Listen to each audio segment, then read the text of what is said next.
Hello. Will you shut up and listen? My name is Jockey Tina, and I'm going to kill you. I bring back the dead. I am absolutely and completely thunderstruck. You've just crossed over into the Twilight Zone. The light at the end of the tunnel is in sight. 5 years traveling through the fifth dimension. Our wonderful journey of weird comes to a close in 2024, but there's still so much to get through on the way out. As the series neared its end, we were still treated to some iconic episodes that permeated pop culture. Were there more good than bad? Did this once-in-a-lifetime show go out on a high note? Living Doll, You Drive, The Long Morrow, Number 12 Looks Just Like You, Night Call, Caesar and Me, and Mr. Garrity and the Graves are just some of what I'll be covering.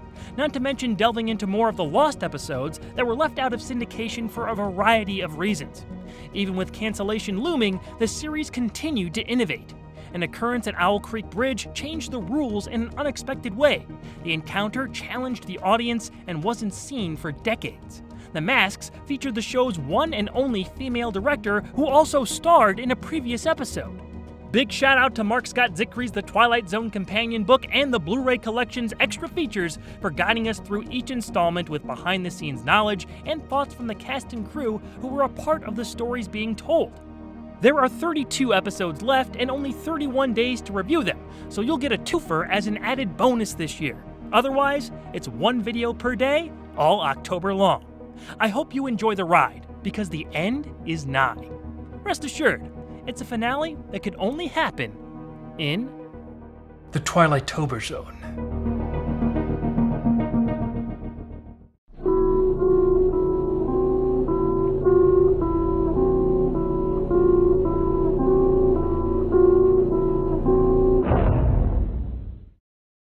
Year 5.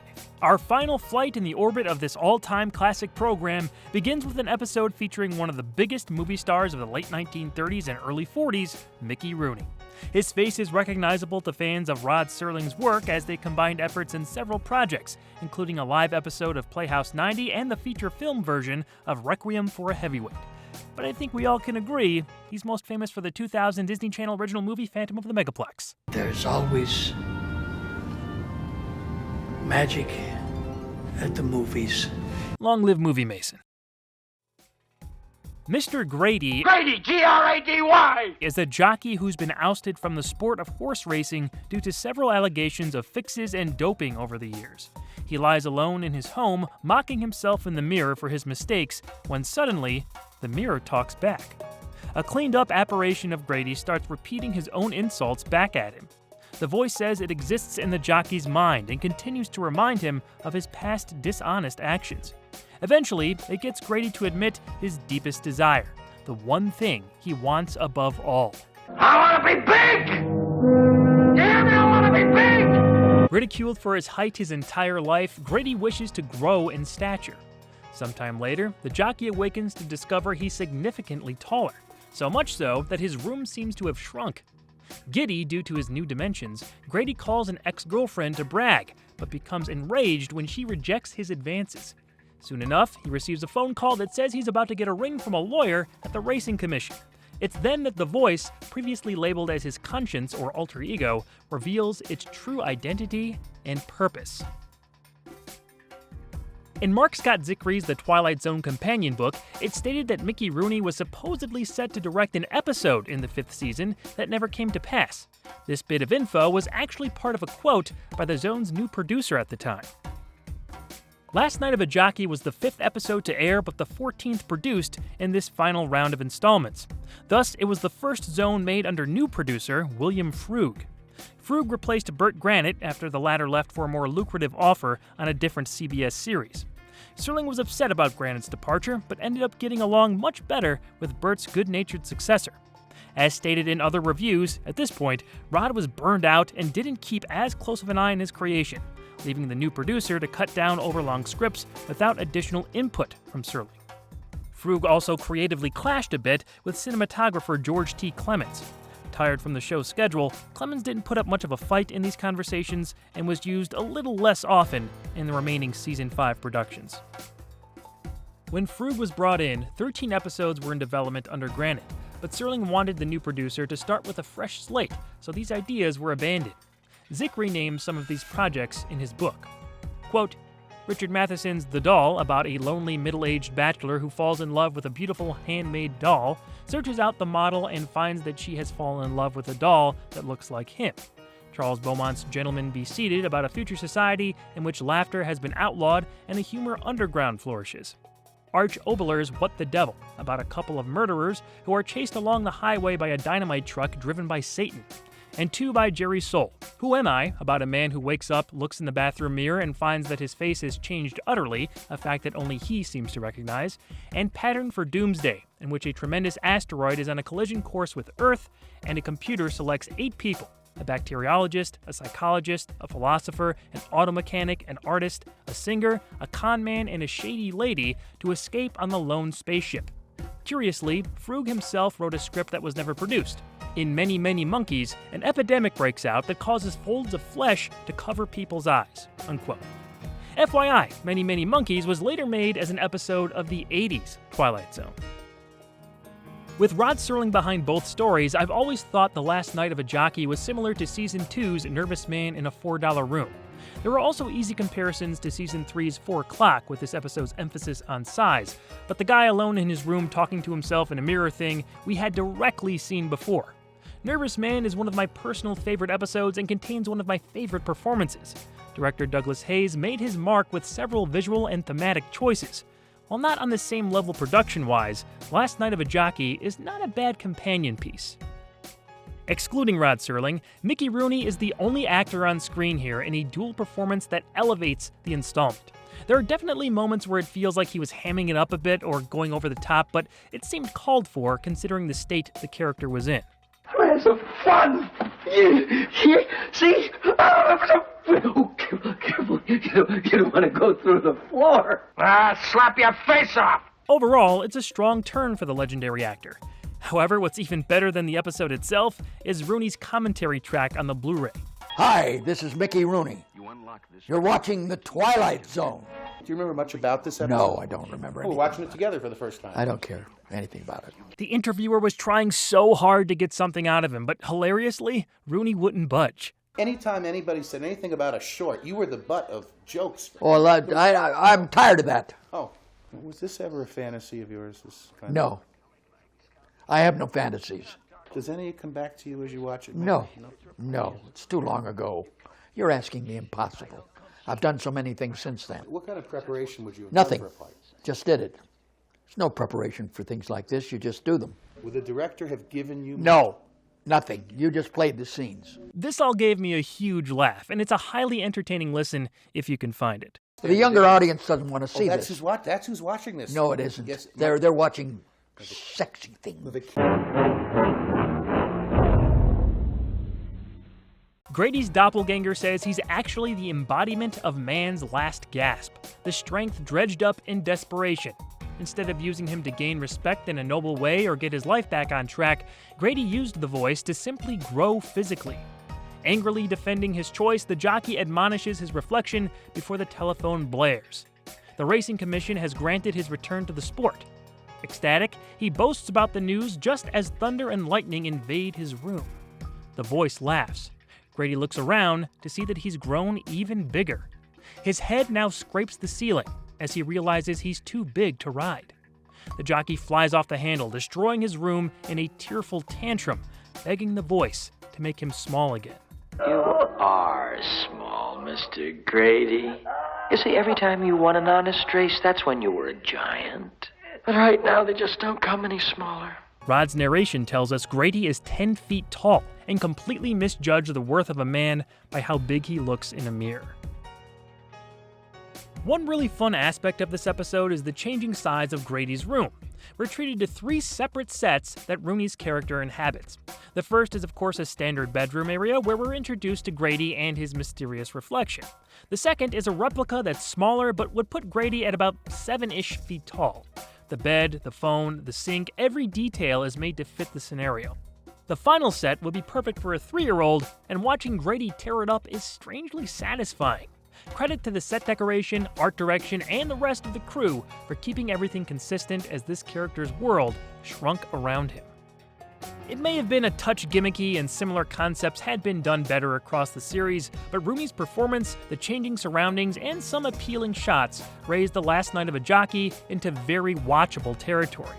It's not as solid as director Joseph M. Newman's previous episode, In Praise of Pip, but it's certainly an intriguing character study that most fans would get a kick out of. We're just getting started, folks. There's a ton more to get through this month as we slowly pace toward the exit of the Twilight Zone.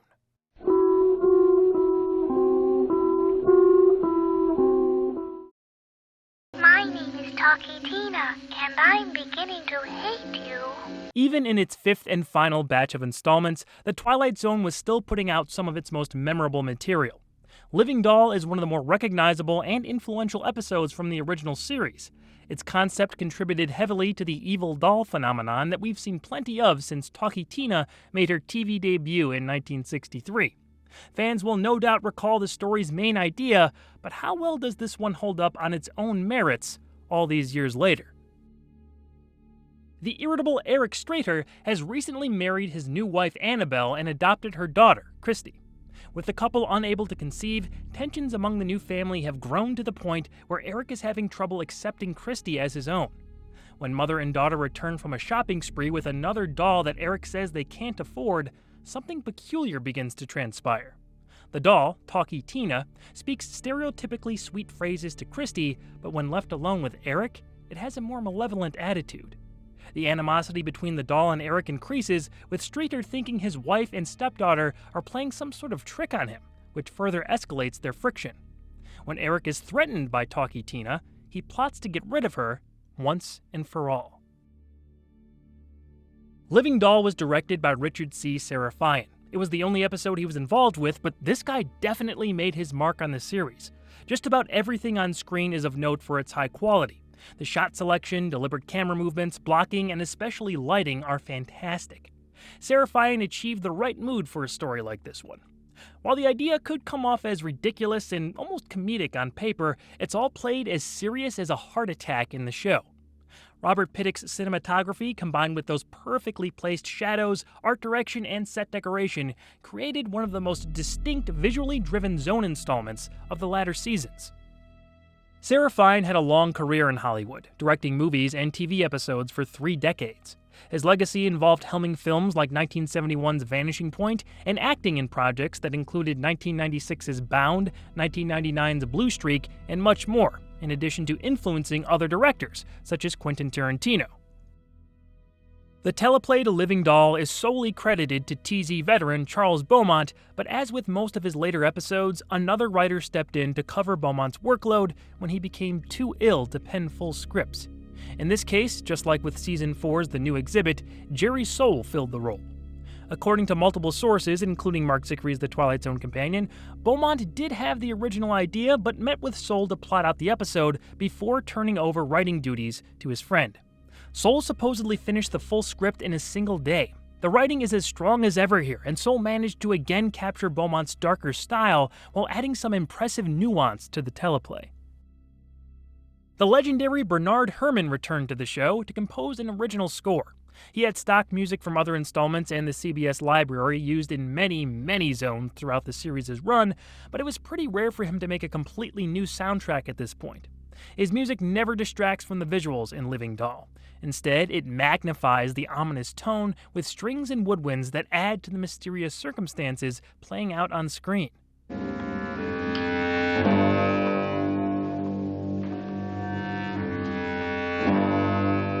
With only 4 actors in this one, if you include the voice of Talkie Tina, the strength of the performances really get a chance to shine through. Mary LaRoche as Annabelle drives the more passive side of the family drama. She attempts to be as understanding as possible of her husband's feelings, but doesn't back down when he goes too far. I know you're having a difficult time adjusting to her, but I can't let you treat her this way. She's my daughter, Eric. I love her. I know you got more than you bargained for when you married me. 2 for the price of 1, wasn't it? LaRoche appeared way back in Season 1's A World of His Own. Living Doll gave her more serious drama to play with, and she did well with the material. Also making her second appearance was Tracy Stratford as Christy. Stratford has very minimal screen time in Season 3's Little Girl Lost, a role she wasn't credited for. This is a much better showcase for her in the scenes she's in. She's alive, Daddy, and her name is Taki Tina.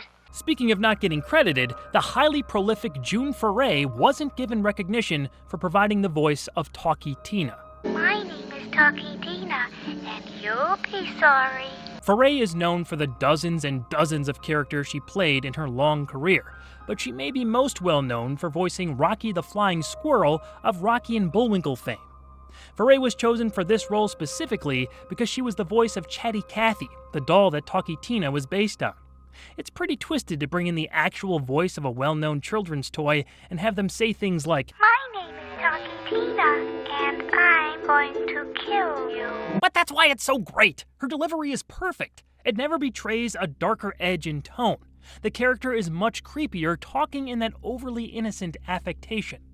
Foray would return to the Zone in its final episode, The Bewitching Pool. We'll get to that at the end of the month. Leading the way in the acting department is an excellent performance from Telly Savalas. Savalas has a very recognizable face, and rightfully so.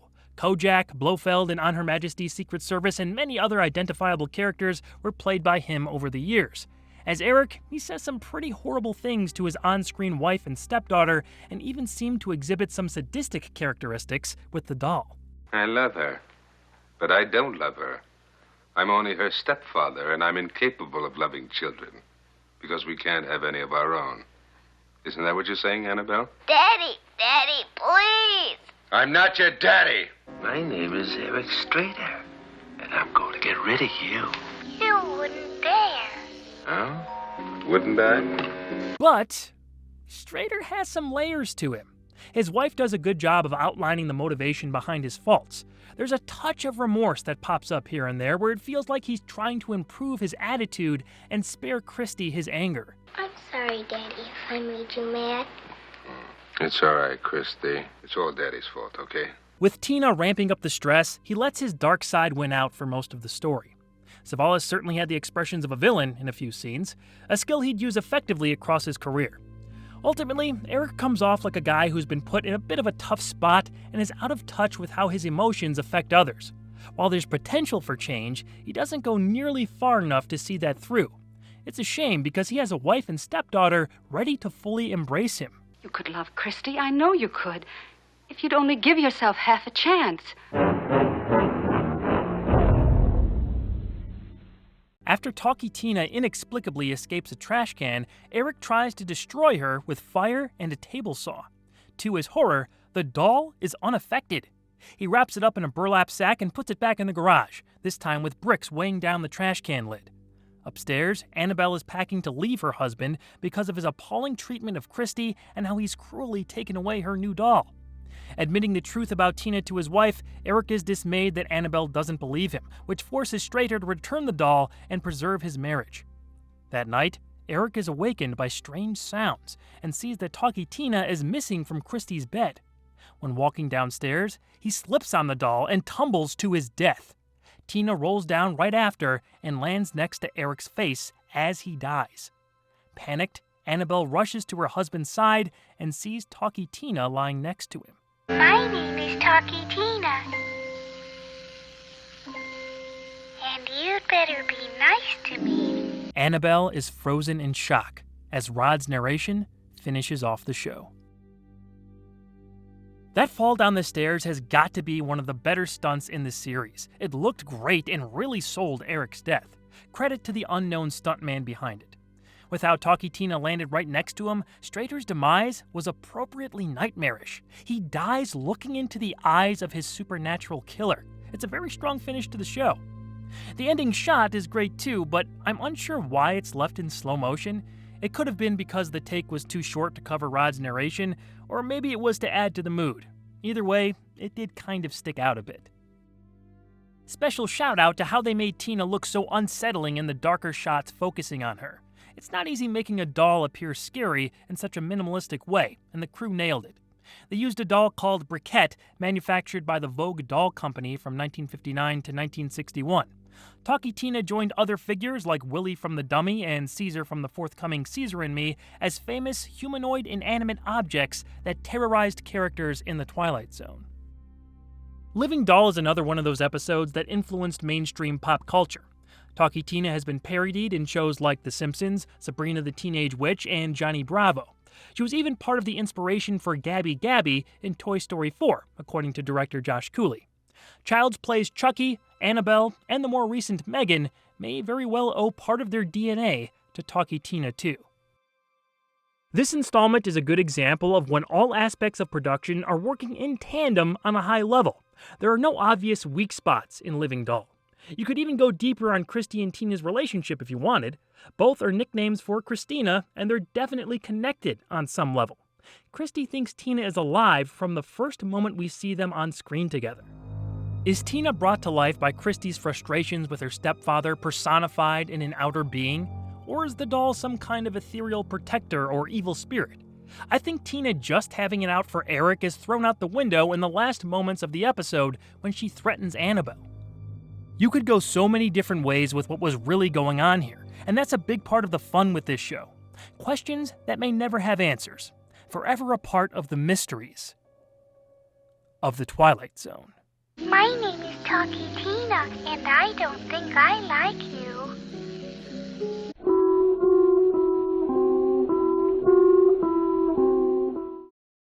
John Anderson finished up his quadrilogy of TZ-eps with another interesting performance in The Old Man in the Cave.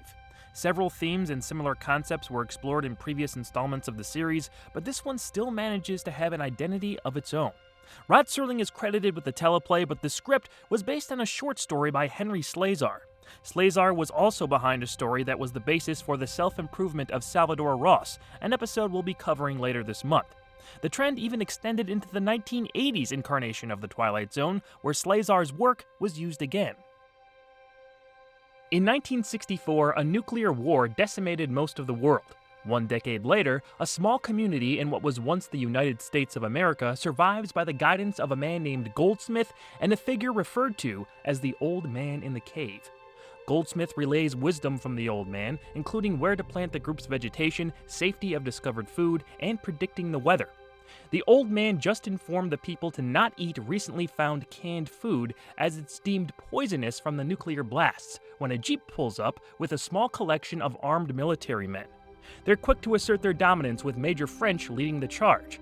Slowly, he questions Goldsmith's authority and calls the Old Man in the Cave a creation to control the minuscule populace. French begins to turn the people to his side and brings the whole community to the cave, where Goldsmith is forced to open a metal door covering the entrance and expose the truth. This was the second directing job on the show for Alan Crosland Jr.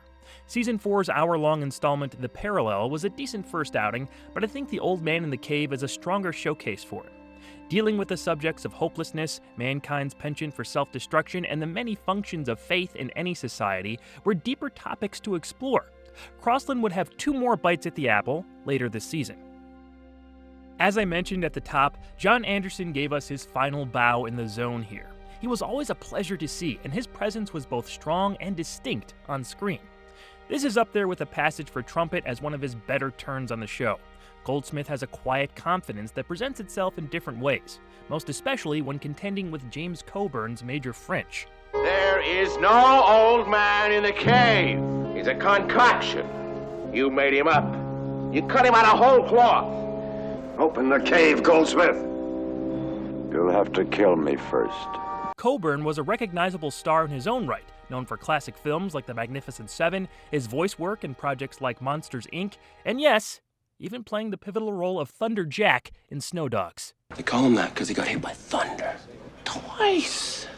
You can't get hit by thunder. Now pay attention. He was a formidable foil for Anderson and had no problem commanding the frame with his body language and delivery. French ended up epitomizing human fault in how the script was written, but he's coming from a place many of us can understand. He has a strong personality with the firepower and numbers to do what he wishes. The Major also questions the existence and relevance of Goldsmith's quasi-deity in the cave. His gusto creates the illusion of control, but it's masking a deep desperation for supremacy without considering the true impact of his actions. Between Buffalo, New York and Atlanta, Georgia, there are probably around 500 people alive. Because there's no authority, there's no discipline. And we're here to give you a little of both. John Marley as Jason represents the attitudes of the small contingent of survivors as his loyalties change from lightly questioning Goldsmith to indulging in French's call for decadence. Marley was well known for his cinematic work over the years, including his role horsing around in The Godfather. He made one other Zone appearance prior to this, in Season 3's Kick the Can.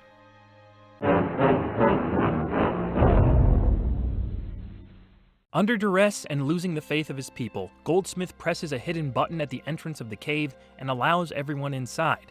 To their bewilderment, the old man is revealed to be a large computer that has been feeding Goldsmith information for years. French directs the mob to destroy the machine, and they violently oblige. The Major exclaims their freedom as Goldsmith looks on, defeated. We dissolve to a short time later. The streets of this community's small, desolate town are now laden with dead bodies, including Major French. Every person who was once protected by Goldsmith through the computer's advice succumbed to the poisonous food they were initially warned about.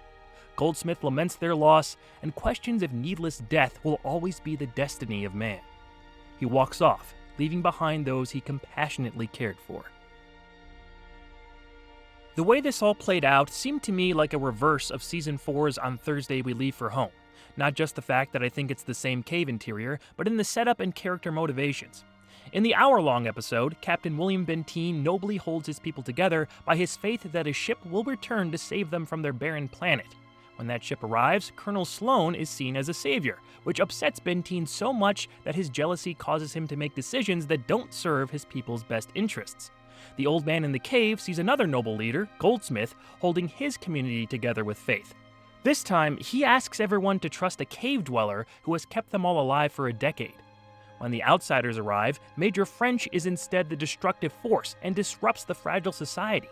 His lack of faith infects the others and leads to their demise.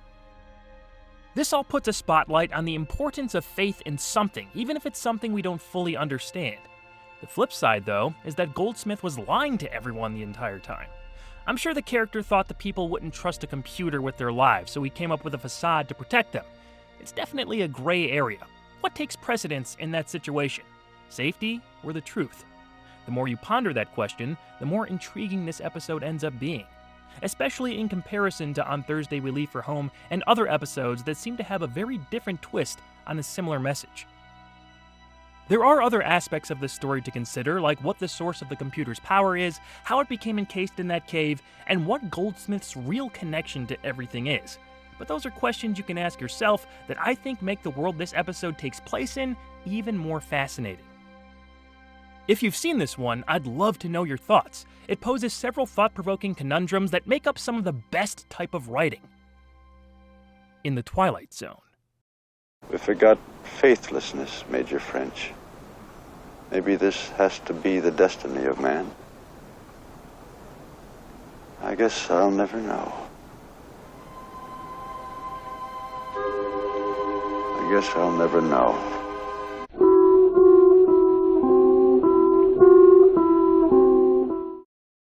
Uncle Simon attempts to explore the motivations of people staying in toxic and miserable situations for, sometimes most of their life.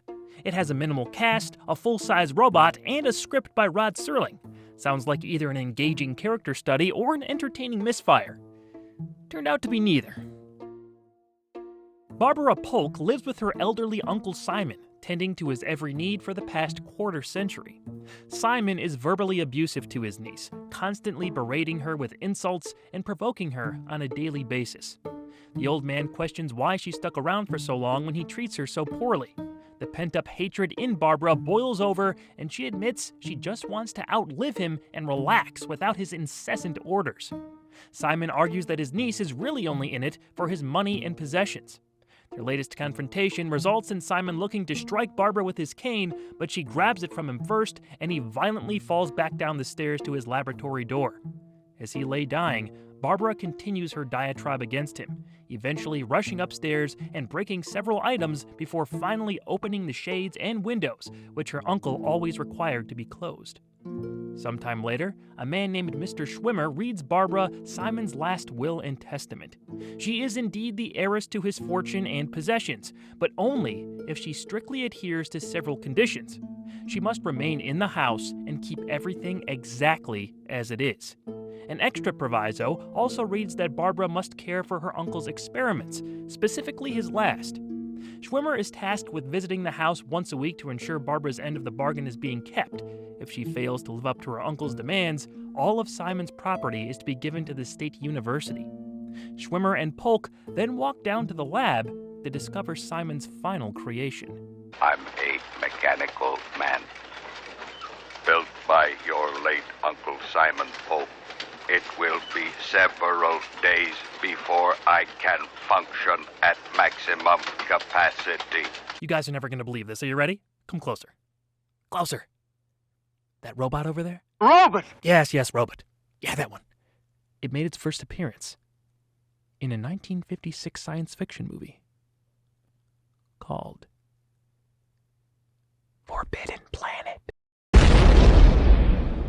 It's true. Like dozens of props, costumes, and sets over the years, Twilight Zone again dug into its forbidden pocket and pulled out this guy. But unlike those other hand-me-downs from the movie, Robbie the Robot is a very well-known cultural mainstay who was already reused half a dozen times in other projects before this episode. This isn't even his last Zone appearance. Technically, it's not his first either. A little wind-up toy version of Robbie is in the first shot of Season 1's One for the Angels. He'd pop up again, full size, in the brain center at Whipple's, which we'll get to before the month is through. Robbie's got his own IMDb page, and he's had small parts or little cameos in productions as recent as The Big Bang Theory. For Uncle Simon, they changed his design a bit by swapping out his headpiece under that dome on top of his shoulders. It took 3 people to operate the lumbering character, including controlling the lights and gizmos across his body. According to Martin Grahams Jr., author of The Twilight Zone, Unlocking the Door to a Television Classic, Vic Perrin provided the mechanical voice for Robbie as well. Barbara! Best part of the episode was this thing yelling for the niece. It's great. Perrin wasn't credited for his work here, but he was on screen in a pair of other installments. One of them, Ring-a-Ding Girl, we have yet to cover. Robbie the Robot's 9-ish minutes of screen time really is the most interesting thing about Uncle Simon. It's directed by Don Siegel, whose famous works include Invasion of the Body Snatchers and Dirty Harry, but not much of that talent is showcased here. The most distinct thing about he and Robert Pittick's visuals are unmotivated and jarring snap zooms that do nothing to bring the viewer into the story. Some sloppy cutting also presents itself in Rod's narrator appearance. They do the usual whip over from one of the characters in the episode, but don't reciprocate on Serling's end. They just cut to him. Apparently he wasn't on set for this episode, despite pictures of him and Robbie the Robot floating around out there, but this was the case for plenty of other appearances. Unfortunately, it's one of the few things that really caught my attention on this last rewatch. Cedric Hardwicke is fine as the titular character and does a decent job of spitting out the venomous insults Serling wrote for him.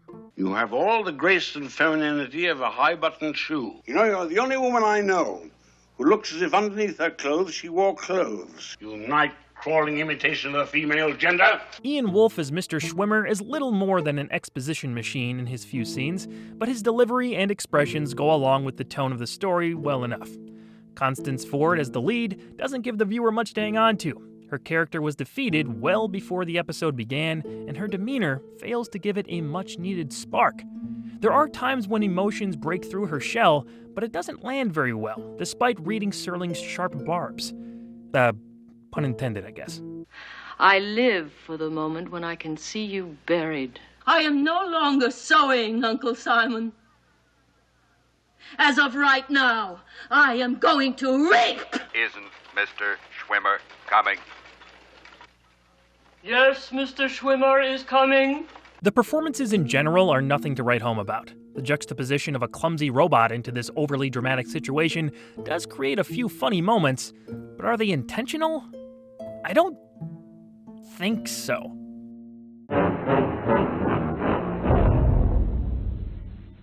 In the days since its activation, the mechanical man begins to take on characteristics of Uncle Simon, terrifying Barbara. After she's once again insulted hearing Uncle Simon's voice, she pushes the robot down the same stairs the elderly Polk met his end. We dissolve to a later date, after an inspection by Mr. Schwimmer. Barbara, dressed in her old clothes, does the bidding of the now damaged mechanical man. It walks with a cane and speaks abrasively in Simon Polk's voice. A final, twisted point of contempt by the old man. I'll fix it for you now. You'll fix it for me now. What? I'll fix it for you now. Uncle. I really just don't care about Barbara's predicament. That's gotta be a failure across the board, because how do you make a character in this type of awful relationship so completely indifferent to sympathy? Even if she did lose it and let her uncle die, I don't think we're supposed to blame her all that much because of the decades of abuse she endured. Also, 25 years? Constance Ford was around 40 years old at the time of shooting, which would mean Barbara has been taking care of Uncle Simon since she was 15. Was she really all in it for the money at that age? It might be somewhat plausible, but she's not played inherently malevolent. If Simon wasn't such a jackass, I don't think she'd be hoping for his death. We're meant to understand some of her actions. To try and make this character bear responsibility in a story like this doesn't feel right, though. We should be rooting for her, making the ending more of a tragedy. Why does she stay anyway? Is she waiting for the robot to die now? At the very least, there should have been an extra thread that explained her uncle had something on her to make her stay, even from beyond the grave. Make it obvious there's no escape. One could argue that she's lived most of her life this way and she doesn't know anything else, but it's apparent she wants out. There's no reason for her to stay with the robot. Go get a job as a housekeeper or something, geez. A main character doesn't always have to be likable, but they at the very least have to be interesting, and Barbara is far from it. Admittedly, it's hilarious seeing the robot hobble around on a cane and watching the suit stay in frame after Barbara pushes it down the stairs, but I don't think that goofy suit makes this one worth checking out. I don't hate it. Personally, I'd just skip it. Leave the dull Uncle Simon poking around in a remote sector of the Twilight Zone. Barbara!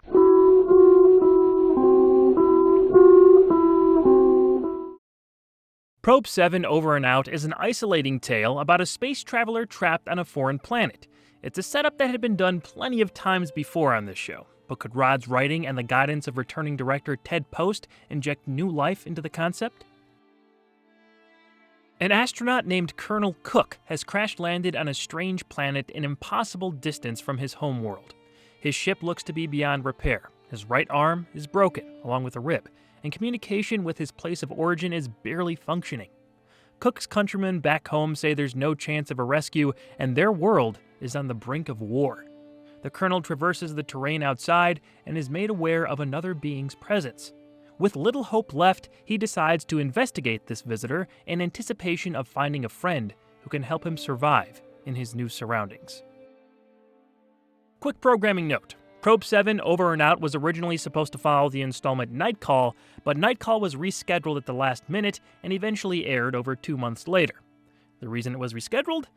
We'll go over all that when we get to the episode. The bottom line is, Probe 7 Over and Out made its debut 2 weeks after Uncle Simon. Some of the streaming services list Night Call in this slot, but we're going by the historical airing order as presented in the complete series Blu-ray set. Now, Ted Post made a comeback to the series 3 years after his Season 1 episode, A World of Difference. I've said before, it's one of my favorite early installments of the show, and it made it into my top 5 of Season 1, which I expound upon in a video on my personal channel. Post had a lot of goodwill with me heading into this installment, but I don't think Probe 7 stacks up in any aspect of production to his previous work on the series. There are many different factors why this might be.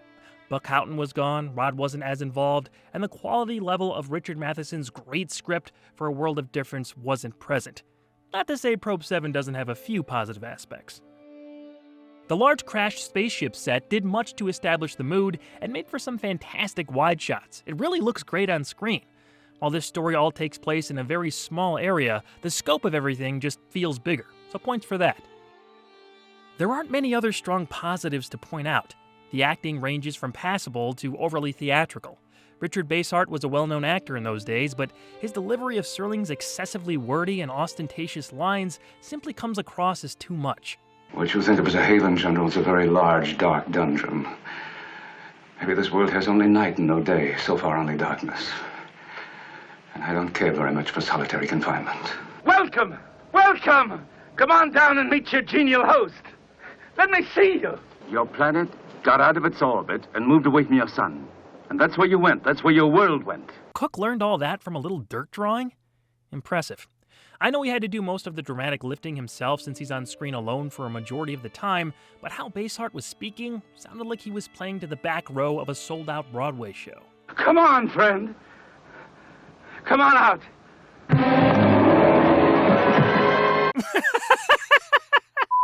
Sorry, that part always gets me. Hilarious timing there.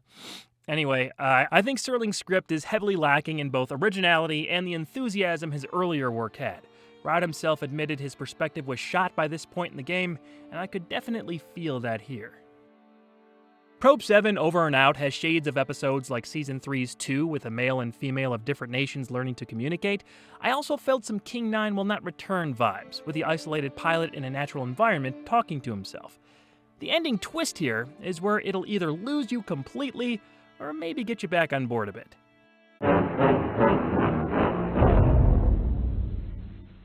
After Cook is knocked unconscious, a final message comes through the ship's communication system. War has fully broken out. The Colonel's homeworld is minutes away from self-destruction. His colleague bids a somber farewell. When Cook wakes up, he discovers the message and tracks down the being who's been hiding around his ship recently, a human woman. Norda is from a separate planet, a planet that's orbit shifted away from its sun and resulted in her also crash landing on this current world. Trying to decipher each other's languages, Cook and Norda reveal each other's first names, Adam and Eve. Together, the pair name their new home Earth and travel into nature in search of a garden-like area with more vegetation. Eve offers Adam fresh fruit from a tree, as Rod's narration points out these two familiar figures may be part fable and part fantasy, but they existed in this form in the Twilight Zone. So yeah, they're Adam and Eve. This is what the Book of Genesis was based on, folks. In my opinion, it's kind of goofy and not that unexpected of a twist with all the hints they were dropping. The turn wasn't exactly unheard of at the time either, but if you didn't see it coming, or you were younger when you first watched it, maybe this worked for you. As entertaining as a few moments in this episode are, I can't give it a recommendation. Besides the story problems, there are some production issues like obvious ADR and how they inexplicably play Jerry Goldsmith's score from back there. It feels like trying to fit a square peg into a round hole. A lot of episodes do this with the great soundtracks, and it rarely works. The music from The Big Tall Wish, another Jerry Goldsmith classic, also shows up way too much in inappropriate episodes. Ted Post would return for 2 more installments, and I remember one being pretty good, so here's hoping I think the same on the rewatch. What else is there to say? Oh, Norda speaks backwards English, and this shirt is from Forbidden Planet. What did you think of Rod's Adam and Eve story? Let me know, and I'll see you the next time we enter the Twilight.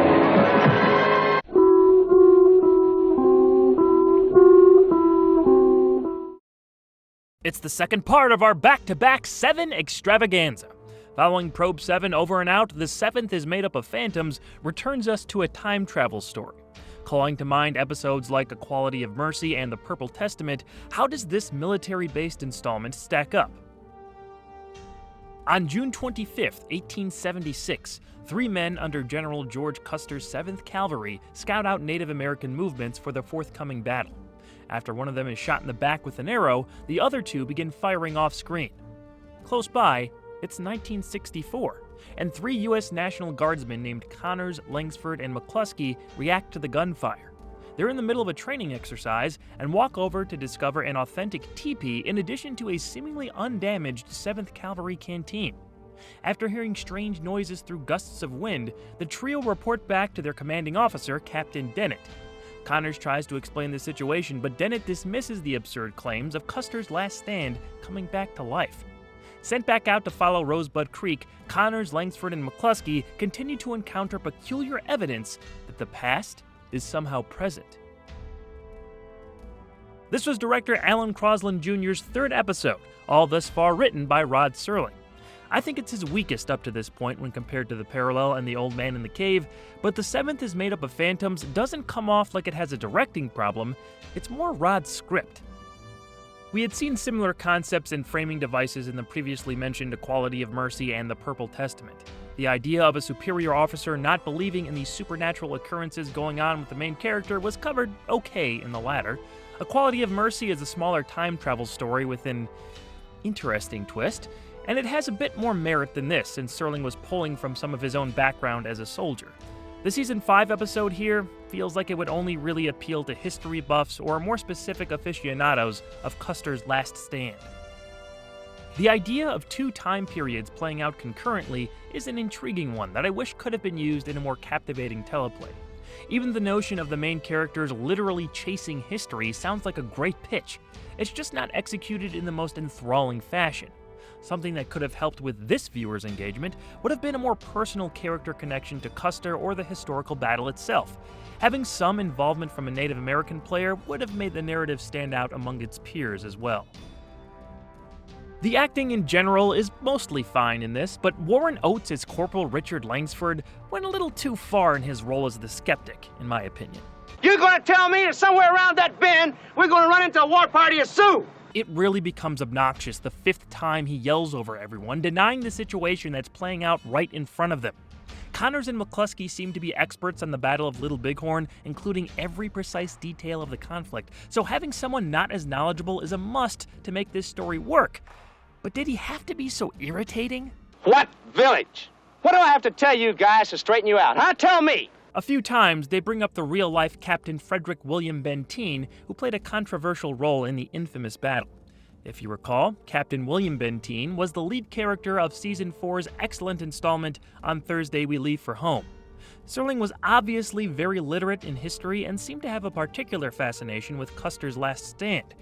Unfortunately, hearing about Captain Benteen just made me want to switch over to a more gripping episode.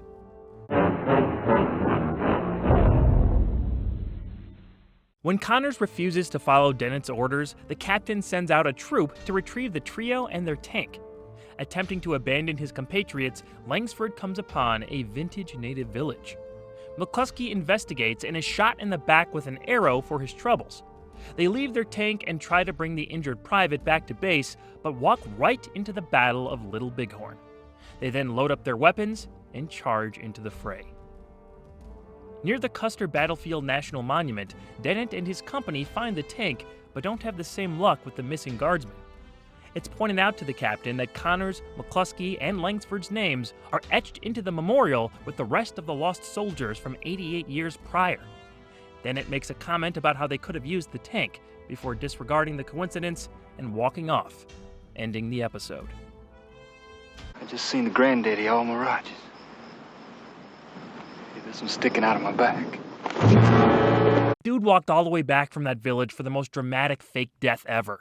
It would have been a touch more interesting to leave McCluskey behind to tell the tale instead of having him rush in with the other fools to try and save Custer? Was this the battle worth dying for in the grand scheme of other historical events the Zone presented to us? It was pretty clear they weren't going to make a difference. In the end, the seventh is made up of phantoms, has poor pacing, is repetitive of other Zone concepts without adding many interesting new details, and is lacking in compelling characters. For me, this is another Season 5 skipper that doesn't represent the best of the Twilight Zone.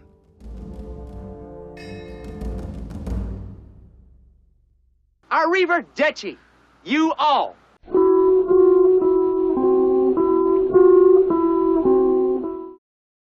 A Short Drink from a Certain Fountain is yet another distinct Rod Serling title. I almost can't even say without his inflections. It's based on a story or idea, according to the Twilight Zone companion, by Lou Holtz. Serling's style is felt in the episode, but it feels like a concept more akin to Richard Matheson or Charles Beaumont's TZ work. There are a few details surrounding the airing of this one that make it notable, so let's take a sip and see how this fountain tastes. The elderly Harmon Gordon is a very rich man who's married to a wife 40 years younger. Flora treats him poorly, with persistent jibes thrown his way every minute. She mocks his age the most and how Harmon can't keep up with her. One night after dinner, Gordon phones a doctor named Raymond for a house call. Raymond just so happens to be Harmon's younger brother and a research scientist. He adamantly disapproves of Flora and hates how she's destroyed his older brother. Desperate, Harmon asks about Raymond's experimental cellular serum he devised to reverse the aging of animals. Decades away from the thought of human trials, the younger Gordon admonishes Harmon for even suggesting he administer it to him. The senior man's near-suicidal state changes Raymond's mind, and later that night, he gives Harmon an injection. The next morning, Gordon appears younger, much to his wife's delight, but the unpredictability of the serum soon starts to present itself. I mentioned in my review of Season 4's miniature that episode was taken out of syndication and was finally shown again as part of the Twilight Zone Silver Anniversary special in 1984. They even colorized part of the footage as a treat for fans. The special was hosted by Patrick O'Neill, who starred as Harmon Gordon here, as he introduced several lost episodes, A Short Drink from a Certain Fountain being one of them. I couldn't find any concrete evidence, but it seems like this may have also been originally taken off TV because of a lawsuit claiming the idea for the script was stolen. Likely another false accusation since it did return to the airwaves after a couple-decade drought. Sounds and Silences was the third and final lost episode shown in the special, and we'll be covering it soon. A Short Drink from a Certain Fountain isn't as memorable or unique as Miniature, but it does feature a strong performance from Patrick O'Neill. Only 36 years old when the installment debuted, O'Neill does an excellent job at portraying a man much older. I'm at the point where it matters very little to me whether I live or die. I want you to test this serum on me. Make me young again. He has the expressions, the slower movement, and especially the voice down pat. For their part, the makeup team also did a solid job making him look believably aged. There's a second stage where he looks a few decades younger before the makeup is completely removed, and O'Neill performs accordingly. Ruta Lee as Flora was only 8 years younger than her co-star and nailed the malicious wife bit. Oh, I knew you were old, Harmon. I just didn't know how old. If you ever take me to a swinging weekend in Egypt, I just may run away with a mummy. You know what, Harmon? Your idea of the finer things is to hold hands in a mausoleum and listen to the organ music. Serling really knew how to script those cutting insults. This and Uncle Simon proved it. Lee, O'Neill, and director Bernard Gerard were all one-time zoners. Lee played her part perfectly, as it's very easy to dislike Flora. Conversely, Gordon is painted as the innocent old man, but maybe that kind of character wasn't 100% blameless in a situation like this one. Serling and Holtz didn't seem interested in exploring that side of the coin or delving into Harmon's background much further, which is fine. They only had 25 minutes to work with after all. Walter Brooke as Raymond delivered serviceable work. This was his second appearance in the zone after Season 3's The Jungle. He had the most dynamic motivations, loving concern for his older brother, and contentiousness with Flora. They have a pretty intense interaction at one point in the story. He sounded lucid to you? Look, Pally, I'm not the night nurse. I think you're in the wrong ward. Besides that, you bore me. How do you feel, Harmon? How do you feel, Harmon? He even threatens her when warning Harmon about the side effects of the serum. I promise you that if you don't survive or if you're damaged in any way, I'm going to take it out of her skin. Piece by piece. She's going to donate a pint of blood for every pint that she's bled out of you. Flora is shown to be a horrible human being. There's more than enough reason for Raymond to hate her, but I mean, he's the one who shot his brother up with the experimental drug. Yes, Harmon may have been close to ending his own life, but you'd think his own flesh and blood would have come up with another way to help him. I'm digging too much into this. It's the Twilight Zone. They had to get to the science fiction of it all. Perhaps there was a more natural way to arrive there, though.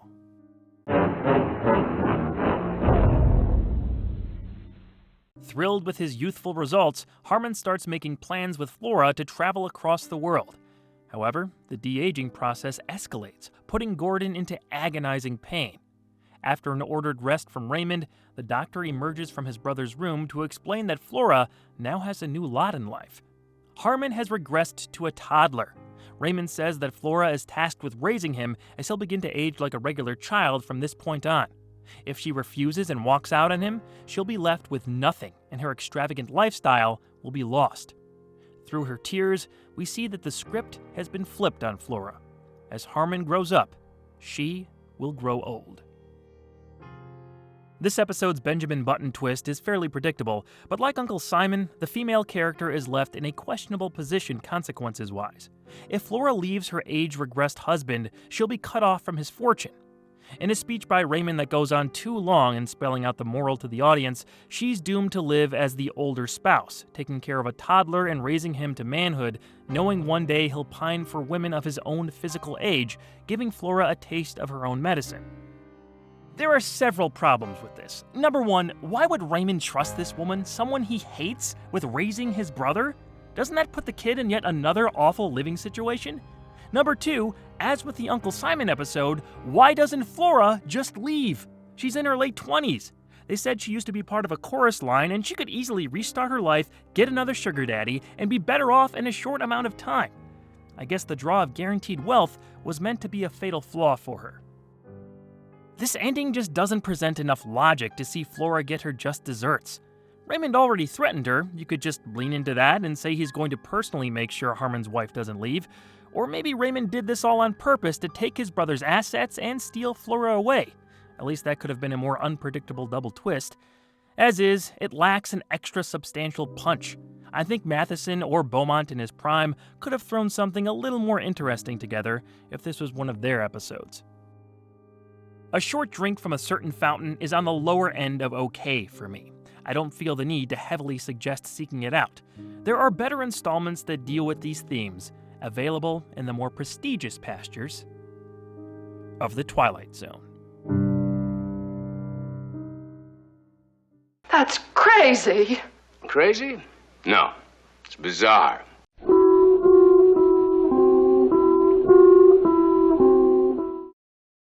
The delightful Ed Wynn traveled back to the Twilight Zone for the first time since 1959's One for the Angels. In 90 Years Without Slumbering, Wynn plays another charming older man pondering the end of his days. There's a decent amount of information behind this one, including all the changes to the original version of the script, so let's get into it. Sam Forstman is a 76-year-old grandfather who lives with his pregnant granddaughter Marnie and her husband Doug. The old man has a very special connection to the grandfather clock he keeps in his room. It was purchased on the day of his birth, and his father and grandfather always told him that when the clock stops, Sam will die. For his entire life, Forstman has maintained the large timepiece, but recently it's been malfunctioning. He wakes up in the middle of the night just to wind it, and this behavior has been disturbing Marnie and Doug. They worry about him enough to send him to a psychiatrist, where Sam recounts the outlandish story his forebears always told him. He eventually agrees to give the clock to Marnie's friend Carol in exchange for being able to stop by every other day to wind it. But when Carol and her husband go out of town for the weekend, Sam isn't able to tend to his family heirloom. That night, he can feel the clock slowing down, and his life might be slowing down with it. One-time Zone director Roger Kay, director of photography Robert Pittick, and editor Richard Heermans brought some much-needed energy to the visuals and pacing. Interesting angles, camera movements, overlays, match dissolves, and a solid stride from scene to scene created an engaging story for 90 Years Without Slumbering. There aren't any otherworldly locations or set pieces, but it was the simple things, like dissolving from a clock in the psychiatrist's office to the grandfather clock, that added up to some great work and encompassed the themes of the story. They even threw in a crew member during Rod's whip pan. Ed Wynn is probably the biggest reason why I liked this episode as much as I did. He's such a charismatic, genuine, warm, and humorous presence on screen. It was the same appeal he had in One for the Angels, except it's in a less fantastical piece of fiction that highlights a few different shades of his acting ability, including the character's palpable desperation to stay alive. Please don't stop. I'll never forget to wind you again. I promise. With a clock as old as that, you're bound to run into problems, you know. Just like old people. The rest of the cast does well, with Carolyn Kearney as Marnie bouncing off Wynn the most. She wasn't in any other official Twilight Zone episode, but did appear in Rod Serling's test run for the show called The Time Element. Mentioned in a previous review, that was a 1958 episode of Westinghouse Desilu Playhouse.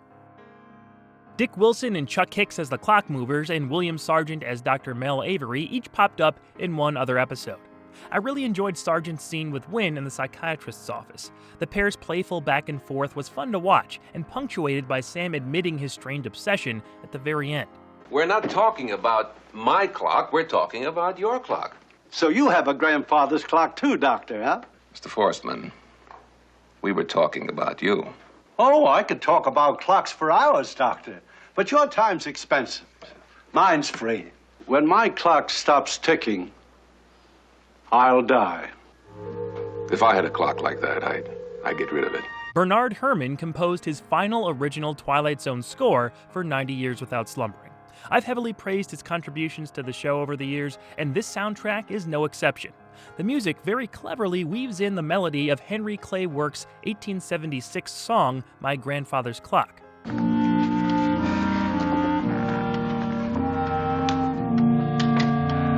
Sam also sings it at the top of the installment. 90 years without slumbering. Tick-tock, tick-tock, oh. I'm not sure how many people out there remember this song from their youth, but I had a music teacher in grade school who would play this for us on a regular basis. It was a personal favorite, so thanks for that, Mr. Selly. If you look at the writing credits for this episode, you'll see two names. Richard D. Roy is given his due for the teleplay, based on a story by Johnson Smith. This was the only TZ ep D. Roy worked on, but he does have lots of other projects to his name across a 4-decade career. Johnson Smith is actually a pseudonym for George Clayton Johnson. Good old GCJ wrote some of the most memorable scripts of the show's entire run, including A Game of Pool and Kick the Can. He hadn't written an episode that aired since the latter in 1962, but it wasn't for a lack of trying. At one point, Johnson penned a script called Sea Change about a man who loses his hand but later discovers it's growing back. The wrinkle is, the hand is somehow part of another man who's infiltrating the original's body, and they fight for control. After it was initially purchased, the main sponsor of Twilight Zone at the time wasn't comfortable with the premise, and George decided to buy his script back. Eventually, Sea Change was adapted into a comic book story in the second issue of Deepest Dimension Terror Anthology. There are some conflicting stories on how the tale that ultimately became 90 Years Without Slumbering came about.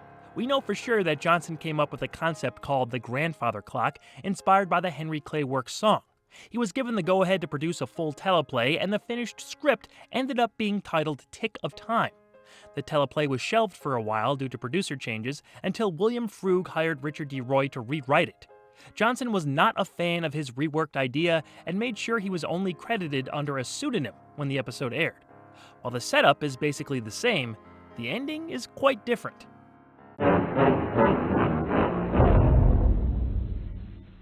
In a panic, Sam walks over to Carol's empty house and smashes a window, trying to get inside and wind the clock. A police car drives by at the same time, with an officer apprehending the old man and sending him back home. Forceman resigns to his fate and takes what he believes to be his final sleep. The clock stops and Sam's spirit leaves his body. However, he wakes up and interacts with it. Sam no longer believes his fate is tied to the timepiece. After all, I've been to a psychiatrist. The spirit fades, and Sam goes back to sleep with a newfound confidence. Sometime later, Marnie checks in on her grandfather. He admits to her that when the clock died, he was reborn. Clocks are made by men. God creates time. No man can prolong his allotted hours. He can only live them to the fullest, in this world or in the Twilight Zone. Mark Scott Zickrey outlined Johnson's original Tick of Time story in the Twilight Zone Companion. Instead of giving it to a neighbor, the main character hands over the clock to an antique dealer. Like in the episode, he changes his mind and tries to retrieve it, but with the help of a young boy and a child's wagon. Quote, "It is an exhausting and hazardous ordeal, made doubly so by the knowledge that a grandfather clock, in order to keep ticking, must remain absolutely upright. When the old man tries to lift the clock out of the wagon, it falls on top of him. It stops ticking, and he dies. Several bystanders set the clock upright. At the same moment that it begins to tick again, the man's granddaughter gives birth to her baby. The cycle begins anew." Unquote. While overall I do like 90 Years Without Slumbering, the ending always felt weird. We don't really get a payoff. Sam talking to his own spirit, while humorous, You are 76. Don't give me that spirit of 76 stuff. seems a bit too goofy for where the story was naturally heading. When I read George Clayton Johnson's original ending, it just made perfect sense. That's substantially more in line with the narrative and fits the mold of the series much better. I wish we at least had a version of that finish instead. Johnson would address the specific change of Sam no longer buying into his connection with the clock as thus, quote, "It makes the plot trivial. If you're going to get involved in his problems, you've got to believe his problems. And if he doesn't believe them, you feel cheated." Unquote. I'm sure GCJ's script would have made for a more satisfying installment, but again, 90 Years Without Slumbering still works because of the overall production techniques and Ed Wynn's diverse performance. The ending's not great, but this one still built up enough benevolence to make a positive impression. It gets my recommendation. Check it out and tell me what you think. It's another story that reminds us time may tick very differently. in the Twilight Zone.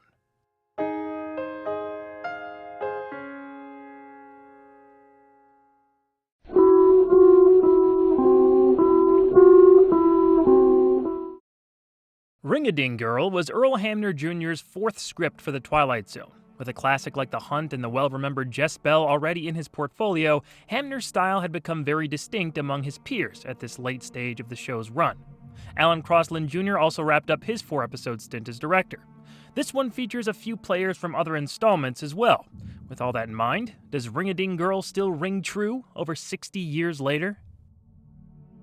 Barbara Bunny Blake is a famous Hollywood star on her way to her next movie shoot in Rome. Before she leaves, Bunny receives a gift in the mail from her hometown, Howardville. She remarks to her assistant that they'll be flying over the city center on their plane ride out of LA.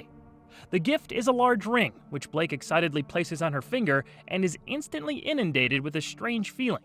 Bunny sees the face of her sister, Hildy, inside the ring's stone, beckoning her to come home. Later on, Bunny shows up at her sister's house and has pleasant interactions with Hildy and her son, Bud.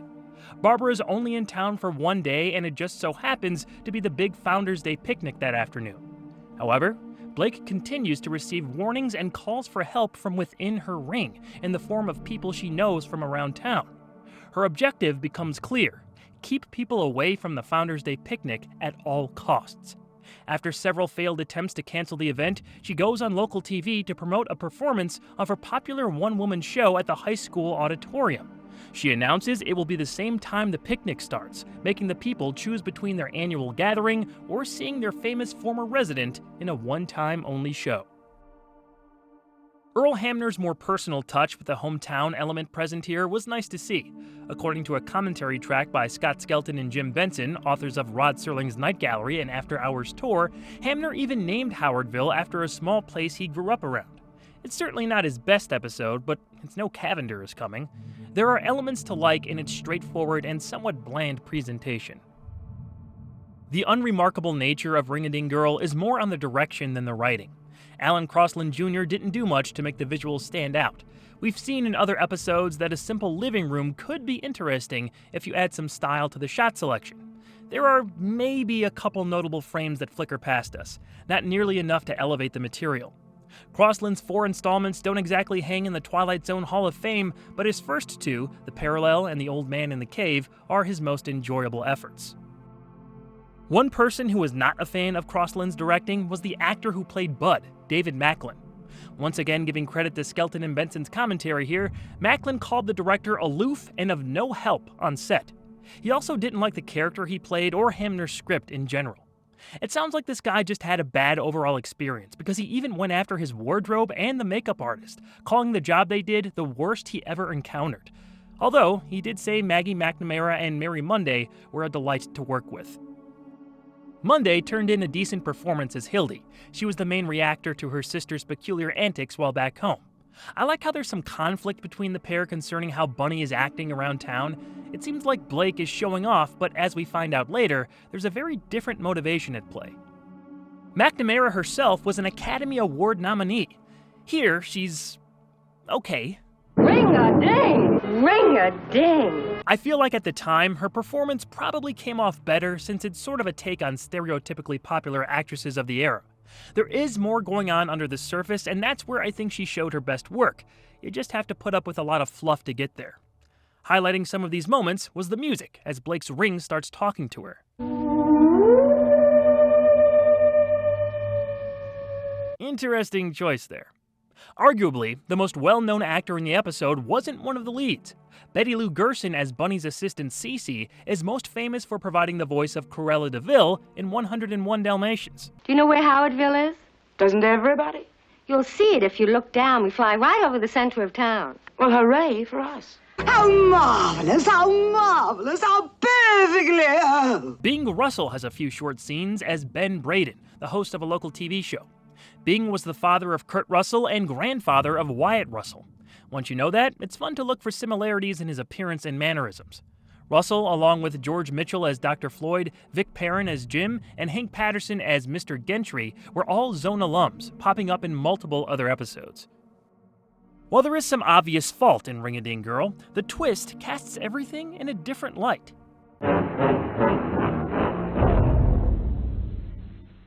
Just before Bunny, Hildy, and Bud head out for Blake's show, an oft-threatening thunderstorm finally produces a heavy downpour outside. At the same time, the ring-a-ding girl sees another vision in her ring. This time, she watches herself and her assistant being told to buckle in for a turbulent plane ride. As Hildy and Bud are preoccupied with news that a passenger jet has crashed into the picnic grounds, Barbara walks outside into the rain and disappears. Hildy gets a call from Jim, a local state trooper, that Bunny was found dead in the plane wreckage. Incredulous, Hildy sees that her sister is missing, leaving only her broken ring behind. The radio says that many people were saved by choosing to attend Bunny's performance at the high school instead of the Founders Day picnic. Reports of Bunny's death start to roll in, but the residents of Howardville are confused, as plenty of folks saw her around town that very day. Hamner's clever Twilight Zone punch at the end of the episode was unexpected on my first viewing. I originally thought the ring had some kind of preemptive property, but to basically give Bunny time travel or bilocation powers was a great turn. All her actions make sense in a much more tragic way. She was saying goodbye to her hometown, more specifically, her sister and nephew, all while saving the people she grew up with. McNamara's last scene is played wonderfully as she sees her family for the last time before walking outside and fading into the rain. The fact that her body was discovered where the plane crashed, leaving everyone to question how she was walking among them, is such a brilliant note to end on. You could make a whole movie or series based on the legend this premise created in Howardville. Does this excellent twist save an otherwise lackluster episode, though? It's close, but in my opinion, no. It's still a skippable show. Quite a shame, because with a more visually driven director, I think Ring-a-Ding Girl could have been something special. Maybe if that twist was saved for another story, it could have worked more effectively. Also, the name Ring-a-Ding Girl didn't exactly set them up for success. Supposedly, the names There Goes Bunny Blake and The Return of Bunny Blake were originally going to be used. There may have been some issues with other similarly named works, but I think they could have come up with a better title than the one they settled on. The Ring-a-Ding Girl. Ring-a-ding girl. If you're curious, I wouldn't blame you for wanting to check this one out, but there are better overall stories to discover in the misty regions of the Twilight Zone.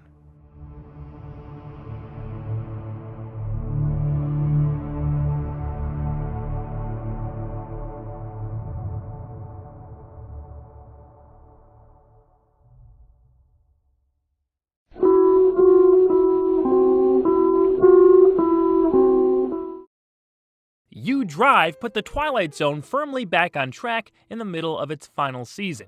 John Brom once again assumed the director's chair, helming a fantastic script by Earl Hamner Jr. The returning Edward Andrews led the way on screen in an episode that left the studio for some refreshing on-location exteriors and impressive effects. After Oliver Pope carelessly runs into a paperboy with his car, he flees the scene in a panic. Upon making it home unseen, Ollie's vehicle starts acting strangely, blinking its headlights, honking its horn, and playing loud music in the middle of the night, all by itself. When Pope's wife Lillian tries to take the car to a repair shop, it seems to have a mind of its own, stalling at the site of the accident and soon reappearing in their garage without a driver. Later, Ollie's coworker, Pete Radcliffe, stops by to deliver a few items and informs Lillian he's upset because the boy from the accident just died. Radcliffe is soon pulled over after he passes by the crime scene and identified as the hit-and-run driver by an eyewitness. Pete drives a similar car to Pope's and is arrested. Ollie seems to have gotten away with it, but his car has other ideas. The last time we saw John Brom direct a Twilight Zone episode was Season 4's hour-long gem, The New Exhibit. With You Drive, Brom and director of photography George T. Clemens brought a much-needed cinematic quality to Season 5. The exteriors were all shot on location in Culver City, just down the road from where they usually filmed at MGM. And man, does it go a long way to make this installment feel special. It's not just one establishing shot. The most important parts of the episode take place outside, giving these events and the surrounding neighborhood they take place in a sense of scale. The story moves along at a brisk pace, with every scene building momentum and containing purpose. In this additional way, You Drive earns its movie-like tone. Right from the jump, we're thrown into the narrative with the inciting incident. Rod Serling's opening narration creates an inauspicious mood. Oliver Pope, businessman turned killer on a rain-soaked street in the early evening of just another day during just another drive home from the office. The hit occurred in the world he knows, but the run will lead him straight into the Twilight Zone. The music in this installment consists of stock tracks from other scores, but the editors placed them perfectly into the sequences to add another layer of intrigue on top of this guilt-driven tale. Edward Andrews had such a unique charisma. He makes choices here that you wouldn't think could work, but somehow he pulls off sticking his glasses in his mouth like that, or over-exaggerated nervous gulps. A lot of those bits of business reminded me of his turn as Carling in the great Season 1 show, Third from the Sun. There's this slimeball attitude in how he drinks that lemonade that I've never forgotten. His character in this episode is less of a threat and more of a worm. Yet, he retains the air of someone who has something to hide, and barely holds in his glee when Pete, played by Elegy's Kevin Hagen, is arrested for Oliver's crime.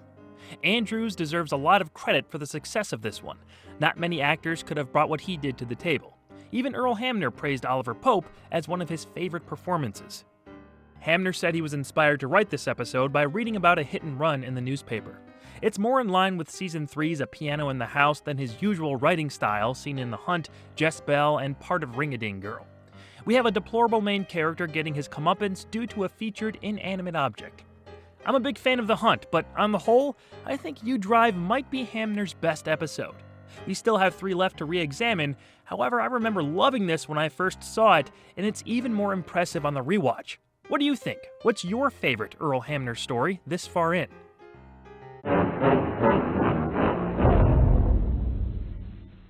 Thinking himself free and clear, Oliver decides to walk to the bus stop to get to work.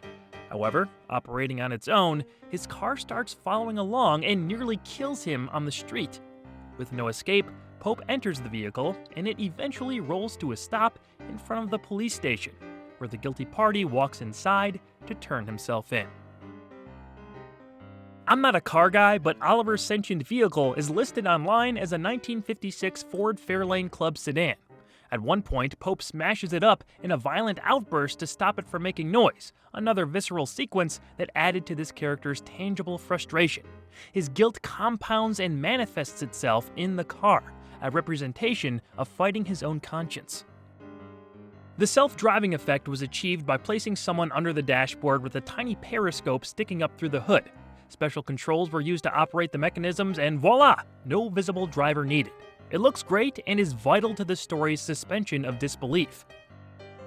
When the car actively chases him down, it's the best stuff in the episode. It's humorous to a certain degree at first, but how they cut it together gives the viewer a sense of suspense and life or death stakes. I love how the rain is added in real time, with Pope running into it from dry pavement in the same frame. This all culminates in the car nearly running over Oliver's noggin in a thrilling shot. They of course filmed it in reverse for safety reasons, but it looks very convincing. A cap to an excellent climax. There are plenty of stories out there with self-driving vehicles, so this isn't exactly a unique concept. It isn't even the first time it's happened on the Twilight Zone. This same type of turn leads to the demise of Bartlett Finchley in A Thing About Machines. That sequence is longer, with more striking, high-speed stunts, yet the one in You Drive feels more satisfactory because of the tension that built up to the scene. I'm not going to say this episode is flawless. There are a few missteps or mistakes. They reuse the same shot of Oliver driving less than a minute apart, both before and after he hits the kid on the bike. If we take the beginning of the whip pan shot that introduced Serling frame by frame, we see a different angle of Ollie in the car. So I'm unsure why that shot wasn't used and they decided to repeat the previous coverage. Another small mistake is naming the street corner where the accident happened. There was an accident this evening at the corner of 3rd and Park. Yes, 3rd and Park. Mrs. Muriel Hastings, who witnessed the accident at the intersection of 3rd and Elm. Yes, those are little nitpicks. They're not really noticeable and don't drag the episode down. The only legitimate small gripe I have is the ending. Pope's car driving up to the police station where he just moseys on in feels a bit too clean. After everything he's been through avoiding suspicion, would Oliver give up and basically waltz right into prison? I'm not so sure. I think a more appropriate ending may have featured the car forcing Ollie's capture. Maybe it speeds around dangerously until the cop seen earlier pulls them over. Somehow, the car misbehaves until Oliver is forced to confess. I believe he'd have to be shoved into finally doing the right thing. Ultimately, though, I can't help but love You Drive. It's one of my favorites from Season 5 and an installment you should drive out of your way to see. Just be careful while traveling. You never know where your mode of transportation might take you. Sometimes, they have a mind of their own. In the Twilight Zone.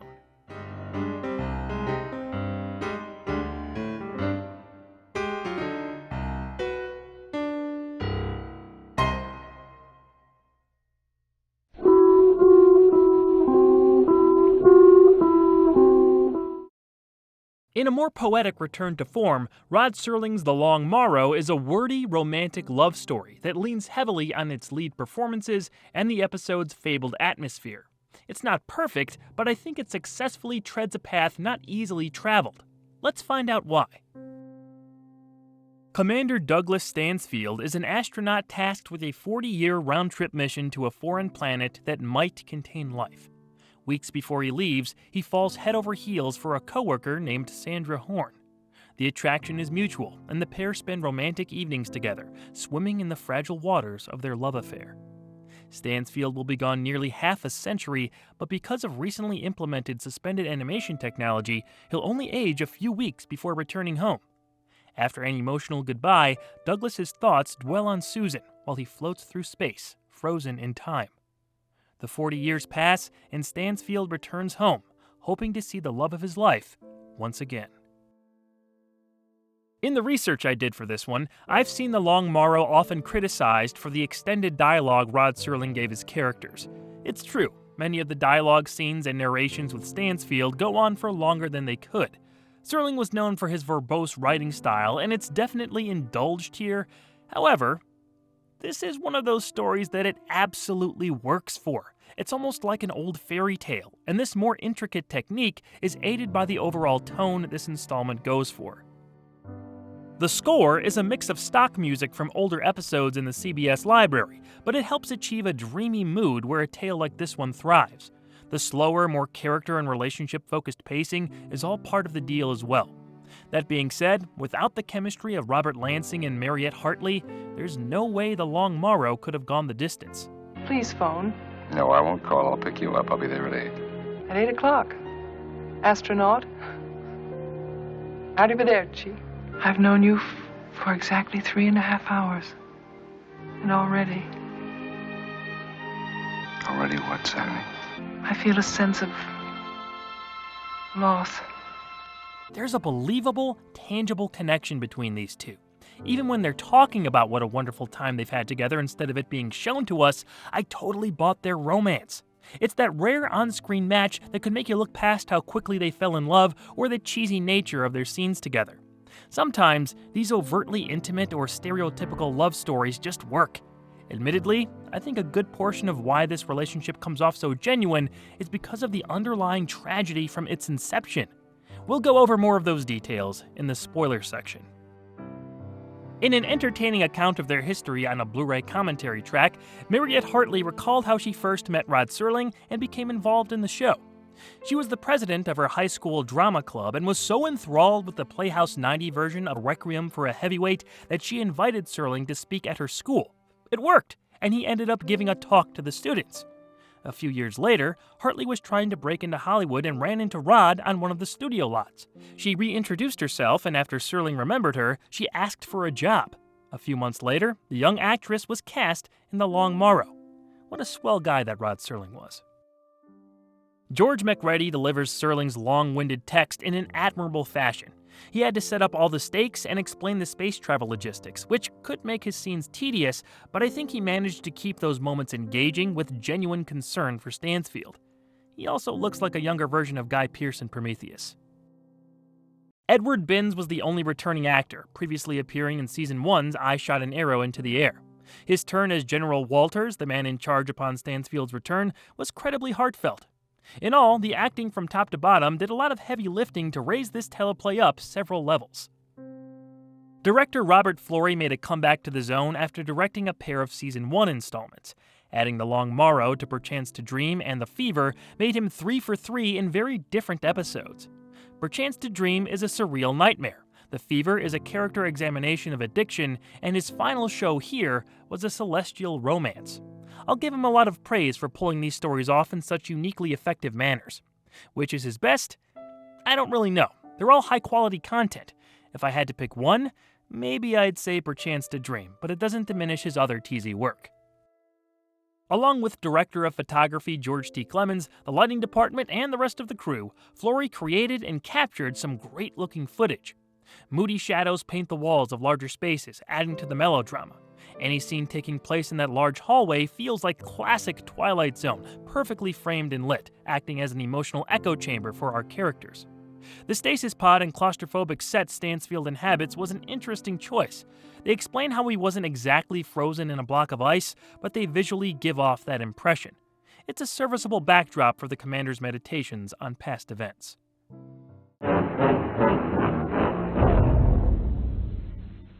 With General Walters now in charge of the base, he's alerted to Stansfield's homecoming and learns of his unique situation.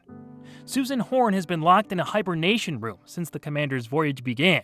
She's still the 26-year-old Douglas left behind and made sure to stay that way so they could spend their full lives together. After a melancholy briefing from Walters, Horn reunites with Stansfield, but his appearance is quite different. 6 months into his mission, he removed himself from the suspended animation chamber to live out the 40 years naturally. The aim was that when he returned to Susan, they could be together for their remaining time. Saddened by their circumstances, Stansfield urges Susan to go live out the rest of her life. Heartbroken, she walks away, leaving the aged commander and young woman to pace the earth without the hope of being together, in a truly tragic case of cosmic irony. In their Blu-ray commentary track, Scott Skelton and Jim Benson, the authors of Rod Serling's Night Gallery and After Hours Tour, stated that there were additional scenes in the original script that depicted Stansfield removing himself from the stasis pod, contacting Earth, and aging on screen. That would have had a damaging effect on the symmetry of the story, so I'm glad those weren't shot. That double twist reveal is the most memorable thing about the episode. If there was a scene to add, I think it should have been a shot of Sandra in the hibernation room. That would have been more compelling than Walters mentioning it on screen and Horn just walking down the hallway in the next shot. In that same commentary track, Skelton and Benson say they believe Serling's script took inspiration from the 1905 O. Henry short story, The Gift of the Magi. It's not credited here, I'm not sure if it would have needed to be, but that tale's ending twist definitely has a similar impact. This is just done on a much larger scale. Another Rod Serling episode, The Trade-Ins, had somewhat comparable themes of growing old with one's spouse and how a multi-generational age gap could be the end of said relationship. This was by no means uncharted narrative territory for Serling. The big reveal shot of Stansfield walking down that giant hallway is epic, both visually and emotionally. Robert Lansing delivers an amazing scene as the same character 40 years older. I've spent 40 years remembering you, Sandy. Painting a picture inside my head. I've spent 40 years surviving for you, Sandy. Oh, you go away now, Sandy. Please go, Combined with Hartley's reactions, Lansing's words and facial expressions are shattering. You feel so bad for this guy. The minimal makeup approach is more noticeable in HD, but I think it was the right way to go. Lansing was in his mid-30s when they shot this, but he had an older-looking face. Accentuating that and relying on his performance made for the best-case scenario. This might not be the most popular installment of this series, but people seem to remember it. It shares a title with a Gilmore Girls episode and is paid homage therein. Yeah, that's probably the only time I'll mention Gilmore Girls in these videos, so enjoy it. The story spans from 1987 to 2027. Giving it a bit of a timeless quality for the last 60 years or so.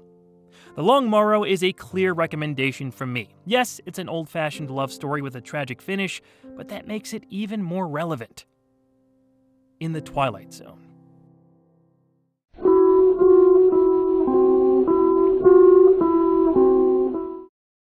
The self-improvement of Salvador Ross was an improvement over director Don Siegel's previous episode. It featured Twilight Zone veterans starring in a story that was later adapted in another medium.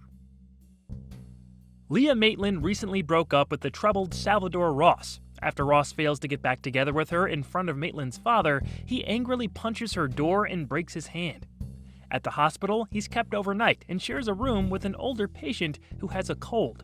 The man says he wishes they could switch ailments, since the cold could easily turn into pneumonia at his age.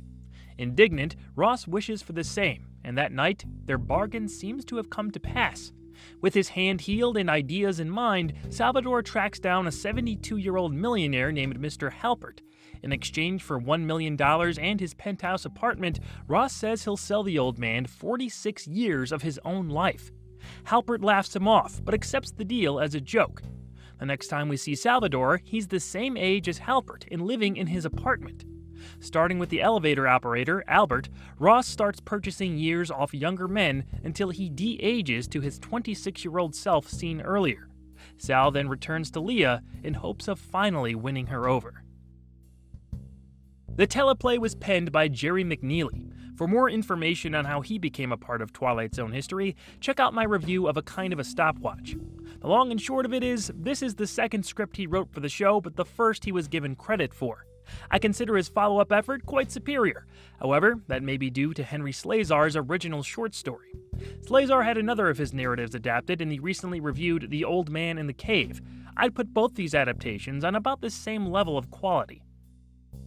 I read the full short story, first published in the May 1961 issue of the Magazine of Fantasy and Science Fiction. There are some differences in structure that make a little more sense, plus a few additional settings. One of them they actually shot for the episode but cut out, that being Sal's time at a bar where he exchanges his hair for all the money in the bald bartender's cash register. That would have been fun to see if they had a little more time to dedicate. On the whole, the Zone episode is a faithful translation of the original work, but it wouldn't be the last. In 1974, Henry Slezar adapted his own short story for an episode of CBS Radio Mystery Theater. It was titled A Bargain in Blood and ran for an extended 45 minutes. The radio program was a good example of what an hour-long installment could have looked like if the Zone had gotten a hold of this story in the season 4 days. The radio version isn't bad, and I think might have worked on screen. Overall, I just like the storytelling and the self-improvement of Salvador Ross because it goes further with this idea than the natural ending point. I think a more standard script would have built up to the moment of Sal trading his youth for cash and ended on the scene where he's convincing a young man to trade his years for some of the money Ross accumulated. That would have fit the haunting final hook some of these episodes are known for, but this one keeps going since the real motivation for Sal is to be with Leah. They just played around with the concept more, which made things a touch unpredictable.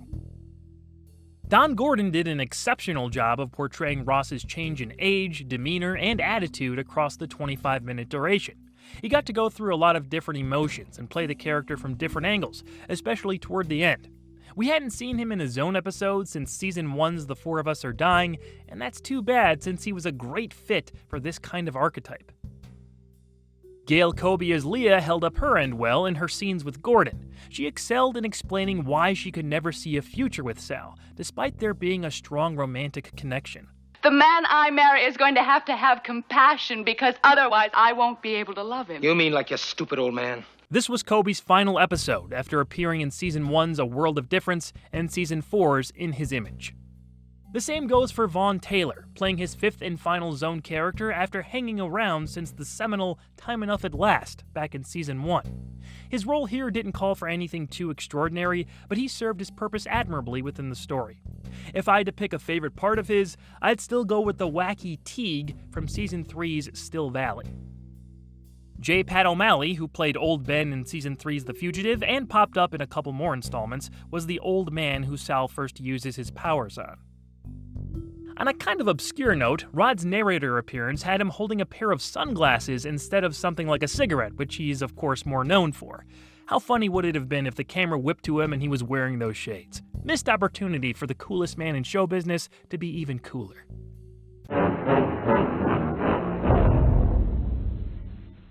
Even though Ross has acquired wealth, class, and refined speech, Leah admits she can't be with him because he lacks compassion for other people. Talking to the kind Mr. Maitland after accompanying Leah home, Sal is struck with an idea. You've got something I want to buy, and I'm prepared to offer you $100,000 for it. Now, that's enough to take care of you and to provide for Leah. The next day, a massive change has taken place. Sal truly loves Leah, as opposed to merely wanting her as a possession, and that love is returned. He again speaks with the old man alone and apologizes for his past actions. Salvador is seeking forgiveness and compassion. Compassion? Don't you remember? I sold it to you yesterday.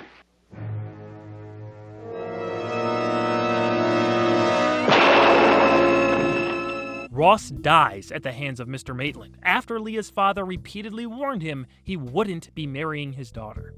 Without the compassion Sal purchased away, Maitland had no problem stopping Leah's courter by any means necessary. Sal's obsession with Leah led to a few direct exchanges about his real feelings for her. They were solidifying moments concerning Ross's true character and got to the heart of the story. Do you love her? I want her, Mr. Maitland. That's not enough. You tell me what kind of guy is right for you, and I'll be that guy. It doesn't work that way. At the core of Salvador is the need to be loved by Leah, even if he doesn't necessarily reciprocate or understand that love. At the end of the day, all this surface-level self-improvement he's been doing is for her. That's the tragedy here. When he finally acquires a taste of decency by buying it from Mr. Maitland, Sal's gunned down by the very same lack of compassion he knew too well. I really love the ending. There aren't any glaring negatives that I saw, more a handful of little things, like why was Ross in the hospital overnight for a broken hand? In the short story, it's a badly broken leg, which has much more logic behind it. Also, Don Gordon was 37 years old when this episode debuted. I'm 26. Yeah, that's quite the stretch. The main issue I have is that Salvador and Leah are pretty much engaged the day after Maitland sells his compassion to him. Considering everything we saw leading up to this, a single day wasn't nearly enough time for Leah to trust Ross, let alone fall for him properly. That could have easily been fixed by mentioning an appropriate amount of time had passed. In Slazar's story, Ross doesn't even see the object of his affection before the encounter with her father. He's still killed the next day, but without Leah falling for him within a few hours, it's a more sound finish. That aside, I enjoyed the self-improvement of Salvador Ross. It's not an all-time great, but it's one I'd still recommend checking out. So go ahead and make a deal with Sal. Just be aware of what you're giving up, because apparently, integrity can be bought and sold. In the Twilight Zone.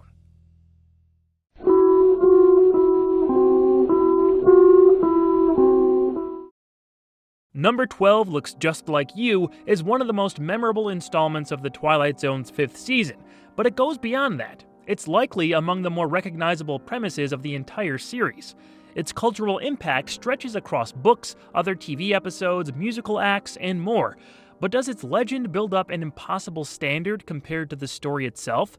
Let's re-examine and find out. Marilyn Kuberly lives with her mother in a very stringent future. Once a person turns 19, they go through the transformation process. A numbered model is chosen and their entire body is altered forever. Considered beautiful by the society, there are a limited number of models, which means many people look exactly the same. They have to wear their name to tell everyone apart. Marilyn is supposed to go through her transformation soon, but is reluctant to take part in the procedure. This bothers her mother Lana and best friend, Val, who can't understand her hesitation. They're perfect and beautiful, why wouldn't she want the same? Marilyn is taken to Dr. Rex, who hopes to pinpoint why she's thinking this way. It turns out, Marilyn's late father preached some nonconformist ideas before going through his own procedure. Thinking she's ill, Rex sends her to Professor Sigmund Friend, who questions the teenager while explaining the ideologies of the state. It's not just the body that's changed in the transformation. This was the second to last TZ ep that involved Charles Beaumont. He has a co-writing credit here with his friend John Tomerlin, but like other installments close to the end of the series, the credit doesn't tell the whole story. It's true that number 12 Looks Just Like You is based on Beaumont's short story The Beautiful People, but outside of pitching the idea to Tomerlin, he had no say on the script itself. Abner Bieberman directed his third of 4 episodes with this one, and it's got to be his most well-known. The Dummy from Season 3 certainly has its fans and has rippled through pop culture in the ensuing 6 decades, but number 12 Looks Just Like You seems to be more evocative for its dark themes and hauntingly relevant ending. Like in The Dummy, a heavy focus on the building sense of dread drags the viewer through uncomfortable feelings. That foreboding darkness is reflected in the set pieces as the tension ramps up. The same giant hallway from the Long Morrow is used once again to an effective degree, but it's when we get into Professor Friend's office that the shadows and minimalistic set become much more threatening to our main character. Speaking of which, Colin Wilcox's Marilyn Kuberly created the appropriate amount of sympathy for the audience to attach themselves to. She's easy to root for in a story like this, as things go from bad to worse. Marilyn is supposed to be 18 years old. Wilcox was playing about 10 years younger. It's not a huge distraction, but a lot of her line readings come off more childlike than someone in their late teens. If I didn't want the transformation, I wouldn't have to have it, would I? Darling, what are you talking about? Well, I could wait a little while, couldn't I? Returning from another Charles Beaumont story, Season 3's Person or Persons Unknown, was Richard Long. He plays every male character, since they all coincidentally chose number 17 for their transformations. This bugged me a little bit, as we're led to believe there are more models for citizens to pick from. The small cast was meant to accentuate Marilyn's isolation and probably save a few bucks, so I get it, but having at least one more male model number in there would have helped expand the world a little. Long impressively portrayed 5 characters, 3 of which have dialogue, so let's quickly break down the important ones. Marilyn's Uncle Rick rocks a cape, dressing like an understudy for General Zod, but he's by far the most compassionate of the characters Kuberly interacts with. There are very muted shades of understanding in his scene, but unfortunately, he feels pity for his niece not wanting to undergo the transformation. As Dr. Rex, Long is colder in his delivery, but not impolite. This is where the subtle nudging toward conformity picks up. He treats Marilyn with a curious, genteel attitude, but his goal is to make her conform with a smile. Plus, that pinky thing he's doing is equal parts hilarious and suitably obnoxious. I've seen online that it supposedly inspired the similar physicality of Mike Myers' Dr. Evil character. However, I'm not so sure about that, as there were no sources quoting Myers on this assumption. Even if it wasn't on purpose, it was still a distinct and memorable tick. Finally, Professor Sigmund Friend. I am Professor Friend. Sigmund Friend. You must call me Professor Sig. Many years ago, wiser men than I decided to try and eliminate the reasons for inequality and injustice in this world of ours. So, they charged the finest scientific minds with the task of eliminating ugliness in mankind. Did you know that Dostoevsky was an epileptic? He was ugly, he was deformed, but he wrote about beauty. The introduction of smut into this interview would not help your case, young lady. Not at all. The scene is well written, and I like the tone of Long's approach, but the absurd notion of the character sort of negates any intimidation factor they set up with his presentation. I would have preferred a slightly more serious figure laying out the mantras of this society instead of a Sigmund Freud impression. I don't know, maybe there's something I'm missing about it. This is enough. Pam Austin as Valerie/model number 8 nails the empty-headedness of those who have been transformed. These people have no worries, much less free thought. Val's highlight was repeating the state's unnerving motto. Life is pretty, life is fun. I am all and all is one. Gives me the creeps. The brainwashed demeanor is called out by Marilyn in the scene with her uncle.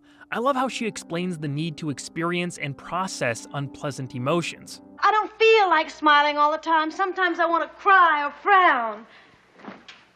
Don't you understand? Seeing this point of view manifested in 2015's Inside Out is what makes it one of my favorite Pixar movies. I love how it's addressed here. The addition of beverages called instant smiles hammer the point home that the governing bureau is trying to regulate emotions and thoughts as well as appearances. Susie Parker as the number 12 model, Lana, and a host of smaller roles fills in the gaps well enough. Since those who have been transformed don't usually experience a full range of inner feelings, she was a great choice to underplay the scenes concerning Lana's daughter. Her empty smile was the source of one of the most unsettling moments in the episode.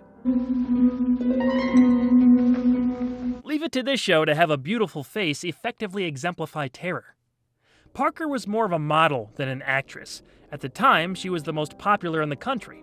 Producer William Frug thought bringing her into this particular story would work in its favor. Aesthetically, he was right. Again, we could have used another actress or two fleshing out the different model choices, but that's not a huge mark against the installment. The multiple uses of the split screen technique are pretty seamless.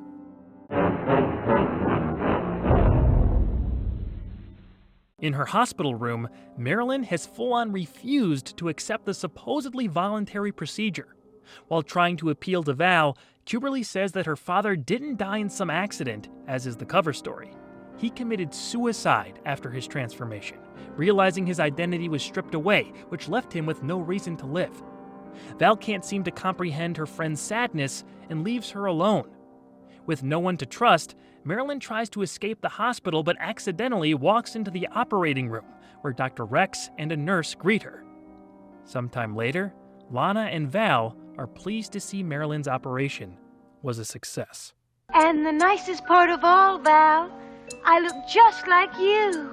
Along with her body, the teenager's mind has been molded to conform.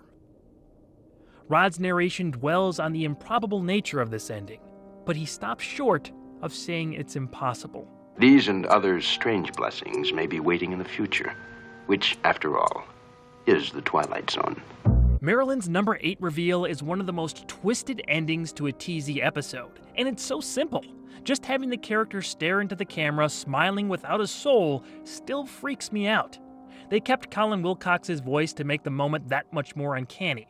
It's not hard to see why this episode sticks out in so many people's minds. Its influence still reverberates. The most direct homage is probably with the band The Number 12 Looks Like You. We also know it was heavily inspirational to the Black Mirror episode 15 Million Merits. The story and themes bring to mind other Zone greats like Eye of the Beholder, The Trade-Ins, and The Obsolete Man, a culture that subtly, but not so subtly, forces its citizens to obey while dispossessing them of vital individuality.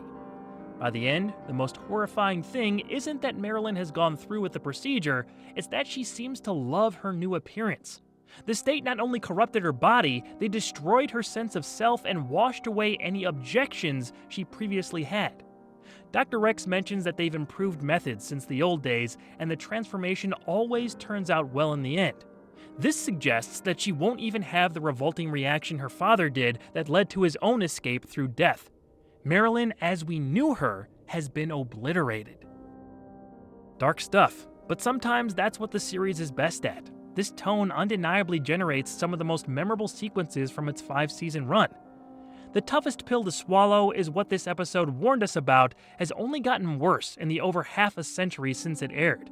That's what makes Rod's ending narration the most chilling. Number 12 Looks Just Like You might not exactly be a personal favorite, but there's no disputing how important it is and how well it was executed. I just have one question. Shouldn't it have been called Number 8 Looks Just Like You? Wouldn't that have made more sense? Would that have given away the ending or something? Whatever. The number isn't important. It's what you gave up to get it. Forever lost to the Twilight Zone.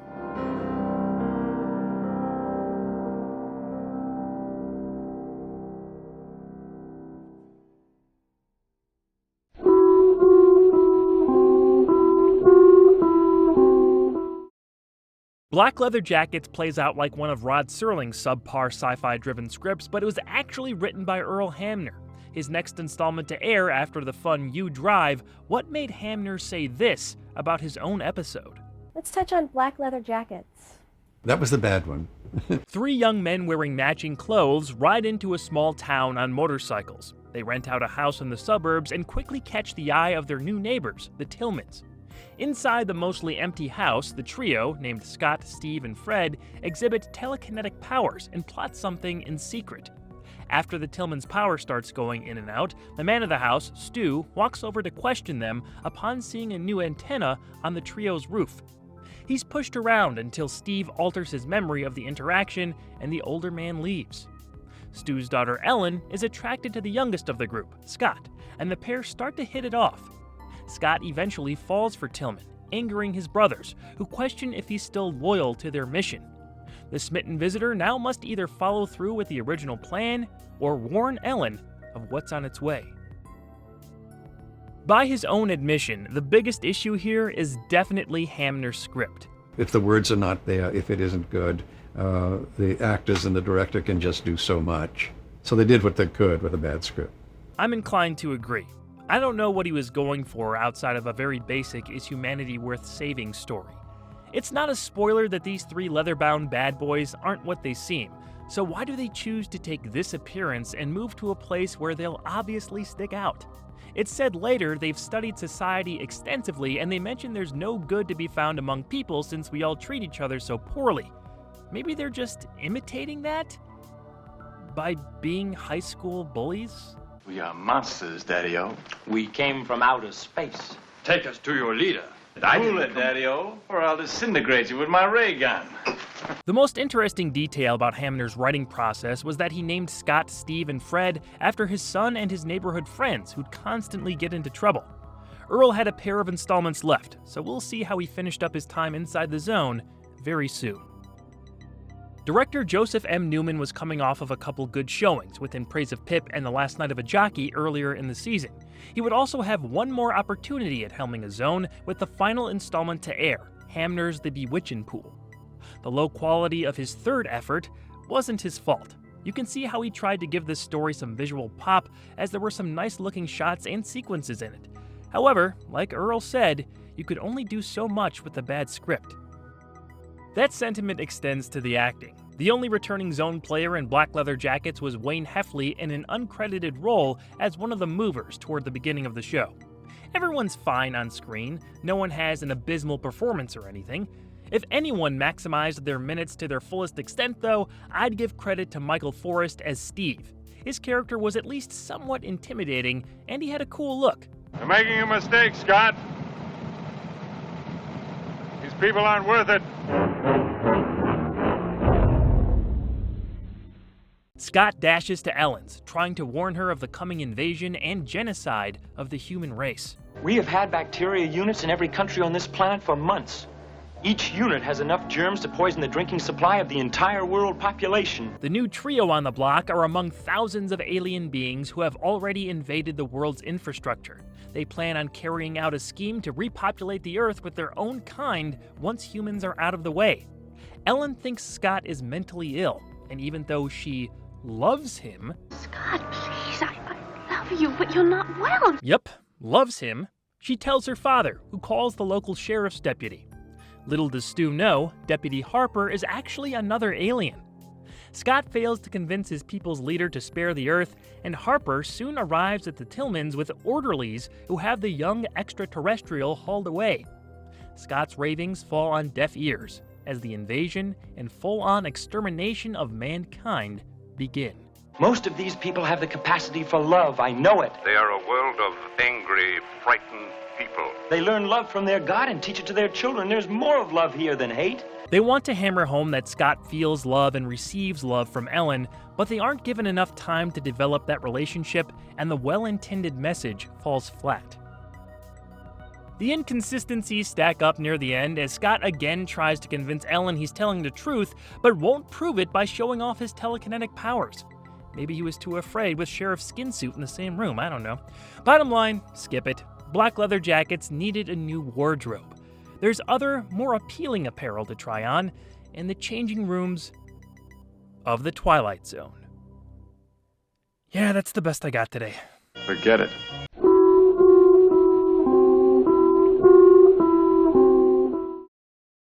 The Richard Matheson story that eventually became Night Call and the Twilight Zone episode that was made from it have history on multiple fronts, which make them quite significant. An air date change, different ending, new TZ director, and the return of a well-known actress put this installment in a unique space within the lore of the series. Elva Keene is a wheelchair-bound elderly woman who requires nearly round-the-clock care. Her personal attendant, Margaret, caters to the needs of the irritable, lonely septuagenarian on a daily basis. When Elva starts receiving mysterious phone calls in the middle of the night, she's understandably shaken. At first, there's only static and silence on the other end of the line, but as more calls come in, groans and the repeating sound of a man's voice saying, "hello," frighten Keene to the nth degree. She attempts to have the calls traced by a phone operator, but a large storm has slowed down their investigation. After trying and failing to ignore the calls by leaving the phone off the hook, the operator eventually gets back to her on the origin of these incessant communications. As briefly touched upon earlier this month, Night Call was supposed to air on November 22nd, 1963. It would have followed Uncle Simon and preceded Probe 7 Over and Out. A pivotal moment in U.S. history, 11/22/63, was the day President John F. Kennedy was assassinated in Dallas, Texas. All network television programs were preempted by news coverage of this historic event, including The Twilight Zone. Night Call finally debuted on February 7th the following year. On my complete series Blu-ray collection, the episodes are laid out in airing order, but on some streaming platforms, Night Call is placed in its originally intended spot after Uncle Simon. Interestingly, the 1980s Twilight Zone had an episode called Profile in Silver that followed the main character trying to stop Kennedy's assassination. In that alternate timeline, he succeeds, and on the evening of November 22, 1963, Night Call airs as originally planned. At Richard Matheson's request, film director Jacques Turner was brought on board. There was initial reluctance to Matheson's suggestion, citing that Turner would take up too much time shooting since he was used to directing features. In practice, Turner ended up completing principal photography in a possible record 28 hours across only 2 days of shooting. Most Zone productions lasted a full 3 days. The director's approach was simple and stylistic, creating cinematic visuals that told our story with long bouts of silence and tension. Hello.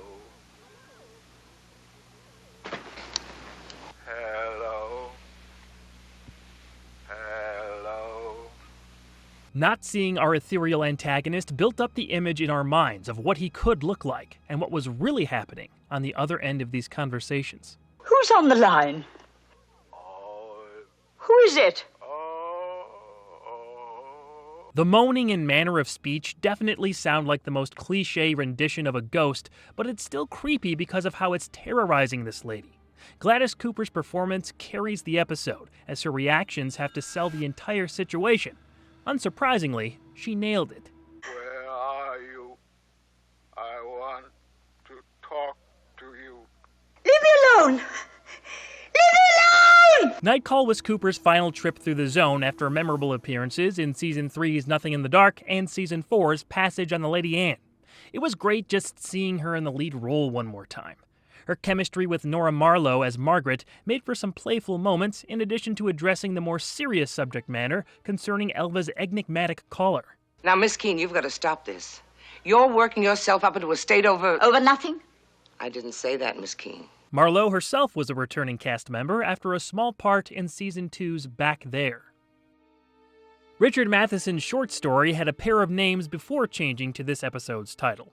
It was first published in the November 1953 issue of the sci-fi fantasy magazine Beyond under Sorry, Right Number. Later, it was retitled for a collection of his writings. Long Distance Call, as it's been known since, couldn't be used for the Twilight Zone adaptation because it shares the name of a Season 2 episode starring Billy Mooney. Night Call isn't a bad compromise, and I think fits the tone of this episode a bit more. While Matheson mostly stuck to the basic narrative in his original work, there was a big difference in the ending.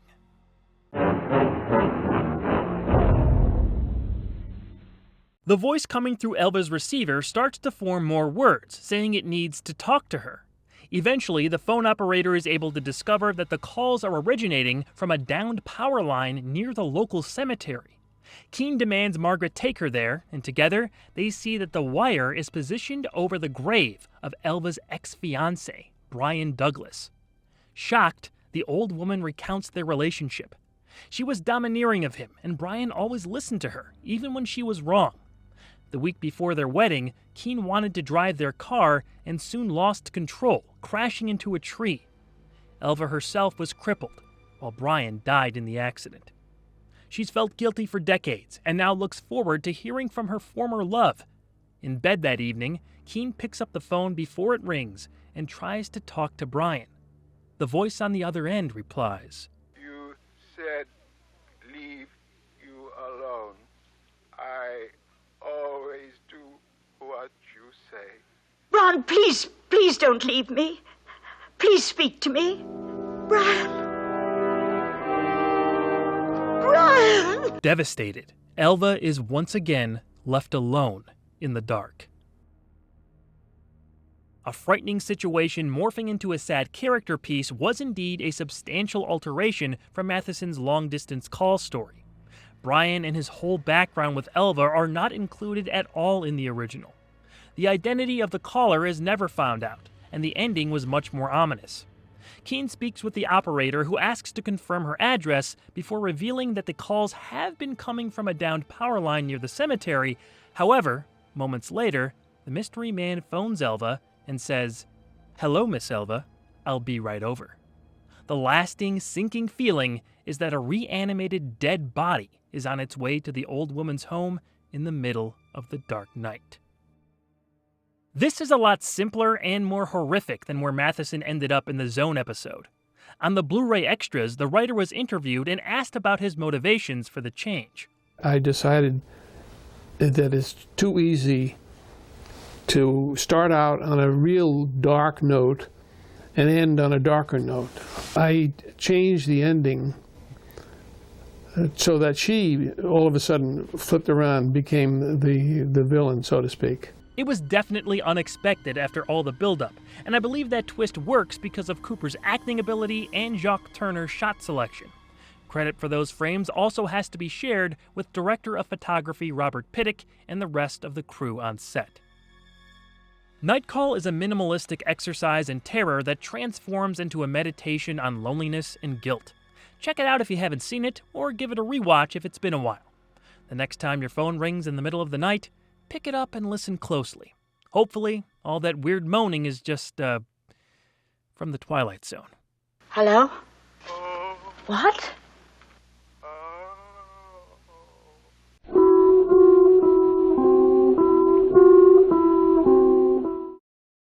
I've come to adopt the firm opinion that the Twilight Zone and comedy just don't mix in a traditional sense. There are successful comedic moments in certain episodes, jokes that land. I'll always defend Hocus Pocus and Frisbee as a well-done humorous installment, but most of the real comedy from the series showed up in probably unintentional ways.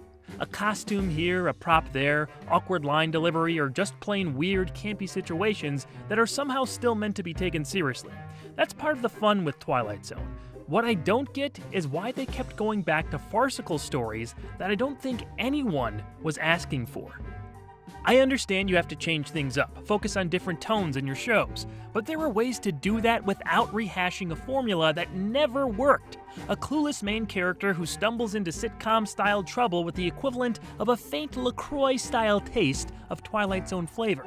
It didn't work in Mr. Beavis, it didn't work in Mr. Dingle the Strong, it didn't work in Cavender is Coming, it didn't work in The Bard, and no, it doesn't work in From Agnes with Love. Why? 5 seasons in, did they still force-feed this kind of episode when none of them were funny? Well, there may be some semblance of an answer. James Jim Elwood is a computer programmer sending information to aid launches at Cape Kennedy. He's ordered by his boss to try and fix up the most state-of-the-art computer on Earth, Mark 502741. Nicknamed Agnes, Elwood takes over direct operation after the previous programmer, Fred, seems to have been driven mad by the machine. Simultaneously, Jim is pursuing a romantic relationship with his coworker Millie. His courting of her isn't going well and is made worse by Agnes uncharacteristically giving him dating advice. As Elwood continues to strike out with Millie, Agnes becomes more and more obsessed with the programmer's love life. Just as with John Brom and Mr. Dingle the Strong, From Agnes with Love wastes the talents of another legendary director. Unfortunately, this time it was Richard Donner. Coming off of Nightmare at 20,000 Feet, this one brought him back down to earth. He'd have 4 more chances to show his stuff in later shows. You can tell Donner was trying with some dynamic shots, as was the rest of the crew responsible for the look and shooting of the oversized computer. Agnes is given a vague face with eyes and a mouth as it spouts out printed words. I could see this kind of thing landing in a different context, so I give them credit for an interesting design. One-time TZ writer Bernard C. Schoenfeld crafts a pretty lame story in line with the others I mentioned earlier. It's not even that this one is worse than those, I don't think it is. It's just the repetitive nature of these characters, relationships, and situations. The Twilight Zone is not a sitcom. I just wish they thought twice before stories like this were greenlit. The answer as to why we kept getting them anyway seems to, in part, be due to Rod Serling's deal with CBS to produce a certain number of pilots per year. There are more details in the book The Twilight Zone, Unlocking the Door to a Television Classic by Martin Grams. Mr. Beavis and Cavender is Coming were Zone episodes meant to be spun off into their own series. From Agnes with Love apparently followed that same path. Unsurprisingly, nobody bought it as a concept that could drive a show, and it was left as another puzzling TZ stinker. In terms of the acting, I mean, judge for yourself. Why did you tell me to introduce Millie to that sex fiend? Wally Cox as Jim Elwood sounds like Conan O'Brien impersonating a nerd. Probably her subroutines need debugging. Gather around the television! It's ridiculous. Don Kiefer as Fred gives his all in his lone scene, underutilized again in his third and final Zone appearance. Sue Randall as Millie, Raymond Bailey as the supervisor, and Nan Peterson as the secretary also had multiple credits across the series. You can add Van Cleve to the list of wasted talents as well. This was the last episode he composed original music for, and it's basically just an adaptation of the Laurel and Hardy theme.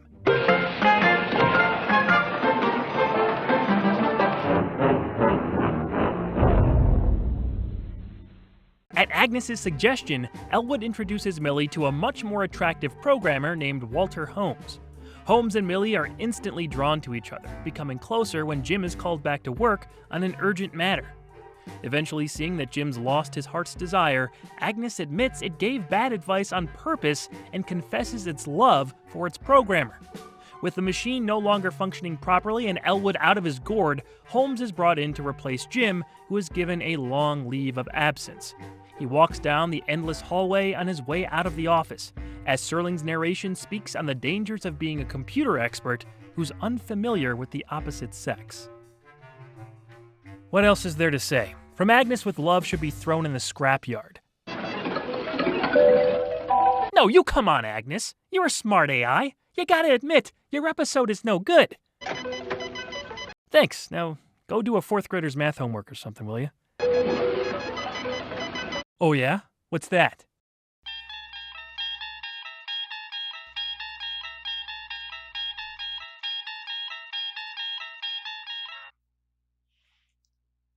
Hello?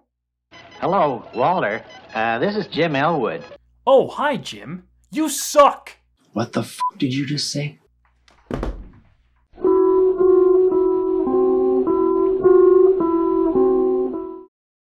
Spur of the Moment was the final curtain call for 2 Twilight Zone legends. Its story successfully misdirects the audience, but there were a few things about the visuals that undercut its effectiveness. Did the strong creative forces behind it make this Season 5 installment must-see? 18-year-old Anne Henderson is the daughter of a wealthy father and betrothed to an investment banker named Robert Blake. Out on horseback on the afternoon of her engagement party, Anne sees a dark figure atop a black steed. It screams her name and chases the girl back to her house. Visibly shaken, Anne is comforted by her parents and fiancé, but soon her ex-fiancé and childhood friend, David Mitchell, arrives. He demands to see Anne and tries to convince her to leave Robert. Anne is caught in the middle of what she thinks is true love and the expectations of her family. The Dark Rider from earlier is then shown living out their own life as we discover her surprising identity. After 16 episodes written or based on his work, one of the show's creative mainstays, Richard Matheson, turned in a teleplay that ended up being his final Twilight Zone installment of the original run to air. Outside the series, Matheson is likely the most well-known writer of the bunch with too many credits to name. His time in the Fifth Dimension spanned every season and yielded some of the most memorable work of his career, including A World of Difference, Nick of Time, The Invaders, Little Girl Lost, and Nightmare at 20,000 Feet. Matheson's stories were used in other TZ projects, and he was directly involved in a few, but never on the level of the first series. Directing Spur of the Moment was a personal favorite, Elliot Silverstein. This was also his finale, totaling 4 installments inside 3 seasons. The high of the obsolete man was never approached again, but the passers-by and especially the trade-ins showcased Silverstein's dedication to quality through striking visuals and emotional characters. Unfortunately, I think Spur of the Moment is pretty clearly on the bottom of his list, but that doesn't mean it's bad. His technique is interesting, yet it gives away an element too early that even Matheson complained about. We'll get into all that in the spoiler section. The cast is competent, with Diana Hyland excelling in the lead. She runs through many different emotions in a short period of time, and even when she's not talking, we can read the conflict on her face. I thought she handled the material very well. A fiery performance from Roger Davis as Anne's ex David also stood out. Their scenes together and the tension he brings raise the stakes on an emotional and physical level. There's a raw passion between the two that boils over in David's confrontation with her family. Anne, please. Hold steady, Mr. Mitchell. Is this what you want? Your father to break us up at the point of a gun? The dark figure who chased Anne is actually Anne herself 25 years into the future. She's 43 years old and absolutely miserable, treating her mother terribly and constantly cursing the memory of her dead father. She says everything in her life went wrong the day she married the wrong man. Anne admits she's been seeing visions of her younger self and has failed to chase her down every time. She remembers the incident from the day of her engagement party and realizes what the dark figure was trying to warn her about. David then stumbles his way into the living room and mocks his wife's plight. In a flashback to the engagement party, we see Anne run off with David, leaving Robert and the wishes of her family behind. In the present, the older Anne rushes outside to ride her black horse and again comes across her 18-year-old self. She chases her, but can't catch up.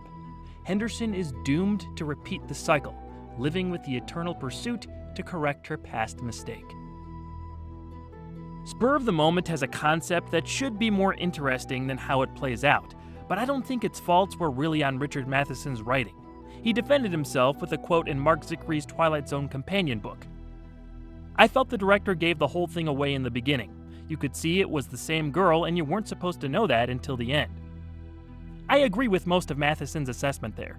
It does feel like the dark figure's identity should have been kept a mystery until the last couple minutes, but the approach and scene order would have had to have been completely different. Silverstein could have stylistically hidden the figure's face until we got our flash forward about halfway through. While Diana Hyland is fantastic as the same character about a quarter century later, an older actress may have kept the secret. I don't know how they would have gotten around the scene with Anne's mom, since the dialogue spells out what's going on and David later enters, but the puzzle could have been preserved for a while longer instead of giving it away in the teaser. I know what they're going for there, but how would Anne expect to not scare her younger self when she poses with a cape and screams like a Disney villain? Watching that scene from 43-year-old Anne's altered perspective could have fixed this, but they just reused the same angle and nothing is gained in the final moments. The fourth and final original TZ score by René Garajuank didn't help out the production as much as you'd think. The music is bombastic and leads to a feeling of over-exaggeration during some of the sequences. It also cuts out at strange moments.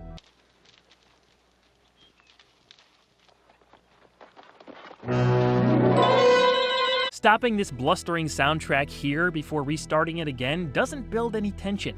Older Anne has the appearance of an evil sorceress or something, so why not continue with the villain music? I do like Matheson's spin on who Anne's husband ends up being. She marries for pure wild passion instead of her father's safe choice in Robert.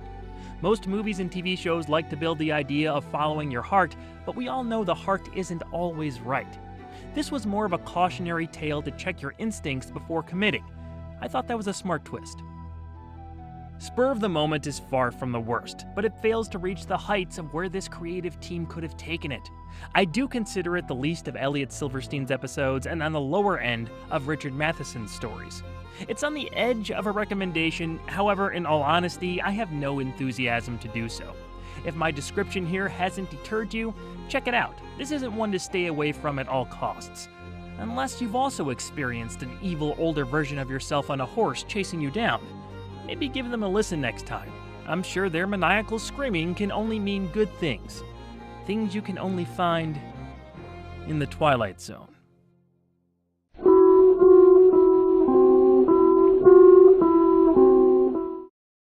An Occurrence at Owl Creek Bridge is technically the last Twilight Zone episode to go into production, but it's not really a Twilight Zone episode. This short film won several major awards before airing as part of the series and is based on a short story from the 1890s which has its place among the most influential literary pieces of the time period. Needless to say, there's a lot to get into, so let's do it! During the American Civil War in 1862, a Confederate civilian is about to be hanged for interfering with the maintenance of the Union-captured Owl Creek Bridge. Before his final plunge off the structure, his thoughts drift to his wife and young children at their home. Clinging to those memories, he's dropped to his death, but the rope being used to hang him snaps and he falls into the creek below. Somehow, he's able to escape his restraints and floats above the surface, gasping for air. The Union soldiers begin firing on him as he swims away, evading bullets. After surviving dangerous rapids, he's washed ashore and continues to make a run for it. Soon enough, his surroundings become familiar through the delirium of exhaustion. Just a forewarning, I'm going to do my best with these French pronunciations. The original short story of the same name by writer and Civil War veteran Ambrose Bierce was first published in 1890. It has been widely praised in the last century plus as highly influential for its concept and ending twist. While not the first page-to-screen adaptation, the French short film that became this Zone installment received prestigious accolades.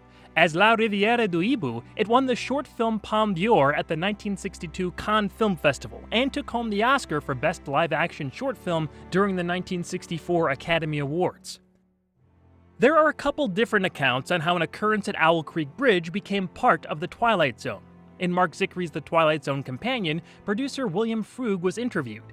He claimed bringing the film in was his idea, since Season 5 was over budget and they still had one episode left to produce. There was some pushback from CBS executives, but eventually they agreed, and the TV rights were purchased for $10,000, well below the standard budget for a single episode. After making some re-edits to fit broadcast length and shooting an original on-screen intro with Rod Serling, the season ended up under budget. However, in Zickry's third edition, he adds an addendum that gives credit to Martin Grams Jr. and his Unlocking the Door to a Television Classic publication for the correct background and financial numbers.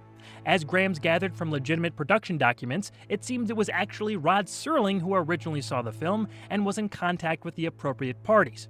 It was screened for Frug and CBS executives thereafter. The true purchase of the TV rights came out to $20,000, not $10,000. Another $5,000 was tacked on for editing fees, and an occurrence at Owl Creek Bridge eventually aired on American television on February 28, 1964. It aired one more time as part of the rights deal on September 11th that same year, and would not be attached to any syndication packages the show had going forward. Thankfully, it is included in complete series home video releases. I found a video declaring itself to be the original French version online, and there are minute differences in comparison to the TZ edit. All the limited spoken dialogue is still in accented English, but there is a narration in French by our main character. No such narration exists in the American broadcast. The short film is listed at about 28 minutes and had to be trimmed for TV, but there doesn't seem to be any extended sequences cut out. It looked to be a case of chopping things down across the length of the story. There are sections that have completely different audio, as I'm sure needed to happen for connective tissue purposes, and the French titles are of course replaced. The research pretty much confirms that Rod's on-screen appearance at the top of the episode was the last thing shot for the original Twilight Zone series. He had to introduce things in a different way to prep the audience for a piece of work with very little dialogue and that looked much different than your run-of-the-mill trip into the fifth dimension. Tonight, a presentation so special and unique that for the first time in the 5 years we've been presenting the Twilight Zone, we're offering a film shot in France by others. 14 installments had yet to air, but this being the last thing they produced for the series is quite appropriate. It's clear that an occurrence at Owl Creek Bridge had more time and money put into it than most, if not all, TZEPs. It also got borderline experimental in depicting the state of mind of our main character, named Peyton Farquhar, in the short story. The production team achieved this with some innovative, energetic, and daring visuals, along with an expert use of ambient noise, Foley, and general sound design to take the viewer on a journey from imminent death to the thrill of escape to longing love. Music is played sparingly. Henri Lenoy's use of drums, subtle guitar plucks, and folk-like vocals create a few different moods that generate anxiety and an appreciation of the fragility of life.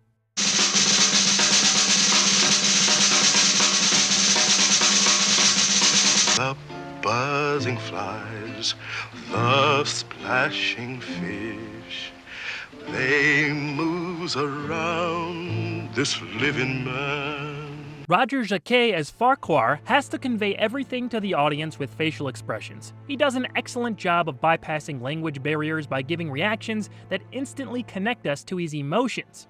Sometimes it's a little over the top, and the added audio of laughs and grunts don't always help, but it's easy to give him a pass since he carried the entire weight of this character's arc through a smile, gasp, or raise of an eyebrow.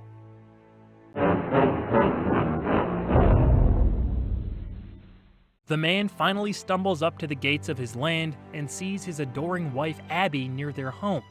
He runs to her at full speed, but just before he can fully embrace her, a force pulls back on his neck.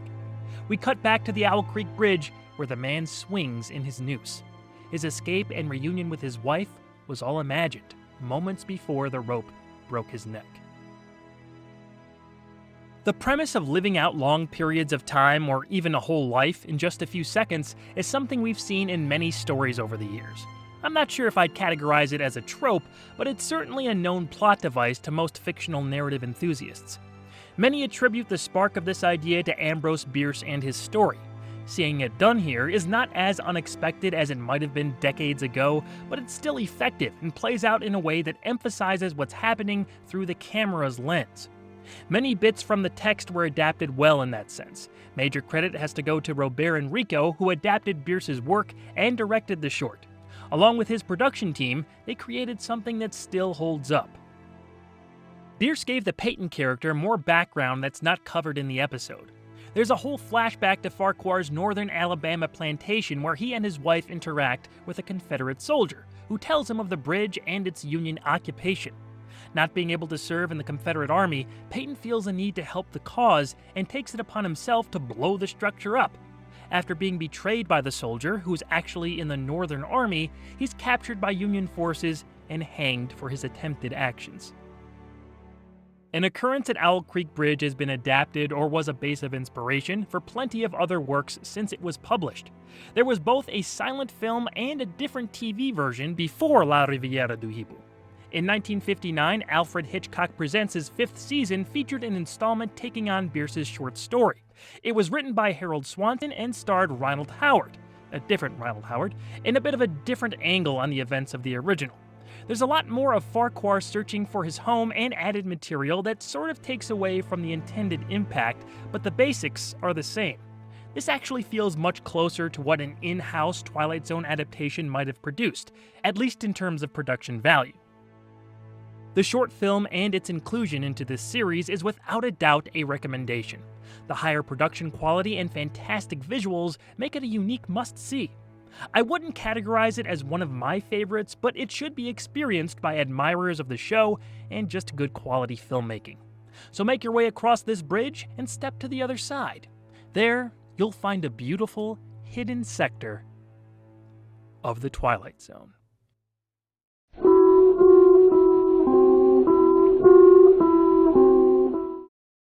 Queen of the Nile marked the end of an era for the Twilight Zone. Another pair of visionary storytellers closed out their time in the land of shadow and substance with an admirable, if not a touch derivative, final piece of work.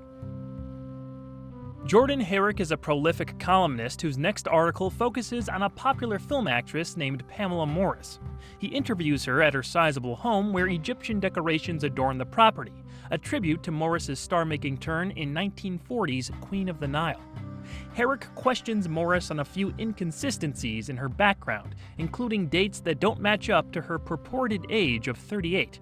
An attraction forms between Jordan and Pamela, and the two agree to see each other again. Morris's mother, Viola Draper, privately warns the columnist to stay away, saying the movie star isn't what she seems.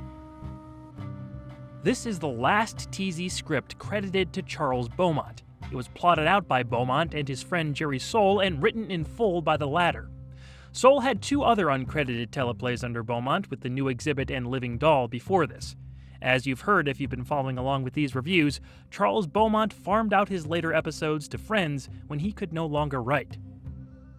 When Beaumont was about 34 years old in the early 1960s, he started experiencing erratic issues with his memory, concentration, and even speech. This heavily affected his ability to write and sell stories.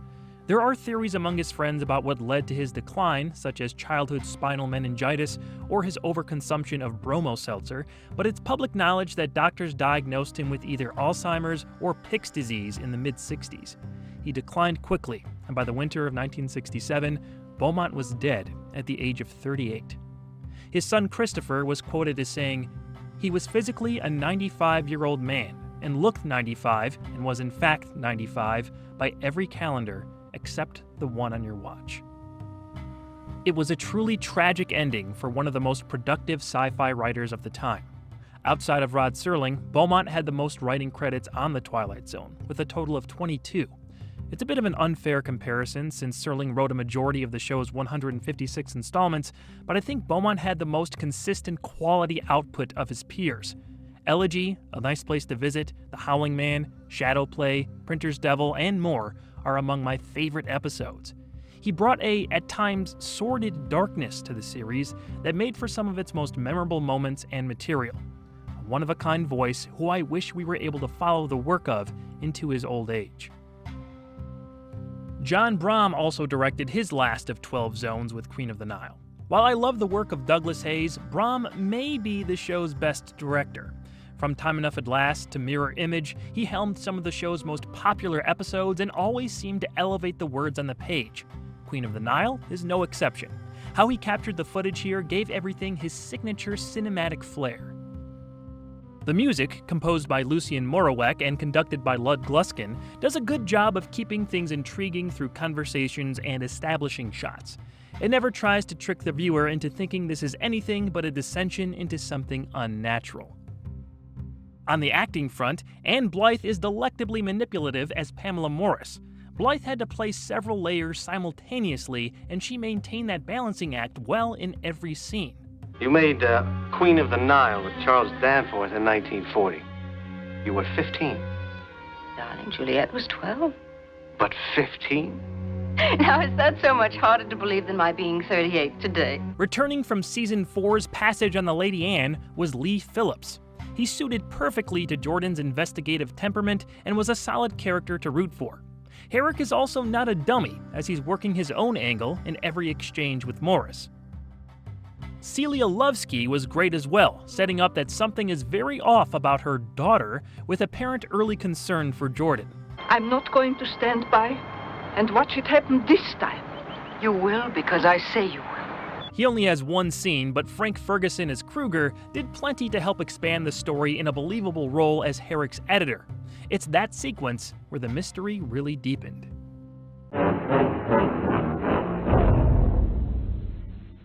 Mrs. Draper tells Herrick that she isn't Pamela's mother. She's actually her daughter. After a romantic evening together, Jordan informs Morris of this revelation, which she denies as ridiculous. Viola has supposedly been mentally disturbed since her husband died in a car accident 10 years ago. Mrs. Draper was driving the car, and the guilt left her emotionally scarred. They move on to talking about Herrick's background and his place of origin, Chicago. The star says she played the Wells Theater there and remembers it fondly. Suspicious, Jordan calls his editor, Kruger, and digs deeper into Morris's history. The Wells Theater was torn down in the 1920s, and there were actually two movies called Queen of the Nile, a silent version in 1920 and the more well-known adaptation from 1940. Kruger pulls pictures of the leads of both and notices they look similar. Constance Taylor, the original film's actress, went missing after a tomb in Egypt caved in on the last day of shooting. Taylor's own backstory shares characteristics with Morris's, including several husbands. After Jordan confirms his research with Mrs. Draper, the older woman says Pamela hasn't aged since Viola was born over 70 years ago. Draper doesn't know exactly how she's remained young, but it has something to do with the ancient Egyptian scarab. She also alludes to Pamela being involved in her husband's death before the actress herself joins the conversation. Hoping to dig further, Herrick sits alone with Morris, sipping on the drugged coffee he was served.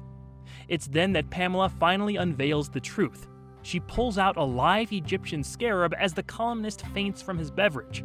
she says she was once the true Queen of the Nile and places the scarab on Jordan's bare chest. It siphons away his life force until all that's left is a crumbling skeleton.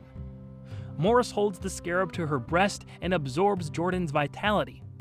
Viola re-enters to see the ashes of Herrick's body and is told to clean it up as another tall, handsome man enters the house, a future victim to add to the countless others over the centuries. Only thing that bothered me was Kruger looking at those pictures and not realizing they were the same person. Couldn't they have covered up the face of the older one a bit more, or at least have the photo appear damaged to obscure the Queen's face? Not a big deal, but it did sort of stick out. The ending and general theme of an ageless character slowly being found out is easy to liken to Season 1's Long Live Walter Jameson. Jordan's fate of aging and turning into dust inside his suit are the most direct comparisons to draw. They even did a bit of the colored makeup/lighting change trick, although to a less successful degree. I do love how Herrick melts down to a cracking skull, though. While Walter Jameson was written by Charles Beaumont, it was Jerry Soule who suggested the Season 5 story when the pair were plotting it out. Any idea of Beaumont repeating his work isn't exactly applicable here. Even if Beaumont did write this episode, I think it's good enough to stand on its own. Long Live Walter Jameson is better, but Queen of the Nile is an entertaining watch with engaging characters, a worthy mystery, and a memorable, grim ending. I've read online that people think Rod's concluding narration is implying that Pamela is not just any Egyptian queen, but Cleopatra. Everybody knows Pamela Morris, the beautiful and eternally young movie star. Or does she have another name, even more famous? An Egyptian name from centuries past. Signs sort of point to that, but I don't know. The character could work without the added twist.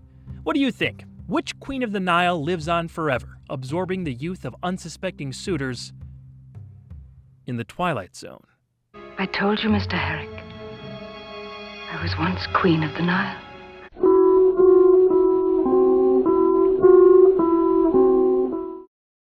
What's in the box? Satisfied?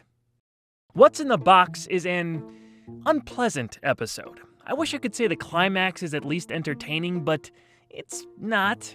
The truth is, there isn't much of a moral here, which makes it unique for the Twilight Zone and kind of tricky for me to talk about. Maybe this is too dramatic of me to say, but I'll give a light trigger warning for anyone who is set off by seeing domestic violence.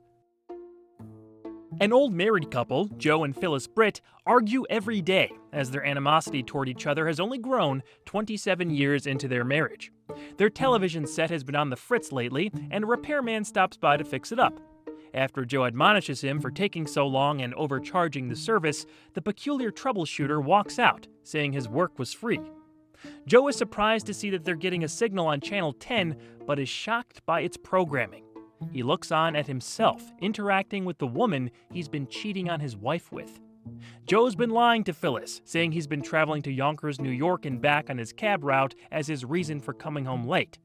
The channel continues to show other recent events, including his conversation with Phyllis from just minutes prior and even a vision of an event that hasn't occurred, where they get into a physical altercation. The fight ends with Joe killing his wife by punching her out a window. The husband hysterically shouts in horror as Phyllis enters, only to see a scrambled image on the set. She calls a doctor, leaving Joe in bed with a contrite demeanor, still dismayed by what he saw. Martin M. Goldsmith must have been trying to push the envelope with his Twilight Zone material because he not only wrote this, he also penned The Encounter, a controversial installment we'll get to soon. Although he apparently didn't like what's in the box. He's quoted in Mark Scott Zickry's The Twilight Zone Companion as saying, "It lacked all subtlety the way it was done. I think Joan Blondell and William Demarest overplayed it. It was just too broad." I fail to see where the subtlety in this story could have come into play, but maybe a different director would have given an alternate perspective. Richard L. Baer helmed his last of an impressive 7 TZ productions. His work includes Third from the Sun, Nick of Time, and the mega-popular To Serve Man. But he also had lower quality stuff like The Prime Mover and The Fugitive to his name. What's in the Box is not executed poorly in my opinion. Everything is technically sound and kept my attention, just in an uncomfortable way. I really love the idea of a TV showing someone snippets of their own life. This concept brought to mind the season 6 Black Mirror episode, Joan is Awful. That story ends up going down a much different path, but in the beginning, the premise is quite similar. William Demarest as Joe, watching these scenes play out, gives appropriate and believable reactions. He's a great crotchety old man whose verbal spats with his wife come off pretty realistic. There's an escalation to their arguments that read as very natural. If you've ever been around a bickering older couple, you've likely seen some of these patterns. Hopefully not as intensely, but the basics of a broken, festering relationship are there. The vitriol between Demarest and Joan Blondell as Phyllis is palpable. I don't get a man coming home, I get a used article from the cab. Don't jump out a window, Joe. One of these days I'll even up the score. It'll be a real tight ball game. You're a stupid cow, a bird brain. Who do you two think you're fooling with? Okay. I'll call him right away. Meanwhile, you get in bed. One aspect of the story I think could have been done better was the repairman.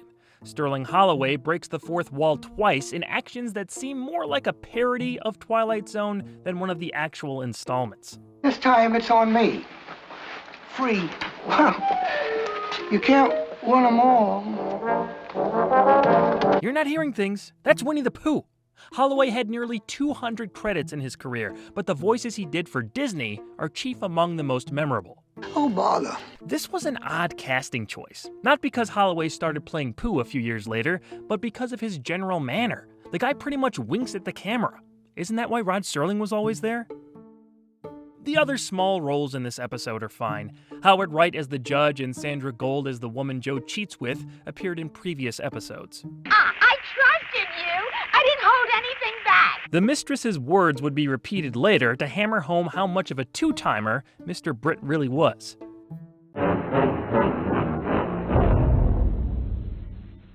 Recovering from seeing the deadly vision, Joe admits to and apologizes for cheating on Phyllis. He states that he truly loves his wife. Mrs. Britt becomes enraged, snapping at Joe for his betrayal and packing up her things, saying she'll see him in court. Giving you the best years of my life. I trusted you. Channel 10 is still on the TV, playing Joe's trial for killing his wife. A judge sentences him to death, and Mr. Britt watches as he's strapped to an electric chair for execution. Although she can't see this, Phyllis knows the TV disturbs her husband, so she puts it back on after he turns it off and antagonizes him with laughter and mockery. Joe is pushed over the edge. He punches through the TV screen and goes after his wife. The pair tear up their home, fighting each other until the husband socks Phyllis right through the window and she falls to her death. The vision on the TV screen has come true. Police and neighbors burst in. Joe is arrested. A familiar figure also appears, mixed in with the group. Fix your set okay, mister? You will recommend my service, won't you? There are a few messages that Goldsmith may have been attempting to deliver with his script. Joe is a TV addict, so seeing his own demise on screen is supposed to be poetic. It's also established that he loves watching pro wrestling. Is the violence he gets entertainment from meant to correlate to his brawl with Phyllis? He does crack a chair over her back. While Rod Serling didn't write this episode, we had a clue into his negative view of the performative sport with how his famous Requiem for a Heavyweight story finished. In the end, it all just feels like pointless violence, and not the fun or funny kind. It's an uneasy watch. Why show that fight in such detail, and what are we supposed to learn here? In most TZ eps that are a little more fervent, there's a reason behind it. The moral in What's in the Box isn't very clear to me. Don't cheat on your spouse? Well, yeah, sure. But then why does Phyllis die like that? They tried to show her as vindictive in the last scene. I'd take a butcher knife to you if you weren't in bed and out of your right mind. Things almost get surreal in this low-angle shot as well. Yonkers, yonkers, yonkers! She thinks Joe has some kind of mental condition and is exploiting that by turning on the TV. But did she deserve to die because of it? She suspected her husband was cheating from the beginning, and she was right. Part of her reaction to Joe's confession is justified. Mr. Britt's confession itself could have been a turning point for the episode to show us some kind of ethical expression, but it just devolves into madness. The most disturbing material in the show also extends to Joe watching himself about to die on TV. There's no music in that scene. It's eerily quiet, and Demarest looks like he's about to legitimately crap himself. It gets dark. But again, why? The tone is even all over the place. After the worst comes to pass and Joe kills his wife, he's hauled off to prison when the repairman shows up to tease him. We end the episode on this goofy music under Rod's narration. The next time your TV set is on the blink, when you're in the need of a first-rate repairman, may we suggest our own specialist? There's just no rhyme or reason. Maybe there was a disconnect from page to screen, I don't know. Martin Goldsmith seemed to think so. It's not like the episode is of poor quality, I just missed out on the point of these folks' cruel fate. That fight especially feels wrong and at best unearned. Maybe I'm thinking too hard about this or missing something. What are your thoughts? I'm very curious to hear your interpretation of the content of this story. Drop a comment and let me know. I'll be reading them from the Twilight Zone.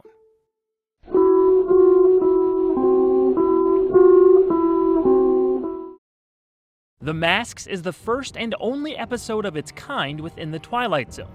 Many fans remember this high-quality effort for its macabre story and ending reveal, but just as impressive as the finished installment is what was going on behind the camera.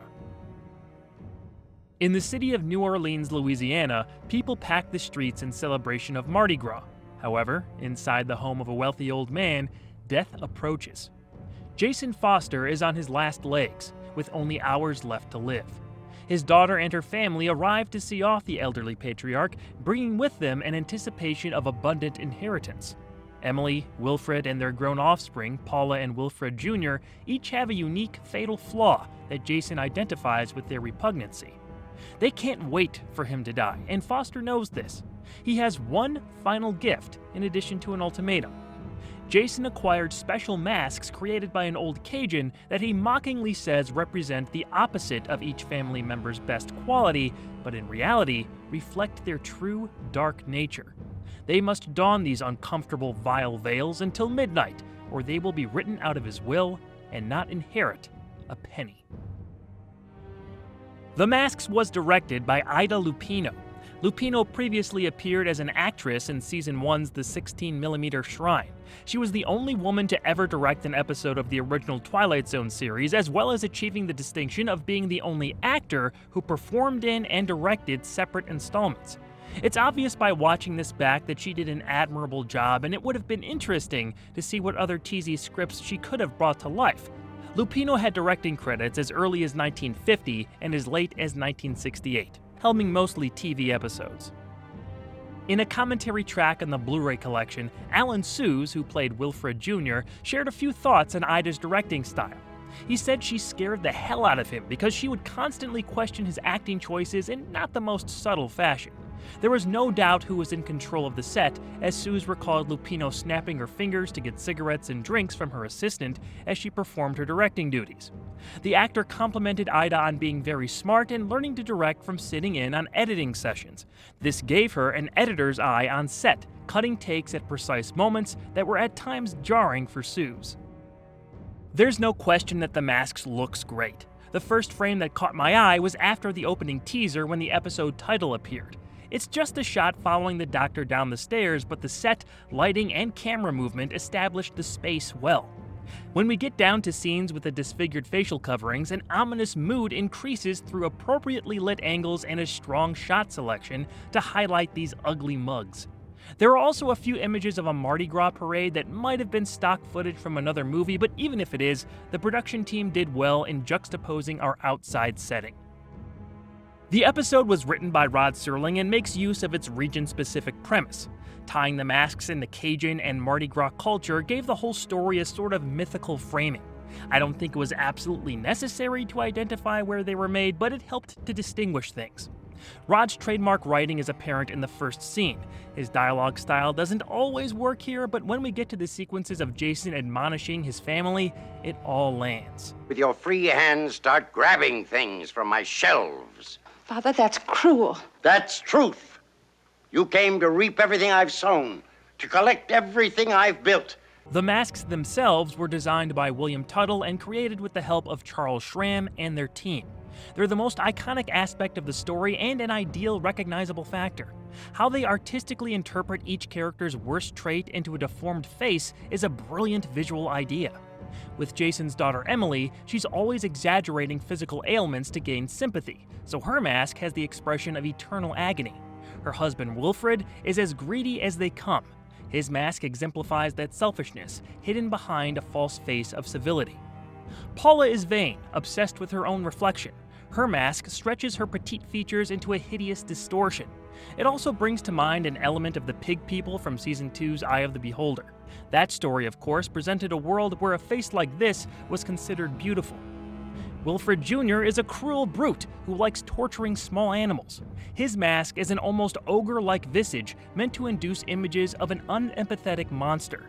Your caricatures. Without your masks, your caricatures. Finally, Jason himself places the face of a skull over his own. This is supposed to represent his looming death as he clings to life. The acting is solid in every scene, with Robert Keith as Foster commanding the screen. The only thing that bugged me was how hard they tried to convince us Wilfred Jr. was a college-age young man. In reality, Alan Sues was 38 by the time this aired, and less than a decade older than Milton Selzer, his supposed father. Selzer as Wilfred Sr. had a painfully fake disguise of affability in all his interactions. How do I know he thinks he's affable? He tells us. Well, I'm an affable man. I've always been an affable man. Along with Virginia Gregg as Emily, Selzer was a returning zoner. They appeared in Jess Bell and Hocus Pocus and Frisbee, respectively. I love how all these actors conveyed showing their characters' true colors the moment Jason died. At long last, he's dead. Good. Now, let's celebrate. They're impatient with avarice, waiting to pounce on Foster's money and possessions. All that considered, these guys probably deserved what they got.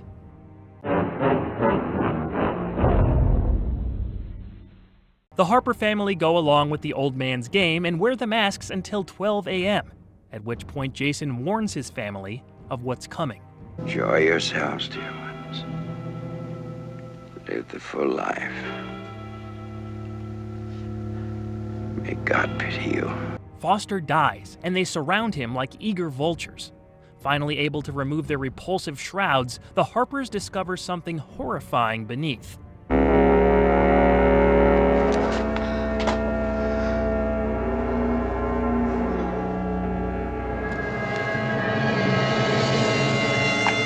Jason's descendants get to keep his fortune after all, but they will go forth wearing their true faces for the rest of their days.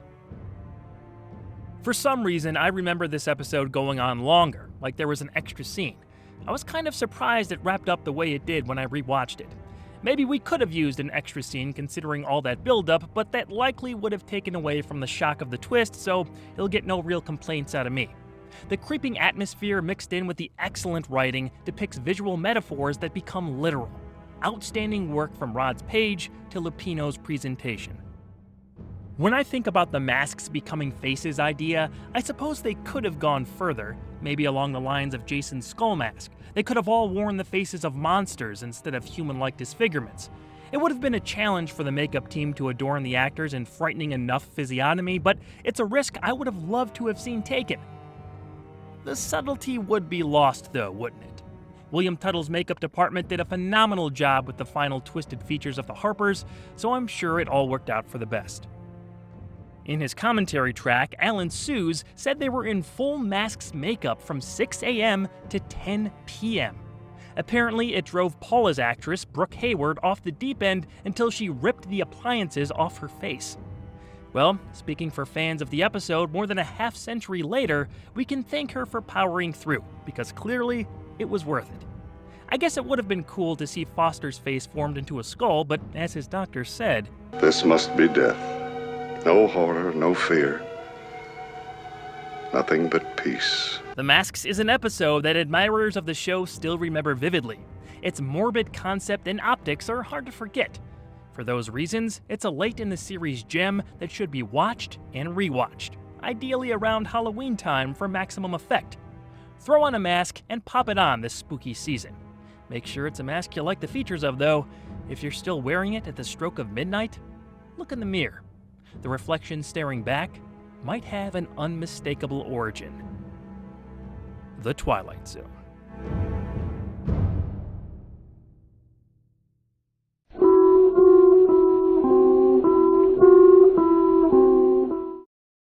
I Am the Night, Color Me Black is one of Rod Serling's more overt scripts addressing a negative side of the human condition, in this case, hate. It's a companion piece to episodes like The Monsters Are Due on Maple Street, The Shelter, and The Gift. As has been well established, Serling could be hit and miss with these more direct teleplays, so did this one resonate, or was it a bit too preachy? On the morning of May 25th, the sun does not rise on a small Midwestern town. Experts can't explain the curious darkness, as it seems to only be affecting the area. At 9:30 a.m., a man named Jagger is to be publicly executed for the murder of another citizen. Through conversations between the local newspaper editor Colby, Sheriff Charlie Koch, and his deputy Pierce, we find out the murder isn't as cut and dry as it seems. There was evidence of self-defense, and the victim was a known cross-burner and psychopathic bully, leading whippings on black men in town. Koch, Pierce, and Colby all had a hand in convicting a man who might be innocent. Pierce perjured himself during Jagger's trial. Koch withheld information and didn't order an autopsy on the victim's body when the townspeople didn't want one. Colby believes Jagger to be innocent, but only printed articles declaring his guilt. The condemned man is marched to the gallows with a bloodthirsty crowd in tow. A black reverend named Anderson arrives to try and see Jagger's heart for himself. In the process, he discovers why their sky hasn't seen the sun. Directing his fourth and final episode was Abner Bieberman. The combined efforts of director of photography George T. Clemens, the lighting department, and Bieberman himself created a moody ambience that captured the theme of the story and enhanced it. There are some gorgeous shots here, including Colby confronting Jagger in his jail cell, and probably one of my favorites of the whole season. It followed the townsfolk exiting their vehicles and walking near the gallows. It's this big sweeping camera movement that cranes up behind the wood frame where Jagger is to meet his end. The car lights illuminate part of the frame as the background is presented as an indiscernible gray void. The blocking decision to have everyone slowly pace forward with lanterns in their hands was a finishing touch that made this piece of work especially striking. I just love how this set the mood for the following scene. Bieberman had pretty strong outings in the zone. Season 3's The Dummy is a classic. Season 4's The Incredible World of Horace Ford is not a great episode, but I don't think that had to do with his direction. He still accomplished some great visual storytelling there. Number 12 Looks Just Like You is probably his most popular effort, and it's easy to see why. I Am the Night, Color Me Black doesn't quite match up overall to The Dummy or Number 12, but it showcased Bieberman's penchant for creeping narratives punctuated with drama and enhanced by relatively large-scale, emotionally driven visuals. A sizable cast brought out the best in Serling's words. Everyone involved in the main conflict played their parts to a believable degree. Not always a simple task with the monologues these characters could sometimes go on. Every scene and interaction meant something to the story, and you can feel the bubbling anger or melancholy mixed into every word. Is Jagger innocent? Mr. Colby, that is a matter for a jury, public opinion, and God, and that, thank the Lord, has nothing to do with me. That'll do it, Pierce. No, that won't do it by a long shot. Maybe you feel like turning your cheek to this crumb. But there ain't no rule book that says I gotta. I'm the one with the causes and the banners. I'm the village idiot who tries to be his brother's keeper. The man I killed was the White Knight. He did what his other pals in this town wanted to do and didn't have the guts. He handled the whipping of some poor, scared colored guy. Now, you and I are a different faith, and obviously a different color. But you stood up for me and mine. And I feel you deserve some measure of peace. There's not a lot of subtlety in the dialogue, but it works in the final product because of these actors' collective commitment to the scenario. Michael Constantine, Paul Fix, George Lindsay, and even more so Ivan Dixon and Terry Becker helped weave a morality tale that's upfront about its message, but still complex in how it's delivered. That's a difficult balancing act to maintain, and they all excelled in their roles. Ivan Dixon is the only cast member with a pair of TZ credits, although a few more showed up in uncredited roles across the show. Dixon was the lead in Season 1's poignant piece, The Big Tall Wish, and he did well showing off his range as Reverend Anderson.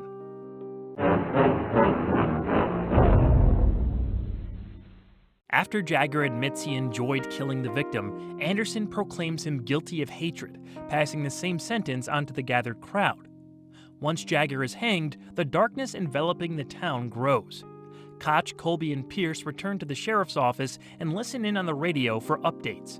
The unexplained black skies are spreading all over the world. As hatred grows, so does the darkness. One of the only hazy aspects of the episode for me was Anderson and Jagger's final confrontation. The Reverend admits to being there in support of Jagger standing up against the town's racism, but then the conversation shifts to the convicted man's guilt. Don't return their hate. Don't dishonor yourself when you killed him, Jagger. You enjoyed that, didn't you? You know it! Yes. I know it now. Jagger saying that he enjoyed killing sort of upended the case for self-defense, but did he enjoy it? Or was he just pushed too far because no one helped him when the evidence pointed to his innocence? He seems to have given up on the truth and accuses anyone turning on him as joining the majority. I'm guilty, Mr. Colby. That take you off the hook? That's supposed to mean what? That's supposed to mean that you're on the popular side, Mr. Colby. It's important to get with the majority, isn't it? That's all there is the majority. The minority must have died on the cross 2,000 years ago. Without a doubt, there's a heavy racial component that permeates this story. I mean, look at the title. But it seems to also want to be more generalized, which is why the Reverend condemning Jagger makes some sense. He sees the disease that has spread through this town as blind hatred. You seen the light, Reverend. You really seen the light. Have you? You hated. You killed. And now there's not one of you who isn't doomed. Serling never seemed to mind his Jesus metaphors, so having Anderson allude to the crucifixion and the town getting even darker after Jagger's hanging seems to imply God's judgment of human hatred. When you consider all the places the unexplained darkness is spreading, I don't think it's much of a stretch. At 2 o'clock this afternoon, a dark cloud suddenly appeared over a street in Dallas, Texas. The street in Dallas, Texas that's mentioned is a reference to President Kennedy's assassination. This episode was supposedly Rod's artistic response to that event. I couldn't find a quote from Serling directly addressing this, but the episode aired on March 27, 1964, only 4 months after Kennedy's death. Others have claimed that I Am the Night, Color Me Black was adapted from earlier work, referring to a Playhouse 90 show Serling wrote called A Town Has Turned to Dust, which was originally meant as a correlation to the murder of Emmett Till. Of course, we have a Season 2 Twilight Zone episode called Dust, and all three center around a hanging. Dust and this Season 5 installment both have characters named Sheriff Koch and similar themes, so there is some credence to those assertions. Why did this episode work and something like The Gift fail, in my opinion? Both are overt in their messages and don't shy away from them. I think the acting and overall concept was just more gritty and visceral here. The sincerity in the performances and more interesting premise was a better hook to draw viewers in, even if the content was a bit on the nose. I Am the Night, Color Me Black is an important show that holds up in every facet of production. I'd suggest giving it a look as soon as you can. It has a blunt warning about hate and the damage it can cause, both inward and outward. Don't look for it in the Twilight Zone. Look for it in the mirror. Look for it before the light goes out altogether.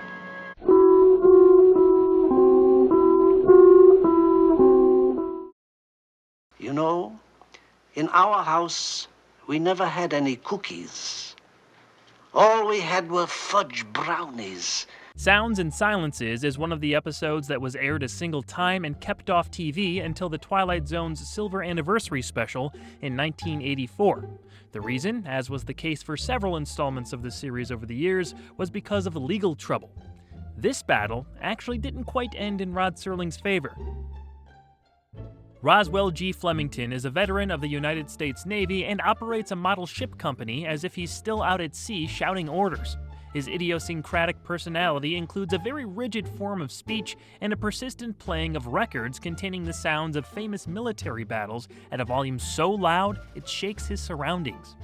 His employees and wife find Roswell and his habits exhausting, to to the point where Mrs. Flemington finally leaves him.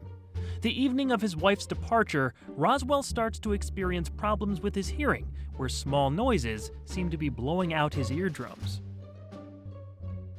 The following is a passage from Mark Zickery's Twilight Zone companion book concerning the legal actions taken against this episode.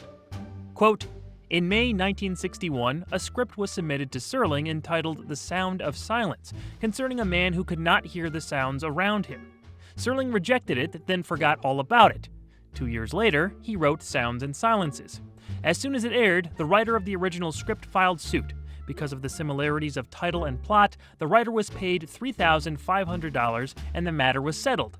Unfortunately, because the suit was in litigation when Twilight Zone was put into syndication, Sounds and Silences was not included. The episode was aired only once and then put away in the CBS vaults. Unquote. This was one of the rare times, perhaps the only time, someone in this kind of circumstance was paid out by the show.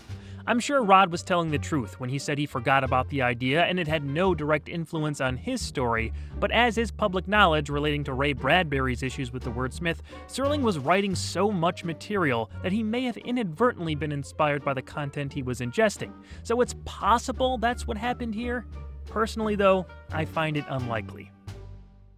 This episode was a weird one. Not in the traditional Twilight Zone sense, but in its main idea and visual execution of an auditory experience.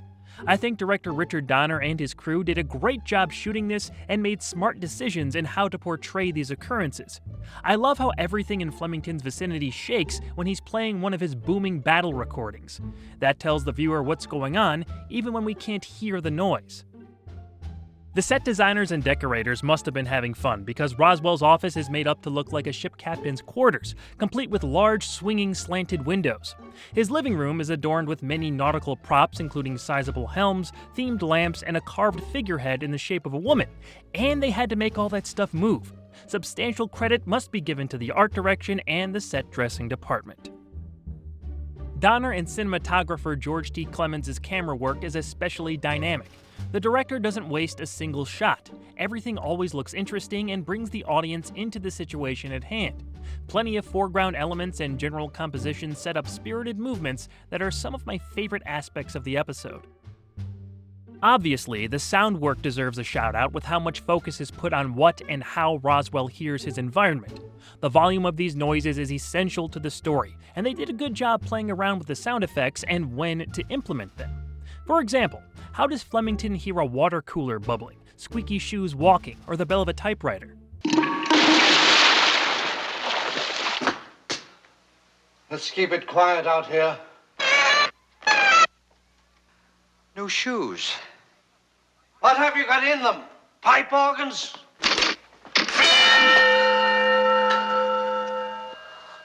Or even when a doctor starts trimming his fingernails.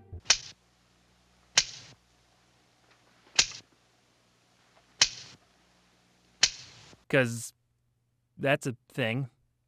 John MacGyver's reactions are, quite frankly, hysterical. He doesn't give a career-defining performance or anything, but this guy is supremely entertaining in his facial expressions and how he delivers Serling's loquacious dialogue. And that, madam, was an act of utter abomination and the most callous vandalism.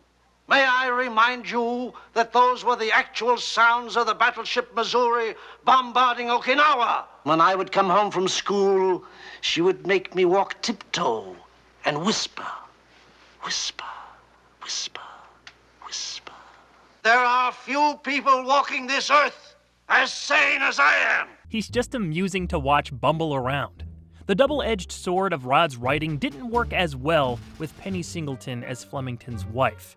I respond, Mr. Roswell G. Flemington, with the following nautical phrase, which I have now taken to heart and will proceed to implement. It sounds like she's struggling to get through it.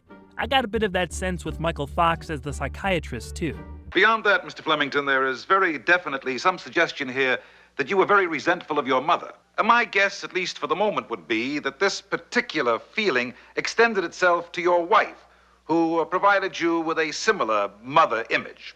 Overall, the acting isn't exactly stellar in Sounds and Silences. That's not one of its greater strengths, but it's not like some of these folks never showed up in the zone before.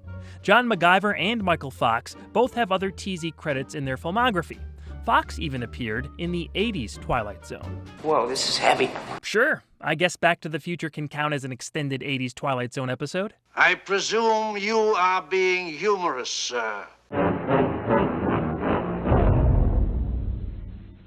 Roswell sees a medical doctor and psychiatrist about his problem, which leads to Flemington accepting that the issue is imaginary, caused by his mother's need for silence when he was a child and a similar notion projecting onto his wife. Mrs. Flemington stops by their home to pick up some forgotten jewelry, where Roswell tells her of his newfound willpower to block out any sound he doesn't wish to hear. He uses this technique on his wife, and her complaints fade to a whisper. Once alone, he decides to celebrate by playing one of his roaring records. Actual sounds of Japanese destroyer exploding in Leyte Bay, complete with boiler hissings, fantail cracking, and smokestack exploding. The record blasts at full volume, but Flemington can't hear it. In fact, he can barely hear anything. In frustration, he smashes glass bottles and knocks over items in his living room, screaming outside for any loud noise. Rod's ending narration says that Roswell was sent to a sanitarium, where he continued to plead with the medical staff to make any kind of sound. I'm going to recommend this episode. I am absolutely and completely thunderstruck. Yeah, me too. I don't have fond memories of watching this when I saw it for the first time, but on the rewatch, I saw its merits and what they're trying to accomplish from behind the camera, and honestly, John MacGyver is hilarious. I am a man of such incredible will that I can do anything I want to do. Probably not intentionally, but hilarious nonetheless. It's not a great episode, but there are attributes unique enough to give it a view, at least for a laugh. Those can be hard to come by. In the Twilight Zone. Eat your brownie and run upstairs and change.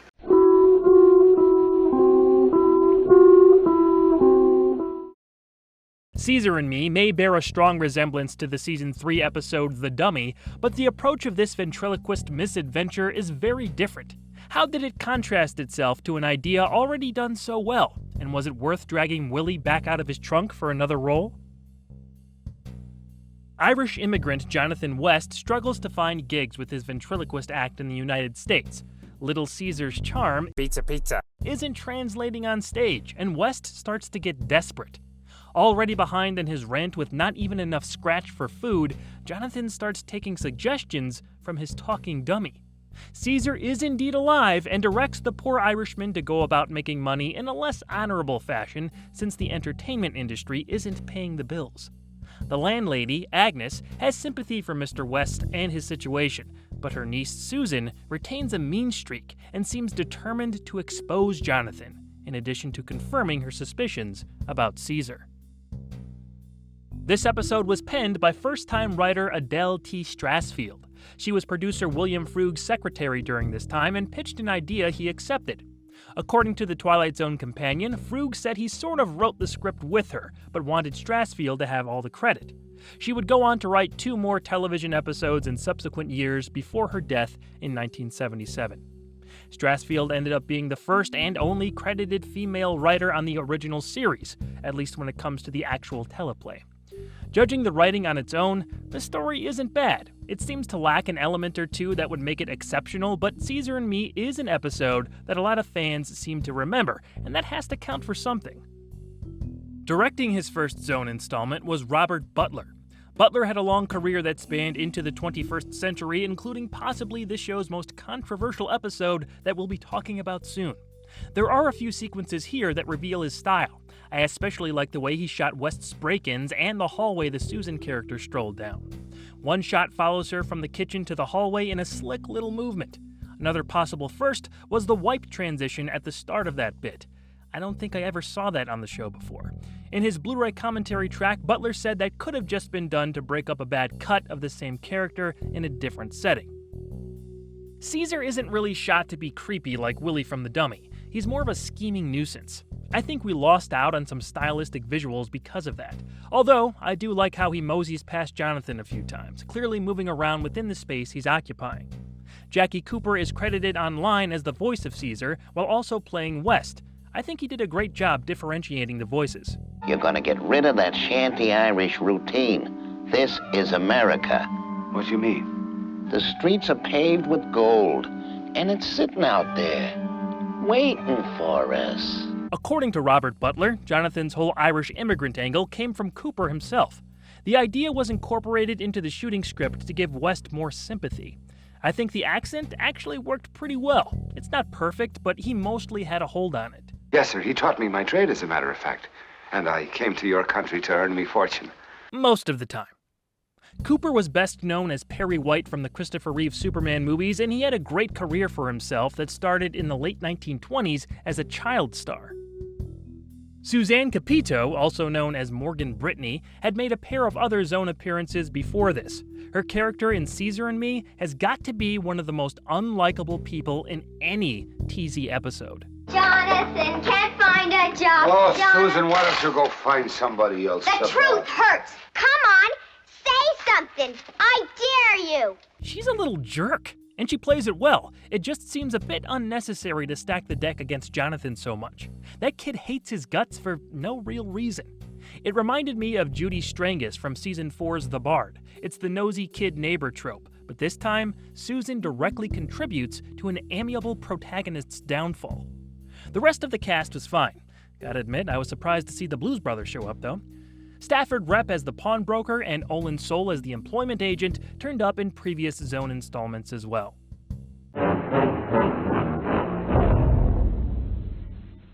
Obeying Caesar's orders, Jonathan robs a local delicatessen and finally pays his rent. But when West is directed to attempt a bigger score at the Karaoke Club, the site of the duo's latest failed audition, they're caught by a night watchman. Jonathan and Caesar are able to talk their way out of the situation. The pair's luck runs out that evening after Susan phones in an anonymous tip upon seeing Jonathan return home late the previous night. The police show up asking questions about West's whereabouts, and the Irishman is caught in a lie. Distressed, he begs Caesar to tell them the truth, but the dummy remains silent, and Jonathan is hauled away. When everyone else has left the room, Caesar calls over Susan, who's not surprised to discover the dummy's voice.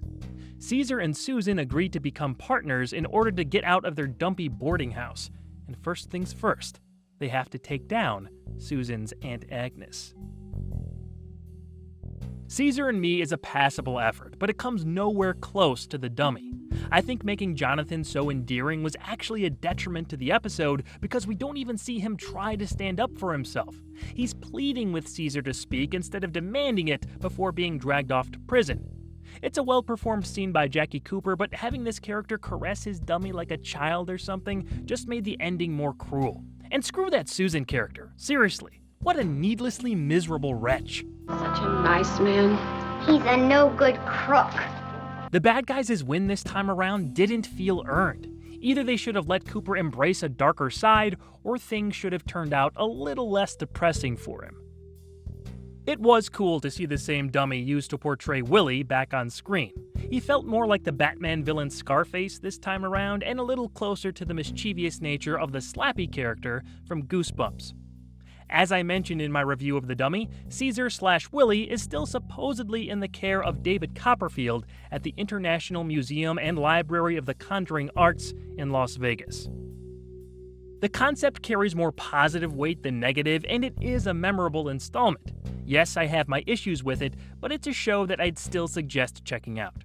Maybe have a double feature of this and the dummy for a night of fun-filled funny business in the Twilight Zone.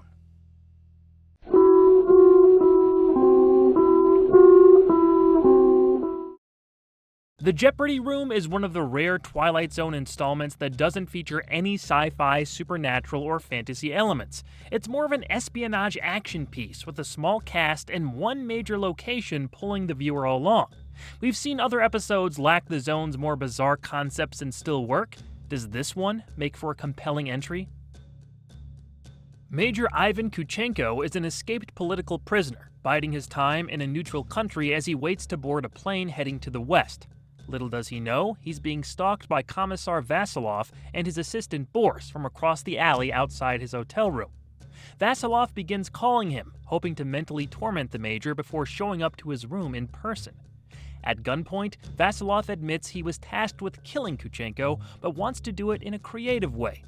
After drinking some of the wine he brought over, the commissar insists Ivan take a sip. Kuchenko does just that and ends up knocked out. The wine was drugged after all. Vasilov built up an immunity to it over the years. When the Major wakes up, he listens to the tape left on his desk. The voice of the commissar states that he wishes to have some fun with his prey before finishing him off. He's hidden a bomb somewhere in the room. Ivan has 3 hours to locate and disarm it. If he attempts to turn off the lights, leave the room, or stops looking, he'll be shot from across the alley, pending he doesn't trip the bomb while looking. In the event Kuchenko succeeds in disarming the device, Vasilov will let him leave the room alive. The clock is ticking. Rod Serling's teleplay sets up a situation and derives drama and suspense from it. The whole story is pretty simple and could easily function independent of the Twilight Zone. Many who have analyzed this piece before me, including its star, Martin Landau, have said it could have fit seamlessly into the Alfred Hitchcock hour that was airing during the same period. Hitchcock's Rear Window film certainly feels like it had some influence on this episode's scenario, at least on the surface. There's also a James Bond thing going on with complex death traps and Vasilov's villainous temperament. I am to see to it that you are dead by tomorrow morning. And you shall be, Major. With a certain degree of immodesty, I am the last of the imaginative executioners. This is the game, and these are the rules. Richard Donner was back directing again, and some of his flair for action made its way on screen. With the Lethal Weapon movies in his future filmography, it's fun to see how he shot scenes like this in the 1960s. One impressive bit involved blasts through the window that Kuchenko was trying to hang a bed covering in front of. In his Blu-ray commentary track, Donner said there was someone with a high-pressure air gun on the other side who fired big slugs to break the glass. The sequence had to be choreographed carefully to avoid injury. It looks great, and it's fun discovering how they used to handle these kinds of stunts. Donner also mentioned that the sets were confining, but he seemed to make the most of it with shots that kept the interest level high. He wasn't a huge fan of the first half of the episode since there was so much exposition. When things got rolling, though, he admitted liking his work. With two actors as strong as John Van Drieland and Martin Landau, Donner said it was easy to put together captivating scenes, even if Landau was a little over the top or intense in the director's view. Russia is never mentioned directly, but considering the era this aired, it's pretty easy to see what's being implied. Martin Landau said he tried to keep his accent generic European in order to balance out John Van Drieland's natural Dutch intonations. Well, Major, there are worse places to spend an evening in. I know. I have been to many of them. I think they both did a pretty good job and played up their roles to a slightly heightened reality. Landau made one previous Zone appearance in Season 1's Mr. Denton on Doomsday and remarked how seeing Rod on set was a different experience for him this time around. In his own commentary track, Landau said Serling was almost jaded at this point in the series' run. It was a far cry from the early days, where excitement and enthusiasm seemed to burst forth. Landau eventually returned for one more Twilight Zone show in the 1980s iteration.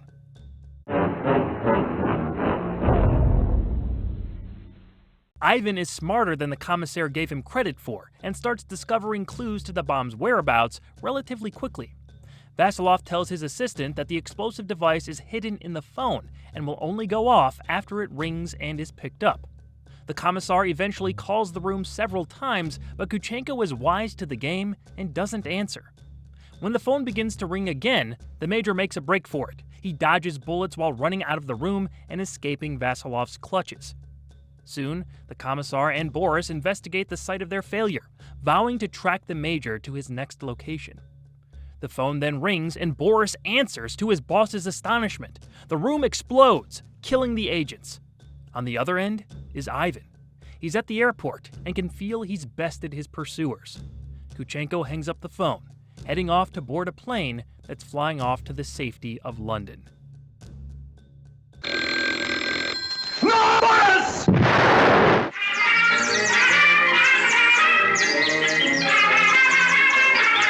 That's pretty much how this felt. It is an incredibly stupid thing for one of these characters to do. I know Boris wasn't set up as the smartest guy, even though he was the one who wanted to shoot Ivan and be done with it, but Vasilov explicitly told him where the bomb was and how it worked. The explosion will only occur after the ring and the lifting of the receiver. This could have easily been written around by not spelling out exactly where the explosive was placed. Imply it, show that Kuchenko is smart enough to know better, and let the big fireball end the episode by confirming our suspicions. I think audiences would have been able to figure it out, and this saves an iota of intelligence for Boris. What an imbecile. The scene is so stupid it really does come off as comedic. The overlay effect contributed to that feeling. Maybe they didn't have the budget for it, but in The Obsolete Man, they blew up a room from the outside and it looked excellent. I wish they could have done that here, then show the commissar and his assistant dead with what's left of the space. Would have been so much more effective. Also, how does Ivan know they'd be in the room? Isn't it more plausible that he just killed a hotel attendant? If I want to nitpick, it was kind of too easy for the Major to escape the room in the first place. All he had to do was run out of the unlocked door. Despite Boris's moronic decision, I liked the Jeopardy Room as something of a departure from the unusual. It gave Serling a chance to branch out a bit. Richard Donner shot it well, and the acting was fun to watch. I'd recommend it as an isolated, almost mini-movie. When this episode comes around, it's safe to pick it up, unless an evil bad guy explicitly told you not to. Otherwise, you'd have a one-way ticket to the high heaven known as the Twilight Zone.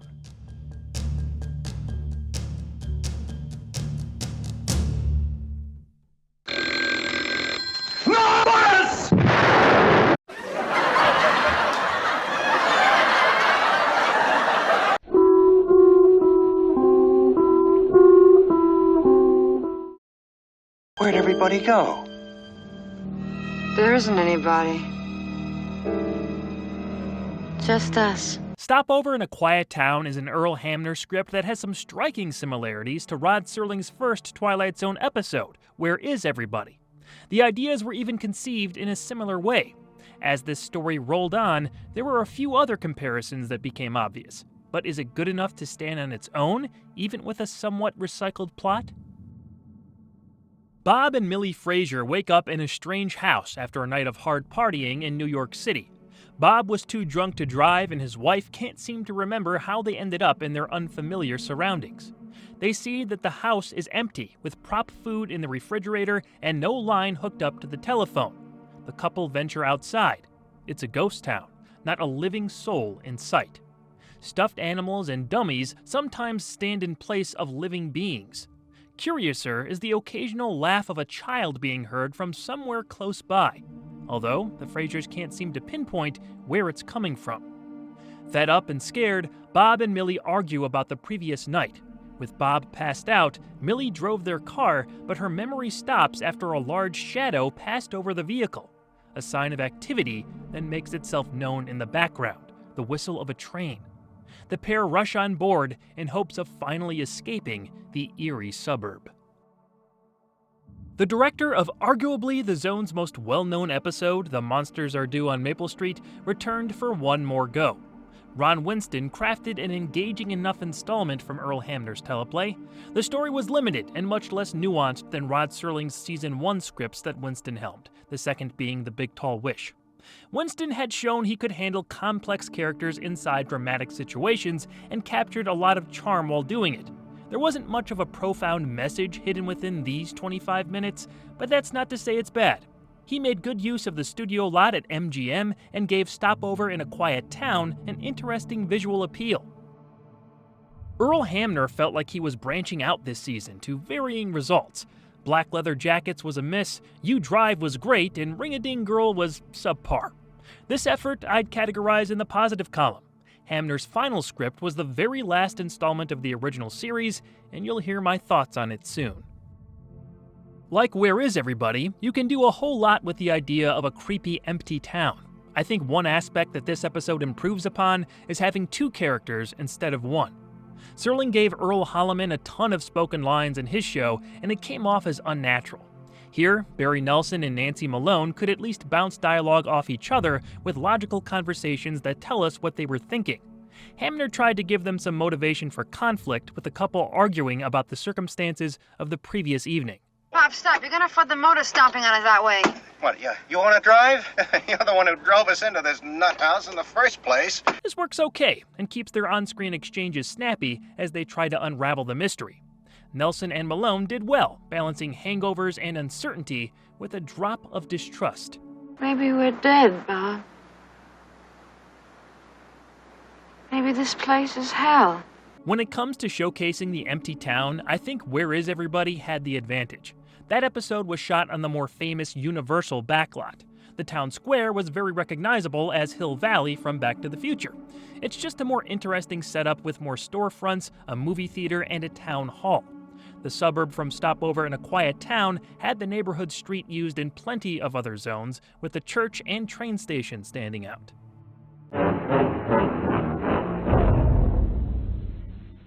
The Frasers are delighted that the train is moving out of the station.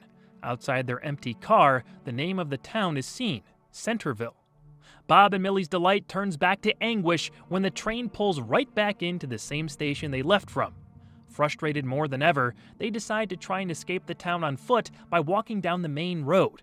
As they begin to make their way, a giant shadow begins following them. A massive hand then grabs the couple, and we see a giant little girl holding them. The girl's mom steps in. Be careful with your pets, dear. Daddy brought them all away from Earth. She places the Frasers back into the model suburb, and they run for their lives, trapped in an imitation of human life on a foreign alien planet. The same things that were going on here just started happening last night in Centerville. Blame 90s Disney Channel and their original movie Don't Look Under the Bed for burning Centerville and Middleburg into my brain in this context. Anyway, in addition to Where Is Everybody, the ending twist calls to mind Season 3's The Little People, and more prominently, Season 2's The Invaders. The idea of Earthlings being minuscule in stature to gargantuan humanoid aliens wasn't anything new for this show. It's a very stereotypical Twilight Zone twist and concept in general. It's still a well-done, fun outing for the series. As I mentioned earlier, there's no clear moral to this one. Unless you ask Rod. The moral of what you've just seen is clear. If you drink, don't drive. And if your wife has had a couple, she shouldn't drive either. Stopover in a Quiet Town is a simpler episode, yet it entertains all the same. Check it out. And don't drink and drive, folks.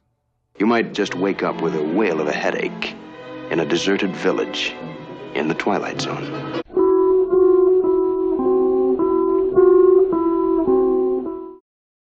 The Encounter has been labeled as the most controversial Twilight Zone episode in the show's history, and there is substantial evidence to back up that claim. It wasn't the subject of a lawsuit like other Lost episodes, but it was not part of the series syndication package and didn't air for decades after its May 1st, 1964 debut. The Encounter is the only installment of the original series to be completely banned from television due to public outcry. Racial themes put unpleasant societal biases on screen, and while one could admire its pull-no-punches approach to holding up a mirror to our culture at the time, there are some aspects about it that didn't hold up then and don't hold up now. A World War II veteran named Fenton is cleaning out his attic when a gardener named Arthur Takamori arrives in his home. A neighbor suggested Arthur seek business for his lawn care services there. Fenton agrees to have Takamori cut his grass once a week, but invites him up to share a beer. Initially reluctant, the gardener obliges after Fenton's insistence. An item immediately catches Arthur's attention, a samurai sword that, once the young man touches, imbues him with feelings of revenge. The old veteran says he took it off the body of a Japanese soldier after it was used to almost cut his head off. He's tried to get rid of it over the years, but it always comes back. Tension builds between Fenton and Takamori, with the veteran underhandedly insulting Arthur's heritage as the Japanese American is quick to defend himself. Arthur tries to leave at one point, but the door is inexplicably locked. Even Fenton can't pry it open. Something has taken hold of the pair. Emotions from their past and present spew out in hateful words and deadly actions. Following up Caesar and Me, this was the second and final episode for director Robert Butler. The story takes place in a cramped attic with only 2 characters, so all the blocking and camera movements were pretty limited. Still, Butler and the crew managed to pull off a decent-looking episode with the lighting and certain intriguing angles. A lot of the visuals fed off the performances. The changing looks in the eyes of both characters draw the viewer in, keeping us interested in the place of varied environments. Butler was at first wary about taking on such a complicated and tough subject. He met with producer William Frug to address his concerns and asked if the content in the script needed to go that far. In the end, the director seemed proud of the finished product, saying as much in the Blu-ray's commentary track. When Butler approached Frug about his trepidation, the writer, Martin Goldsmith, suggested to the producer that he direct the installment himself. Goldsmith didn't have any directing credit, so that certainly would have been an interesting turn of events. Frug responded by saying they'd have to pay Butler whether he directed or not, turning down Goldsmith's offer. In the Twilight Zone companion, Goldsmith elaborated further. Regarding Butler's opinion on the script, quote, "He was a young guy and was quite unhappy about the whole thing. He didn't like it, he didn't understand it," unquote. The writer's only previous episode, What's in the Box, had a lot of the same basic setup, 2 characters in one room whose hatred boils over into physical altercation. It's easy to spot the similarities, but the encounter is dealing with much more complex themes. I think Goldsmith did well with a lot of the tragic humanity that creeps to the surface, but a few of his choices are questionable. Easily, the best attribute this episode had going for it were the performances from Neville Brand and George Takei. These guys both really knocked it out of the park, and their clashing throughout the episode, paced out from moments of tension to moments of calm and back again, created a compelling dynamic that is hard to turn away from. You want to know what happens next, and when that appeal is character and performance-based, it's a huge positive for any story. Brand as Fenton has all the hallmarks of a man whose charismatic and talkative exterior is hiding a deep pain.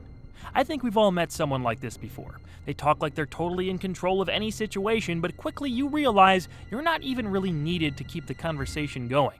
They could talk to a wall for hours.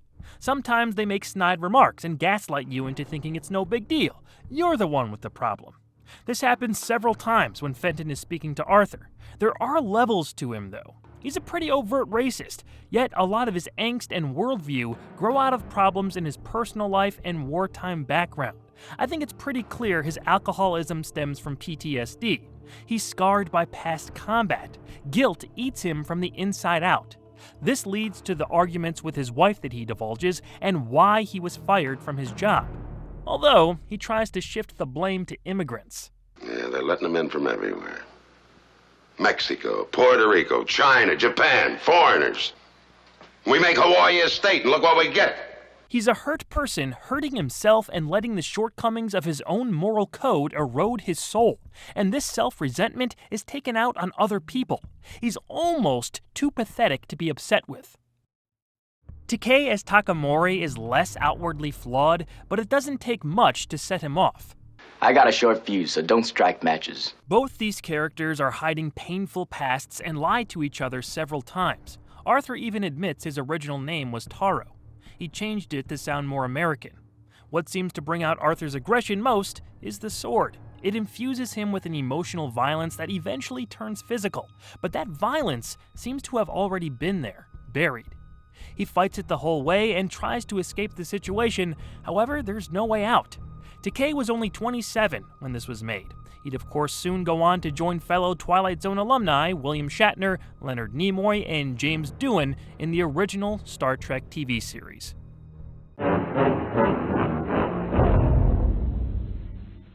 Arthur accuses Fenton of lying about his encounter with the Japanese soldier all those years ago.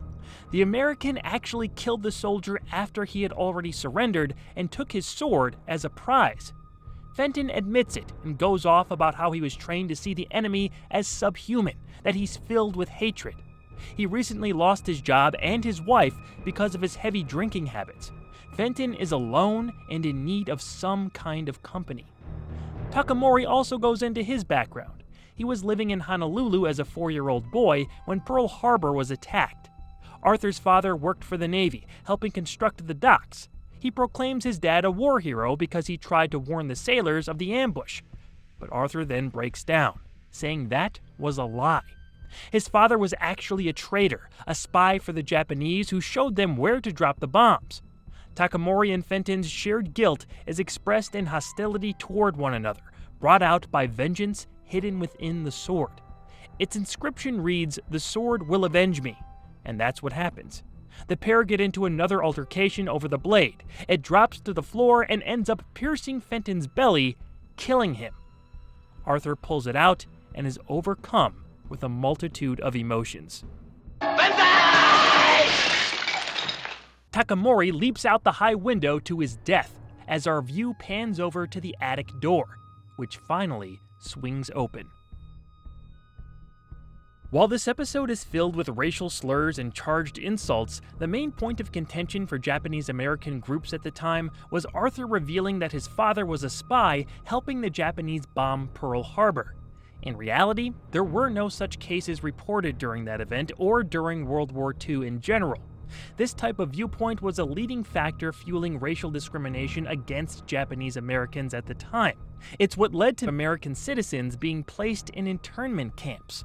George Takei and his family were among them. This episode was aired in 1964, less than 23 years after Pearl Harbor. The wounds of the war and its fallout were still relatively fresh for a lot of people, and looming on the horizon was Vietnam. It's no wonder many people had a problem with Goldsmith's choice of placing that detail into Arthur's background. Adding a fictional wrinkle to a real situation isn't anything unusual for Hollywood.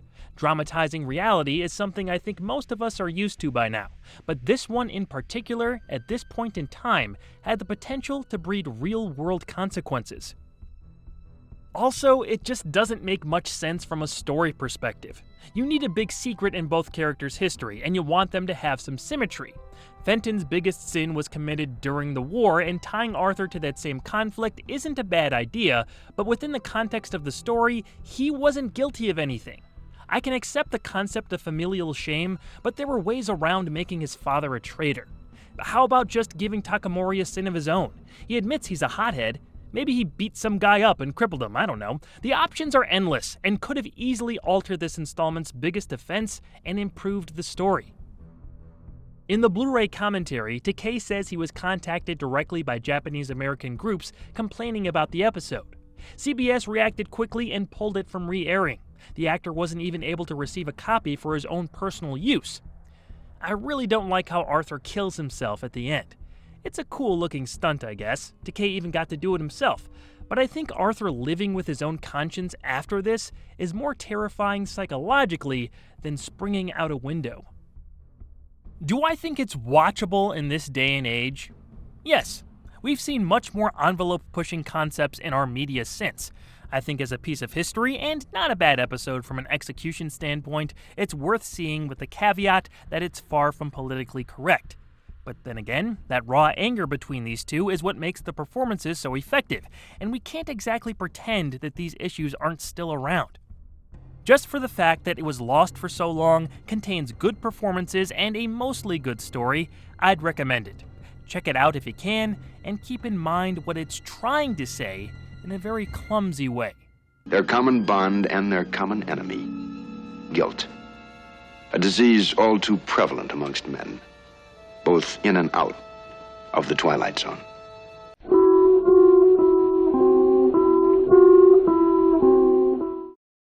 Mr. Garrity and the Graves brought back actor John Daner and a host of other TZ veterans for their final trips through the fifth dimension in a humor-leaning script by Rod Serling. Could the charm of its star and intriguing setup lead us to a rare, successfully comedic installment of the series? In 1890, Jared Garrity, a traveling salesman, arrives in a small town called Happiness, Arizona. The little village has seen more than its fair share of violence and has been renamed several times over the years. Somewhat recently, they employed a morally upright sheriff, constructed a jail and gallows, and began enforcing the law. Garrity is filled in on Happiness's history by the local bartender, Jensen. The salesman learns the nearby Boot Hill Cemetery contains the bodies of 128 individuals. All except one, the town drunk's corpulent wife, died by gunfire. Garrity mentions that his services could be of use in a place like this. I bring back the dead. When a man driving a carriage strikes and kills a stray dog, Garrity proves his claims by resurrecting it. The townspeople are astonished by the salesman's gift, calling it the devil's work. But Jared quells their fears by saying his skills are applied scientific principles acquired in the Himalayan mountains. The gathered residents of Happiness are delighted to hear Garrity offer to bring back their loved ones. At midnight, the dead will return. That evening, Jared walks into the saloon and says the deed is done. The town's deceased will soon walk among them.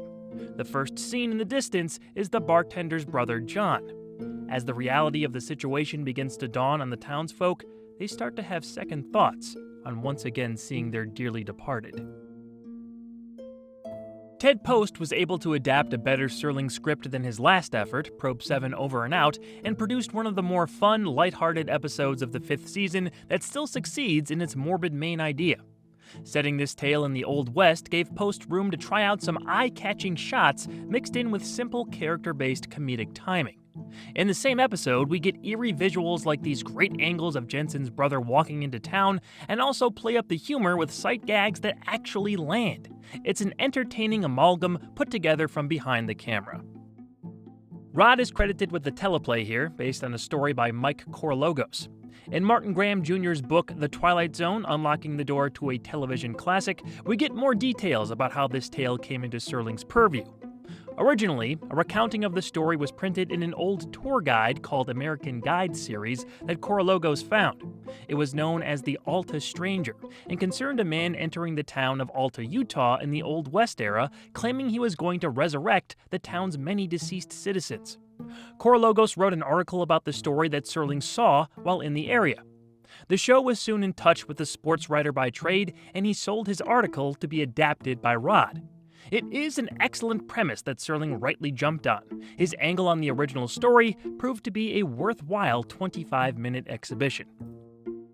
In my opinion, Mr. Garrity and the Graves works so well because of its cast of highly enjoyable characters. The humor doesn't come from lame jokes or hacky sitcom-type comedy. It comes from the characters themselves.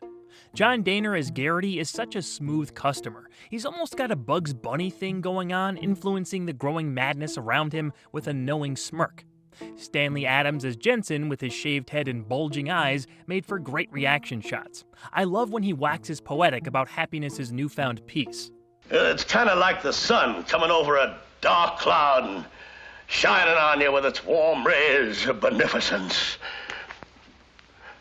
I do a little preaching on the side, too. The sheriff that Jensen builds up is also hilarious. Norman Leovitt's physical timing and way of speaking was on point. Now, some men depend on this all the time when they should be using the old bean. Percy Helton as Lapham looks like a short version of a pre-death Hatbox ghost, but brings a believable nervous energy to the ensemble. Finally, J. Pat O'Malley as the town drunk, Gooberman, provides more blatant yucks to the episode. Plus, his wife's name is Zelda. My dear wife, Zelda, rest her soul. These actors were all perfectly cast and played their roles well. Why couldn't this be the comedy that Serling pitched as a series? An Old West town full of comedic archetypes encounter a new perceived supernatural event every episode. Garrity would be forced to stick around to help defend them. For the right price, of course. I'd watch that. This was my favorite TZ part John Dehner played, and all 3 of his own episodes were good ones. Stanley Adams was much funnier in this than in his first outing, Once Upon a Time. J. Pat O'Malley made his final of 4 appearances, Percy Helton was given his second and last credit, and the same went for John Mitchum. There are quite a few uncredited performances, but one that deserves special recognition is Robert McCord. McCord appeared in 32 episodes across all 5 seasons of the series. This was his last. Of those 32 installments, only 2 were credited. If you're ever going back to watch the full series, it'd be fun to try and spot this face in as many shows as you can.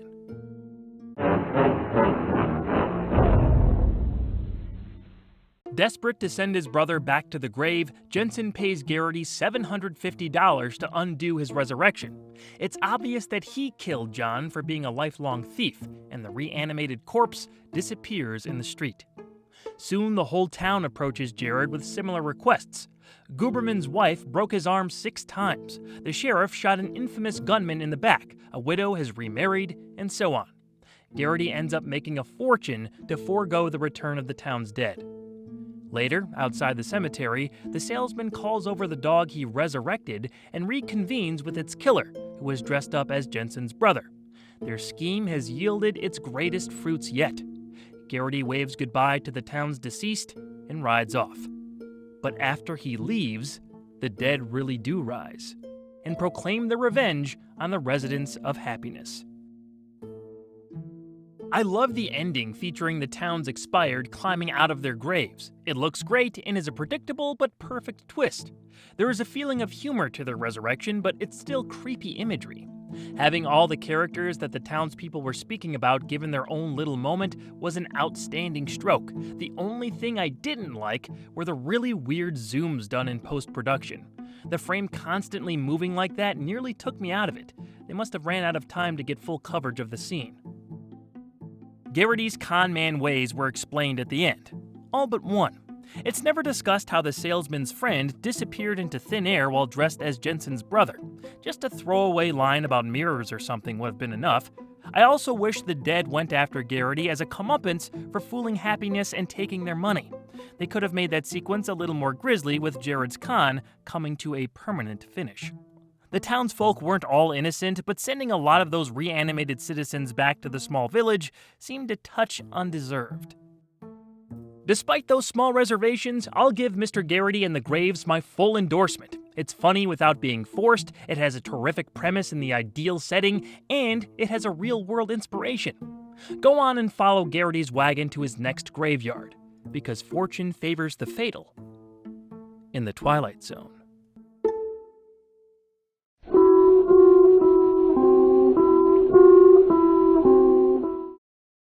The Brain Center at Whipple's features a seemingly timeless theme that might be even more appropriate now. Rod Serling's fight for the everyman continued on through another Richard Donner-directed episode that wears its passion on its sleeve. But does that passion yield a personal recommendation? Wallace V. Whipple is the owner of his family's manufacturing corporation. His recent ideas for cost-saving measures greatly upset his plant manager and longtime employee, Mr. Hanley. Hanley previously worked for Whipple's father, a man who always put his workers ahead of his company's growth. This Whipple plans on reducing almost all his company's manpower by replacing them with new-age automated machines. He gives his workers a 4-month notice, but along with thousands of others about to be out of a job, a foreman named Dickerson has had enough. He gets drunk one evening and returns to the plant in order to destroy a machine said to replace 77 men. He's caught in the act, and a scuffle ensues, resulting in Dickerson being shot by a gun Whipple pulled off a security guard. Dickerson survives, but Hanley has seen too much. He admonishes the CEO, quitting while simultaneously being fired and replaced by a newly bought machine. The layoffs proceed as planned, and Whipple is left with only a few key employees. It's hard to watch this episode nowadays and not think about how artificial intelligence has encroached upon, or in some cases been forced upon, our everyday life and has already begun to replace certain jobs. Part of this, as the Twilight Zone story points out, is just progress. A lot of men out of work. That, unfortunately, is progress, Hanley. At this point, it's inevitable, but I'd be hard-pressed to say that AI has been rolled out responsibly. When it comes to the arts, this is especially true, and will continue to likely get worse until some legal regulations are put in place. To some degree, this kind of thing can be traced back to the Industrial Revolution. Blue-collar jobs are lost to emerging technology, which is what makes this story so evergreen.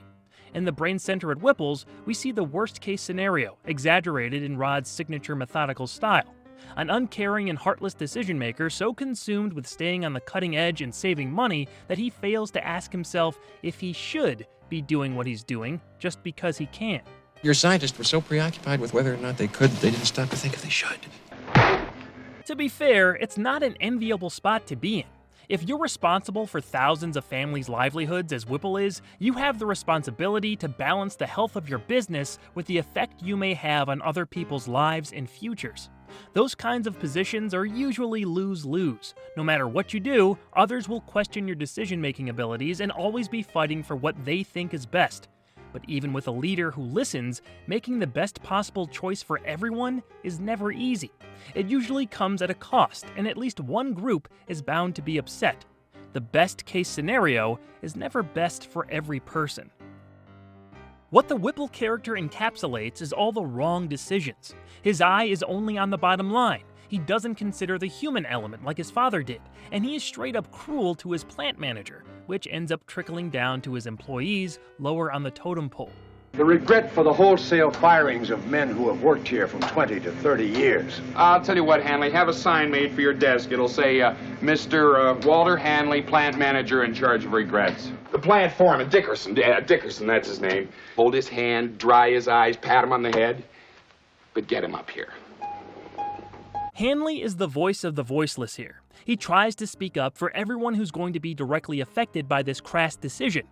Is it in the company's best interest to continue on as Whipple's father did, sacrificing growth and falling behind his competitors just to keep his workers employed?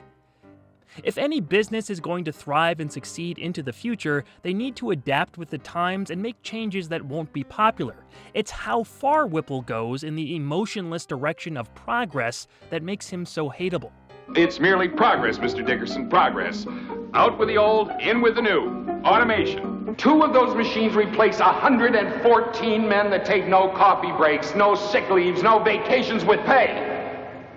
And that, in my book, Mr. Dickerson, is worth considerably more than you are. Men have to eat and work, and you can't pack them in cosmoline like surplus tanks, or put them out to pasture like old bulls. Dickerson represents the disgruntled worker well. Again, he's an exaggerated caricature, but he serves his purpose. When we're left to feel insignificant, when our best efforts aren't only underappreciated but completely ignored and wiped out just in the name of progress, it's a bad deal for any workforce, and I'd go as far to say society in general. It breeds contempt and widens the gap between the classes. Progress should bring as many people along with it as possible, not leave most of us in its wake. Serling knew this all too well, and you can see those sentiments splashed into his script.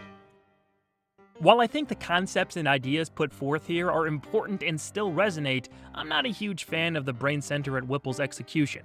Richard Donner gives us a few interesting shots and portrays tension well in the scene where Dickerson is fired upon, but his skills aren't given much room to breathe in such an underplayed story.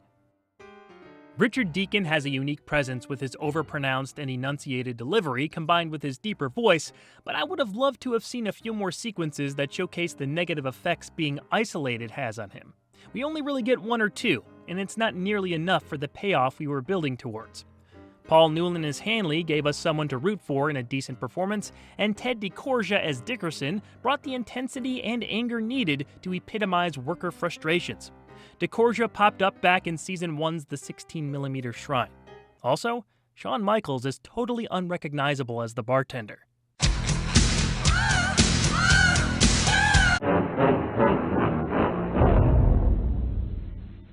One of the few technicians left argues with Whipple over trivializing human concerns. He also quits and walks out, leaving Wallace alone with his machines. The technology soon turns on the CEO, malfunctioning and repeating his former employees' harsh criticisms of his way of doing business.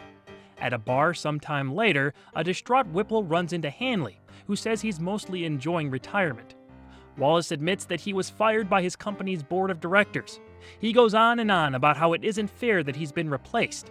With no family or home life, he has nothing. Cutting to his old office, we see a robot has taken Whipple's job. It spins his familiar keychain as irony wins the day. Robbie the Robot returned for his final Twilight Zone appearance as Whipple's replacement. Funnily enough, he seems to be taking on similar characteristics to his predecessor, just like in Uncle Simon. He also has his original headpiece back from Forbidden Planet.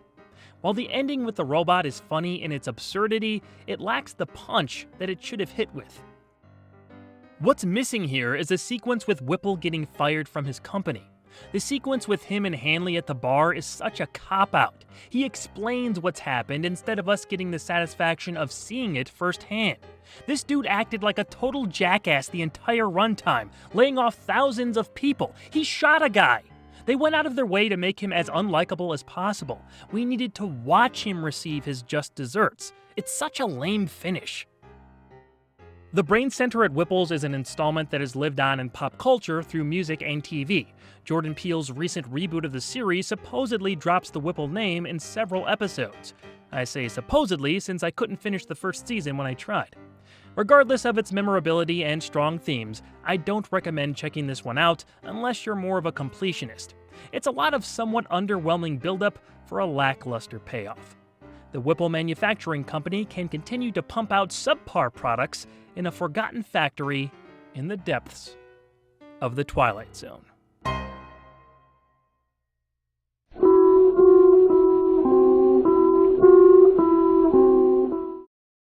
Come Wander With Me has the distinction of being the final full episode shot for the original Twilight Zone. It was also one of the last to air, hitting TV screens on May 22, 1964. There are behind-the-scenes details aplenty, and the story itself seems to be up for some debate, so here is my interpretation. Floyd Burney is a popular musician known as the Rockabilly Kid, with hits like Your Tears Ain't Enough, My Honey Tree, and Baby Don't Hang On. How do I know this? It's written on the side of his car. A car that he drives into the backwoods of an isolated little town with a broken bridge. Burney abandons his vehicle and walks into a music shop. The store has significance to Floyd since a few locals told him that's where he'd be able to pick up some new material to adapt. He meets a stoic old man there who barely speaks, overpays for an old guitar, and begins hearing a haunting song in the distance. In the forest, he walks past a tombstone with his name on it and a mysterious cloaked woman, but he doesn't see them. The musician soon runs into a girl named Mary Rachel and tries to get the song he heard out of her. Mary Rachel is hesitant, saying the song belongs to somebody, and she promised the Rayford brothers not to sing it anymore.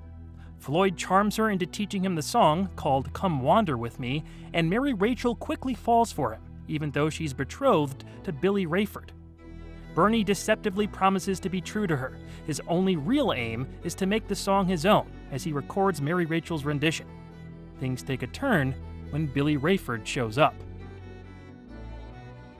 Richard Donner directed his 6th installment of the series. It would be his final to air. Come Wander With Me is not his best outing, but I don't consider it as subpar as some of the reviews from the time period have suggested. In the Twilight Zone companion, producer William Frug went as far to say, quote, Come Wander With Me was too soft, and Dick Donner and I knew it. It was a script that read good, but Jesus, it just didn't work. I wouldn't do it today, unquote. I actually think this is a very well-shot episode with a fascinating idea behind it and an emotionally evocative ballad at the center. The story isn't laid out in a traditional fashion, and I could see that bothering viewers at the time, but it holds up to modern viewing and rewatches quite well. Far from perfect, though. What I'm trying to say is, it's better than From Agnes with Love. One-time Zone scripter Anthony Wilson had a significant career for himself over a few decades, writing and producing plenty of TV projects. His teleplay has the makings of a classic, but it may have been a bit too far ahead of its time. Come Wander With Me also faces some structure and character issues that make it hard to wholeheartedly endorse. Showing us Floyd's grave before the first commercial break may have upped the intrigue, but it also deflated tension right off the bat.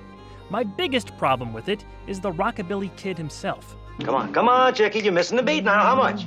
I'm bespoke. Bespoke? What is that supposed to mean, bespoke? You're bespoke, I'm Floyd Burney, so what? The guy's a lying, unsavory jerk. Gary Crosby plays him like a real heel.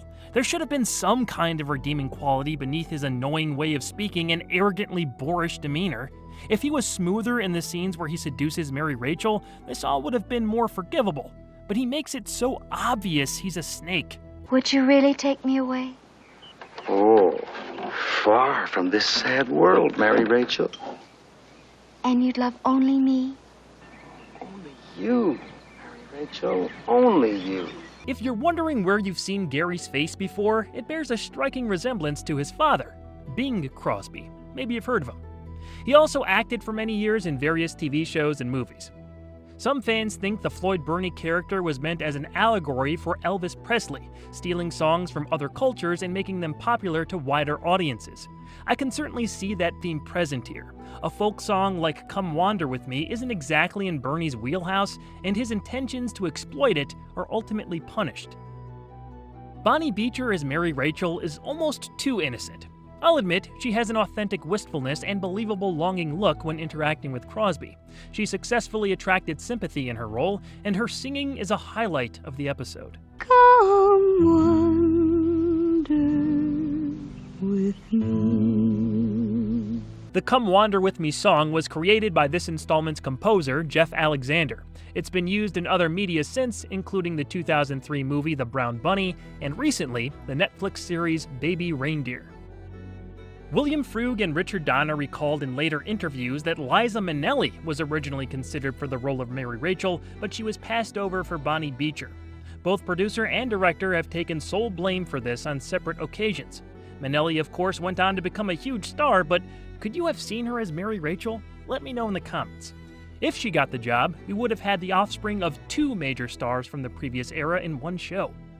All things considered, I think Beecher did a pretty decent job and sold the character with her melancholy manner.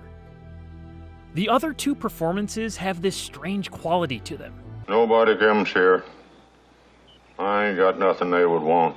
I seen you, and folks heard your sugar talking about taking her to Norfolk. The old man, played by returning cast member Hank Patterson, and Billy have next to no emotion in their voice, as if they're just going through the motions. That detail ended up tying into the twist.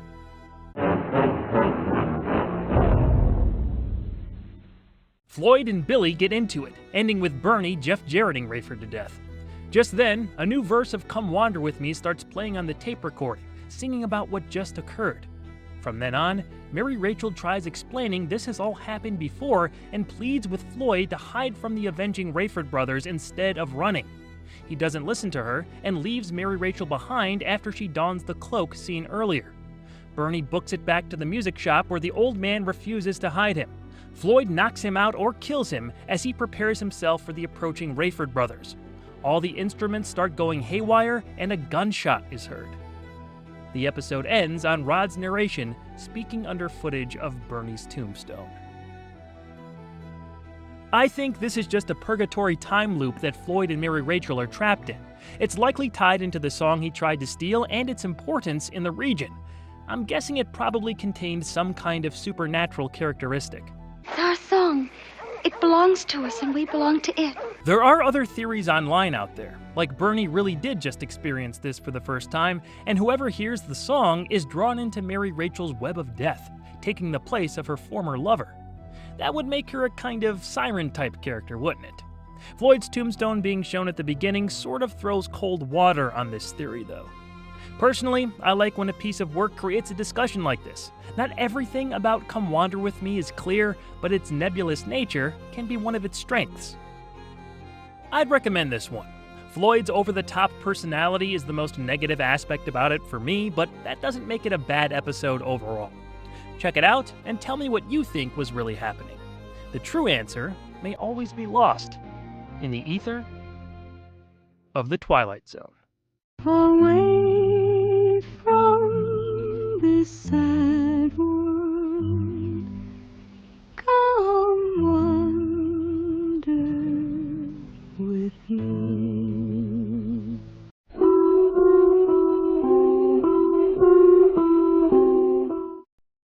The Fear may have been the second to last Twilight Zone episode to air, but it was the final original series installment written by creator Rod Serling. Having penned many, many classics over the show's 5-year run, how did Rod finish out? A state patrol trooper named Robert Franklin arrives at a cabin up in the mountains to investigate reported sightings of unidentified bright lights flashing in the sky. The resident of the cabin is Charlotte Scott, a former fashion editor from New York City. She had a nervous breakdown and decided to move up in the mountains to be alone. Soon, the bright lights and loud noises are experienced by Franklin firsthand. He goes outside to discover large broken tree branches and his police vehicle rolling on its own, flipping over. When he tries to use Scott's phone to call for backup, he finds the line dead. More strange occurrences transpire, including peculiar noises on the roof and giant fingerprints showing up on Franklin's car. Hoping to solve the mystery and protect Charlotte, the trooper decides to spend the night. The next morning, these events get even weirder. Ted Post directed his last of 4 zones. A World of Difference and Mr. Garrity and the Graves are clearly 1 and 2, with this and Probe 7 Over and Out bringing up the rear. I'll give Post credit for some innovative shots and visualizing the material as best he could, but when the script doesn't land, common knowledge dictates it's just difficult to make a good episode. Rod Serling wrote 92 of Twilight Zone's 156 shows. It's a staggering amount of output when you take a step back. Let's make no mistake here, Serling was a great writer. Almost everyone says the same glowing things about the guy's work. If you've seen his best stuff, you'll likely witness the obvious talent he had. But the man himself admitted later that by this point in the series, he was beyond burnt out. He said his perspective was shot. In praise of Pip, The Long Morrow, The Masks, and even I Am the Night, Color Me Black proved that Serling could still strike gold after all this time. But anyone under that kind of pressure putting out that much content was bound to see diminishing quality after a while. The fear illustrates the absence of some basic writing principles. His characters got to the point where they lost any individuality. We know Serling had a particular way of writing dialogue, but these two speak so much like Rod that it sounds like the narrator is talking to himself.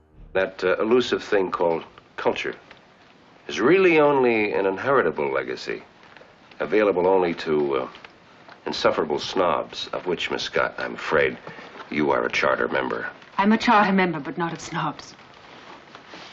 I'm the founder and the chairman of the board of a society of frightened people. They frequently describe what just happened on screen and repeat it. It's a footprint. Yeah, that's what it is, all right. It's a footprint.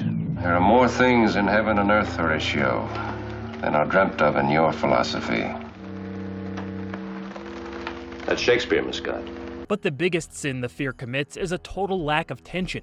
The trooper and the fashion editor interact with a forced antagonism early on, but it gets worse when we start repeating beats without much suspense. And this script is based around suspense. The emotion of fear, how it can control us, how it can fuel us. The idea is fun to see Serling explore, but Charlotte and Robert speak with no subtext. It's all surface-level philosophy, and even in some of Rod's subpar teleplays, this usually wasn't an issue. Instead, we get a pretty bland story with boring characters who have nothing important to say. I've got to fight that with this. That's like trying to bring down a bomber with a pea shooter.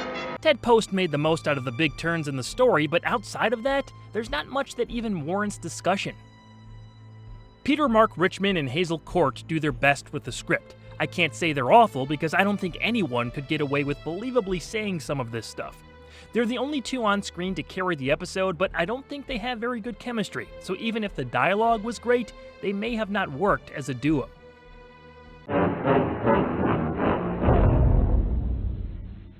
The following day, Franklin and Scott are astonished to see a gargantuan footprint in the dirt outside the cabin.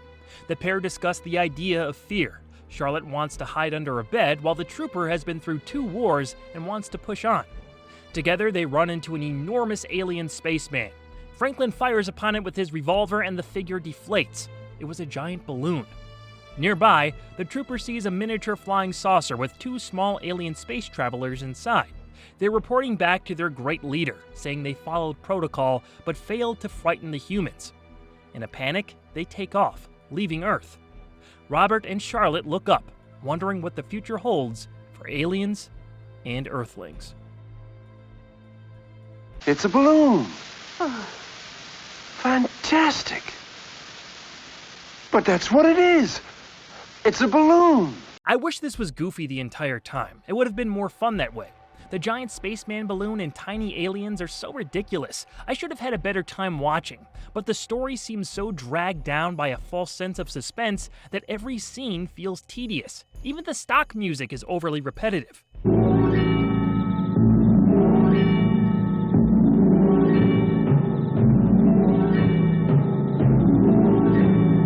I will say the shot of the giant footprint is pretty cool, and the other effects with the car and deflated balloon make the fear at least watchable. I love a good Power Ranger-style forced perspective shot as much as the next guy. The sequence of the flying saucer taking off was from Season 4's Death Ship. It may not be original to this episode, but it still looks great. While some of Rod's later cheesy concepts weren't the greatest, he had way more hits than misses and is of course responsible for the series in general. His legacy on this show will continue to be tied to greats like Walking Distance, Time Enough at Last, Mirror Image, The Monsters Are Due on Maple Street, The After Hours, Eye of the Beholder, The Obsolete Man, It's a Good Life, To Serve Man, On Thursday We Leave for Home, and so many more that speak to his skills as a writer and adapter. While I'd rather skip past The Fear, it marks the end of Rod's creative involvement in the series, and because of that, holds an important place in the Twilight Zone. The worst thing there is to fear is fear itself. Tonight's tale of terror and tiny people.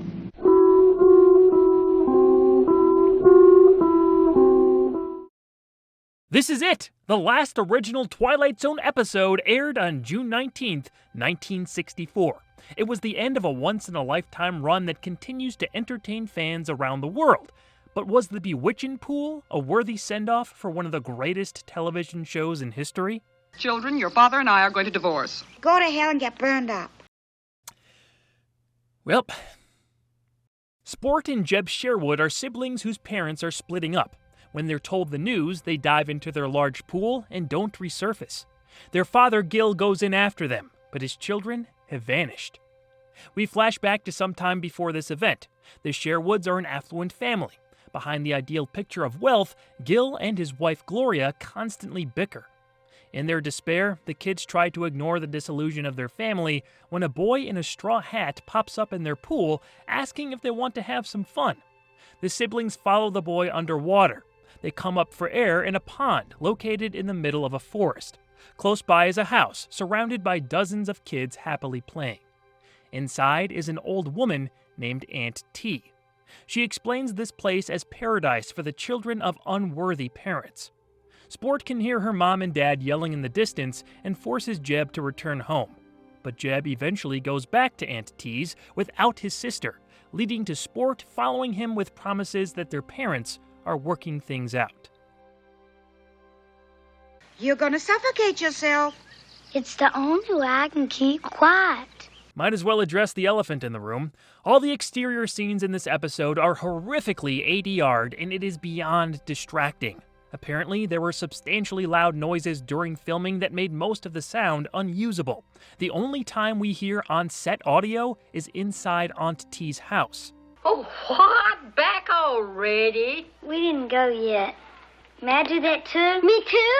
Sometimes nothing can be done about these types of things. You just have to do your best to fix up the piece of work in post-production. But this is some of the worst ADR I've ever heard. Come back here. We're not through with you. Are you coming out of there or I'm coming after you? What's the maid for, Sugar? And what are you for, Sugar? I did not hit her. I did not. Oh, hi, Mark. The biggest offender that most people discuss when this episode is brought up is the Sport character.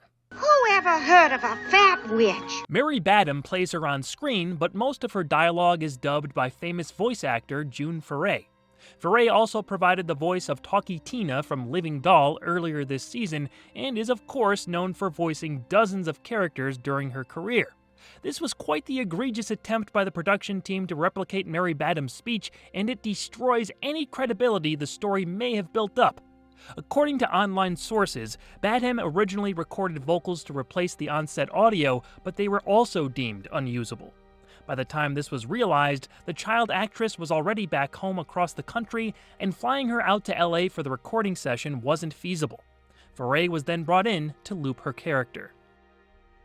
Some of the blame for the shortcomings of this installment have fallen on director Joseph M. Newman. His first two episodes, In Praise of Pip and The Last Night of a Jockey, are decent to good products. Black Leather Jackets wasn't great, but that had more to do with a bad script than his directing. Both producer William Frug and the writer of The Bewitching Pool, Earl Hamner Jr., weren't fans of Newman's work. Referencing Newman and Badham's lead performance in the Twilight Zone companion, Frug goes as far to say, quote, "I never worked with him again. I just didn't like what he did with her at all. It was all overplayed and corny, I thought, even granted it was a children's story," unquote. Hamner has a commentary track on the Blu-ray where he called the acting forced and unbelievable, and the directing unacceptable. The one performance he thought had some merit was Mary Badham as Sport. Hamner's gripes with the adaptation of his teleplay didn't stop with the performances. He didn't like the title, thinking the Bewitching Pool didn't fit the narrative, a narrative that was originally quite different.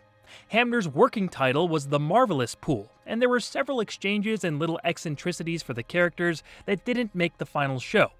There's no doubt a better Twilight Zone installment could have been derived from the written source material. It was published in full in the 2003 book, The Twilight Zone Scripts of Earl Hamner. He was inspired to write the story by moving out to the West Coast and seeing so many divorces. Empathizing with the children of broken homes, he imagined a Peter Pan-type escape for kids. He also showed his hand on country people versus city people by giving the kids southern accents, a detail the parents didn't share. Hamner's concept hadn't been done in quite this fashion on the series. I don't think it would have been a personal favorite if it was done right, but one could see the obvious improvements in the writer's initial vision. I have to judge what went to air, and unfortunately, there are next to no redeeming qualities about the Bewitching Pool. Even Mary Badham, the performance Earl Hamner praised, doesn't hold up well when she's fully portraying the character. She's a kidnapper. Badham was most famous for playing Scout Finch in the 1962 movie To Kill a Mockingbird. When Hamner found out she was playing the lead in his story, he changed the names of the children to be a takeoff Scout and Jem from the film. Aunt T is the only character that isn't ADR'd at any point. Georgia Simmons doesn't exactly create the warm, loving portrait of a motherly savior of neglected children Hamner was aiming for, and he would say as much in later interviews. I'll assign you children to your chores, and I'll show you where your rooms will be. Honestly, she plays it kinda creepy. If Aunt T worked, I think the finished product could have been viewed more favorably. A believably sincere heart at the center of any story could go a long way.